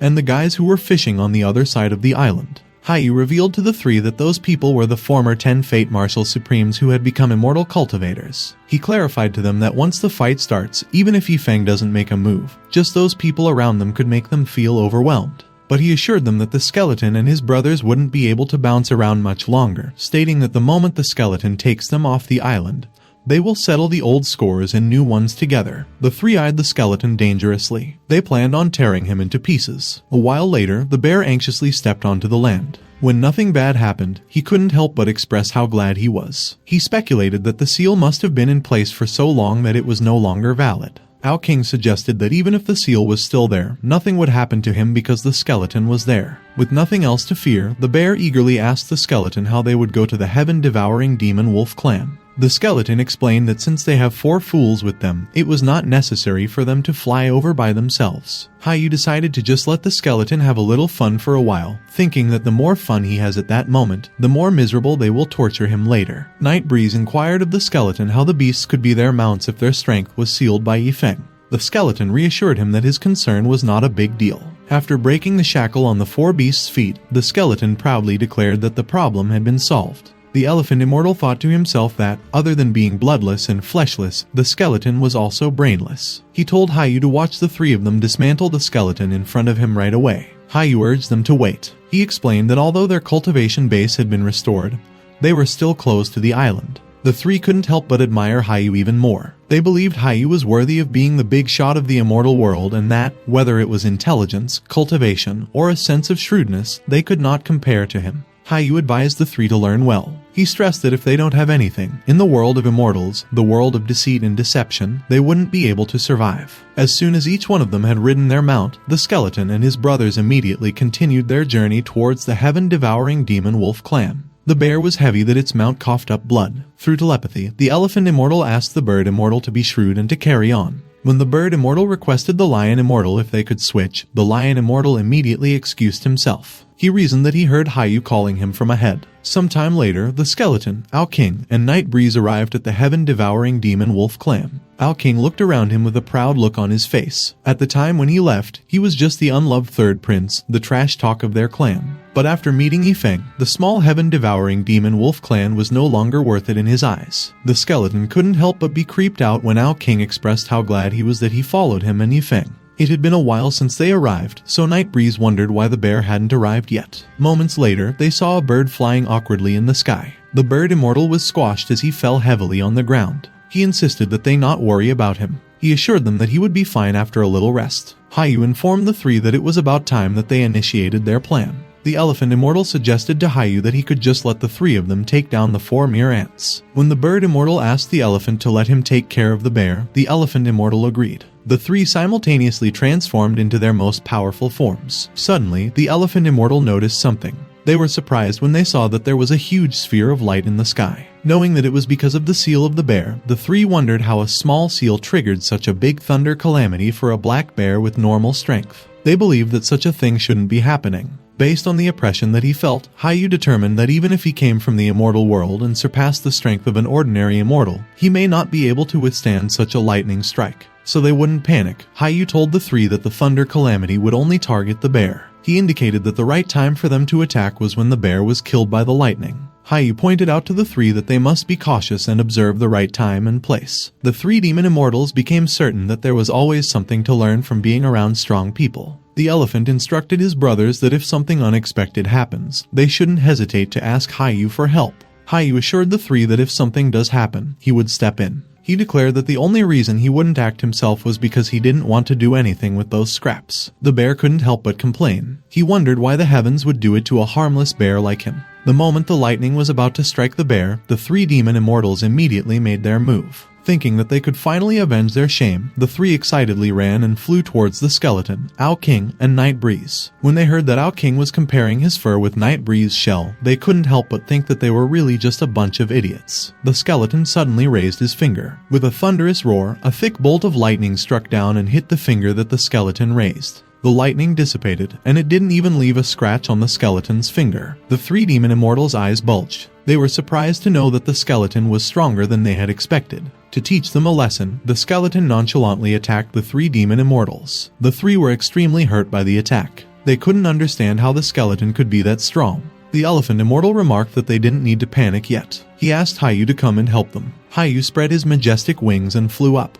The three demon immortals rejoiced. They expressed that since Hayu took action himself, the skeleton would surely kneel in fright. Moments later, they realized that Hayu was actually flying towards them. They tried to tell him where the skeleton was, but Hayu didn't listen. When Hayu stepped on them and ordered them to shut up, they couldn't help but ask him why he attacked them, even though he claimed that they would kill the skeleton together. After telling the three immortals to stop spouting nonsense, Hayu claimed that he was an open and candid bird. He expressed that the three let him down so much. He admitted that he thought of them as friends after agreeing to be the pets of the skeleton, and that he didn't expect that they would plot a rebellion. Calling them lords, Hayu announced to the skeleton and his brothers that he hoped that they would punish the rebels that he had caught. He felt fortunate that he didn't make a move. He calculated that to face the thunder calamity directly, one must at least be 10 times stronger than him. Hayu accused the three demon immortals of trying to drag him into trouble. The three got furious. They called Hayu vicious, shameless, and spineless. The skeleton intervened. He ordered the four not to say anything about anyone, pointing out that no one was a good demon there. When the skeleton kicked his ass, the bear asked where the thunder calamity was and why he was not hit by it. The skeleton replied that with him there, a little thunder was nothing and that even if the sky fell, it would just be a matter of a punch. The bear immediately thanked the skeleton. He mentioned that if he needed anything in the future, he could just ask.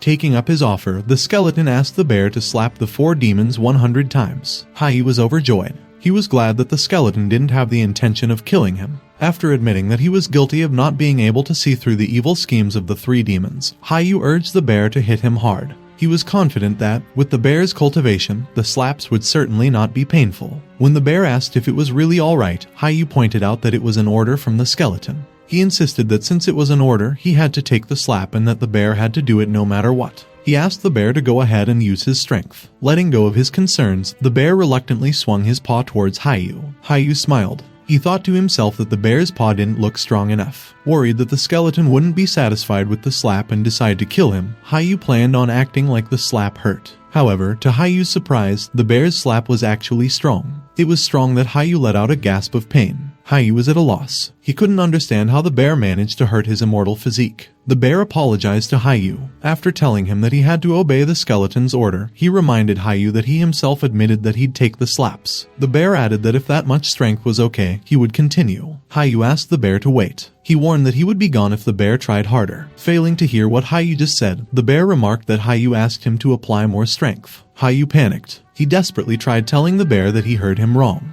However, the bear didn't listen and still mercilessly smacked his head. Moments later, Hayu laid flat on the ground. When he was finally done slapping all of the four demon immortals, the bear released a sigh of relief. The skeleton instructed the bear to ignore the four beasts. He suggested that they should go and pick up their nephews. At the same time, outside the heaven-devouring demon wolf clan's main hall, a woman was confronting the people of the heaven-devouring demon wolf clan. Hushiaki asked everyone to let her take the 7 little wolves away. After telling them that the little wolves' talents would only be wasted there, she promised them that she would give them the best resources for their cultivation. Ao Qingshan declared that she couldn't allow it to happen. Ao Zhang informed her that Ao King wouldn't allow it and that with Ao King there was no need for those kids to go cultivate in the western demon forests. He mentioned that Ao King is the subordinate of a peerless expert. Hushiaki giggled. She questioned if Ao King was very powerful. After mentioning that her patience was limited and that she would only give them one last chance, Hushiaki added not to mention his son, who was not even there. She stated that even if Ao King was there, the only thing that she would say was that, on that day, she must take the 7 little wolves away.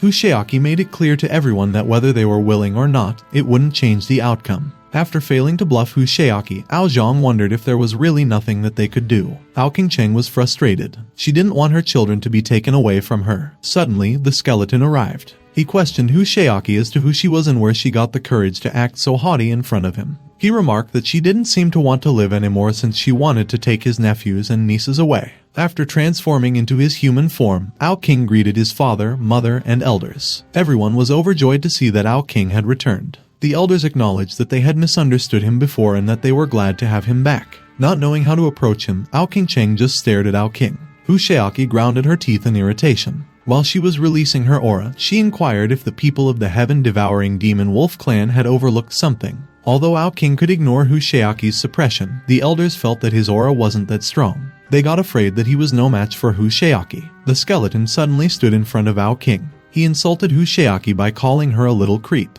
He scolded her for ranting and raving without his permission. The elders immediately urged Ao King to tell the skeleton to be careful with what he expresses. They warned that if the skeleton happens to enrage Husheaki, he would have to take the blame. Calling him Big Mouth, Husheaki questioned the skeleton if he was the father of the 7 little wolves. The skeleton nonchalantly replied that he was obviously not the father. Ao King informed Husheaki that he is the father of the 7 little wolves. While she was staring at Ao King, Husheaki thought to herself that she seemed to have seen him from somewhere. Ao King Cheng finally mustered the courage to approach Ao King. She begged him not to let Husheaki take her children away, no matter what. Ao King's feelings for Ao King Cheng are complicated. For the once vicious yet cold woman, he had long since lost his affection and even disdained her. That day, at the martial arts gym, he was able to take possession of Ao King Cheng's body as he wished. And after staying at the martial arts gym, his state of mind had long since changed. However, at that moment, while he was looking at Ao King Cheng with tears in her eyes, Ao King's heart suddenly felt a little moved and softened.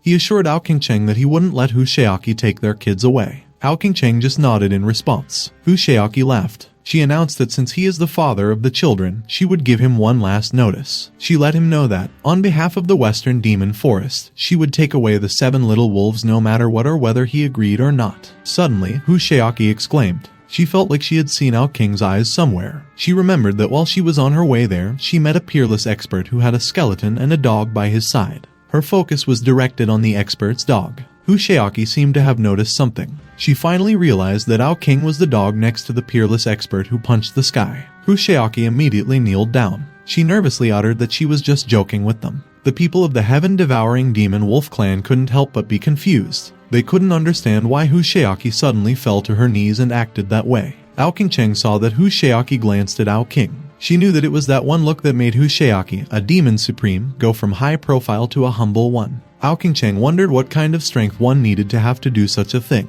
In just 1 year, not only did Ao King use his own power to destroy the conspiracy of the Red Sun lineage, but he also made a demon supreme kneel down in fright. Ao King Cheng inevitably got curious as to what Ao King had been through and what kind of existence he had become. When Ao King expressed that it was good that Husheaki still recognized him, Husheaki replied that the day they saw each other, she would never forget it and would naturally remember. Ao King asked Husheaki if she still wanted to take his children away. Calling him senior, Husheaki quickly responded that the Western Demon Forest was not worthy of raising his children. She asked him to forgive her for her previous offensive behavior. Everyone was shocked. For Ao King to be called senior by the Demon Supreme who commands the Western Demon Forest, they couldn't help but wonder what his cultivation level was. Ao King Cheng stared at Ao King, her admiration for him written clearly in her eyes. The people of the heaven-devouring demon wolf clan started cheering for Ao King. They expressed that they had never dreamed that their clan would be able to defy a demon supreme. Suddenly, children came running towards the scene. They knew that their father was back, so they came looking for him. Hao Yun declared that those are his children. He informed them that they were gifted, that they were born with the cultivation of a demon king, which meant that they have extraordinary talents. Through the smell, the children knew that Ao King was their father. When the children asked him who the skeleton and the others were, Ao King explained that they were his brothers. After introducing them to his eldest brother, the skeleton, he directed that they should call him uncle. He introduced them to their third uncle and fourth uncle. The children mentioned that he looked the best and that he must have brought presents for them. The skeleton declared that before he would give them their presents, he would ask them a question first. He asked them who they thought was the most handsome person in the world. Simultaneously, the children declared to the skeleton that he was the most handsome and graceful person in the world. The skeleton laughed wildly. He exclaimed that since they were so lovable, he would let them become immortals. Ao Yun laughed. He believed that although the children were very talented and gifted, they were still far from becoming immortals. He was certain that it was impossible for them to directly become immortals. The skeleton pointed at the sky. The clouds started to swirl, and a hole suddenly appeared. As if he were pulling something, the skeleton clenched his fist and swung it downward. Out of nowhere, a beam of light passed through the hole in the sky. The people of the heaven-devouring demon wolf clan couldn't help but be surprised by the sudden appearance of the immortal irrigation. Simultaneously, all 7 little wolves broke through from being demon kings into 10 fate demon supremes. Moments later, the children broke through the 10 fate demon supreme and reached the immortal realm. Everyone was in disbelief. Haozhong had been cultivating for thousands of years, and only with the help of the spicy strips was he able to somehow reach the demon celestial realm.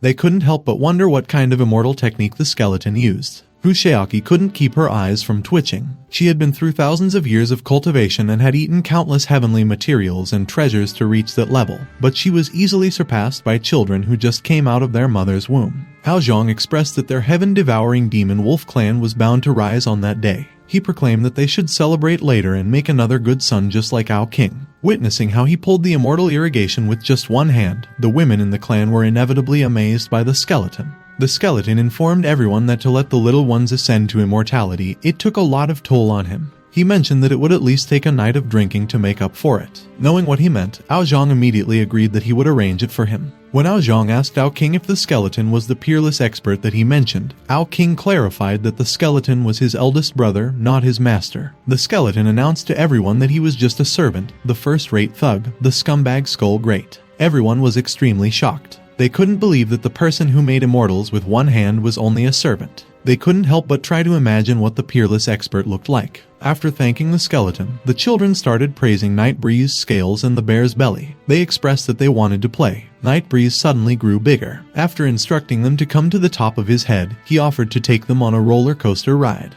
The moment the children held on to him, Night Breeze made himself grow even bigger. Moments later, the children screamed excitedly as they slid down Night Breeze's body. Having the desire to show the children some new tricks, the bear started making himself bigger as well. After positioning himself below Night Breeze, the bear encouraged them to jump down. Without the slightest bit of hesitation, the children jumped down and enjoyed bouncing up and down on the bear's belly. While they were staring at them, the people of the heaven-devouring demon wolf clan wondered what kind of people Night Breeze and the bear were. They were certain that no one on the Xianzhong continent would dare provoke those two. Ao Zhang couldn't help but praise Ao King. He stated that he had really grown up and that he was proud of him. Meanwhile, in the immortal world, no one confronted the people of the Xianzhong continent. In the immortal world, on the green jade immortal continent, the ascended beings of different races from different realms were gathered there where strength was everything. Under Suk Xuanjun's command, the best of each race were gathered. Knowing how eccentric Haiyu was, one of Suk Xuanjun's men speculated that Haiyu must have betrayed Suk Xuanjun and joined another continent under the pretext of investigating the lower world. Suk Xuanjun expressed that it was impossible for Haiyu to betray him because he had been with him for thousands of years. And since he fed Haiyu raw meat every day after learning that he liked it, he was sure that Haiyu was aware of how well he had been taking care of him. Suk Xuanjun guessed that maybe there was just an unforeseen event.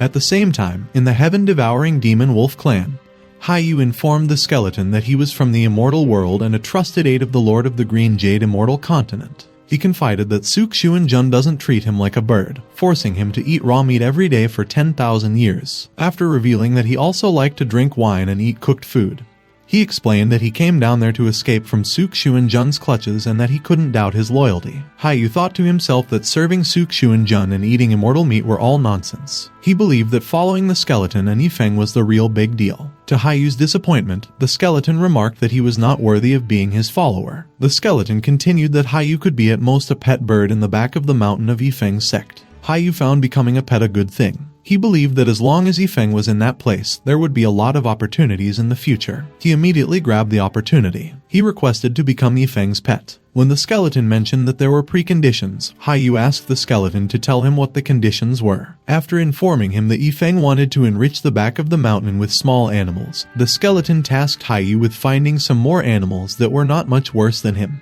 Haiyu cheerfully accepted the task. He asked the skeleton to wait for him to bring the animals in and lock them up on chains. When the skeleton inquired if he didn't have a complaint, Haiyu quickly nodded in response. The skeleton acknowledged that he looked promising. He advised that he just needed to get the animals and that from that moment on, he was the boss of the back of the mountain. After thanking the skeleton, Haiyu immediately went on his way towards the immortal world. The next day, Ao King spent his time watching his children run around and bathe in the sun. Moments later, Night Breeze approached Ao King. He jokingly asked him if he had practiced stick skills at night. When the bear joined in on their talk, Ao King immediately ordered his children to play somewhere else. He scolded Night Breeze. He retorted that he should have asked how many swings he had done with his stick. Nightbreeze mentioned that, seeing how Ao King Cheng ignored him, he must have been left without a choice but to practice by himself. Ao King got annoyed. He asserted that Ao King Cheng was submissive in front of him. To show them that he was not lying, he asked Ao King Cheng, who was coincidentally passing by, to come over. Ao King Cheng panicked. She didn't know what she should say or how she should face Ao King.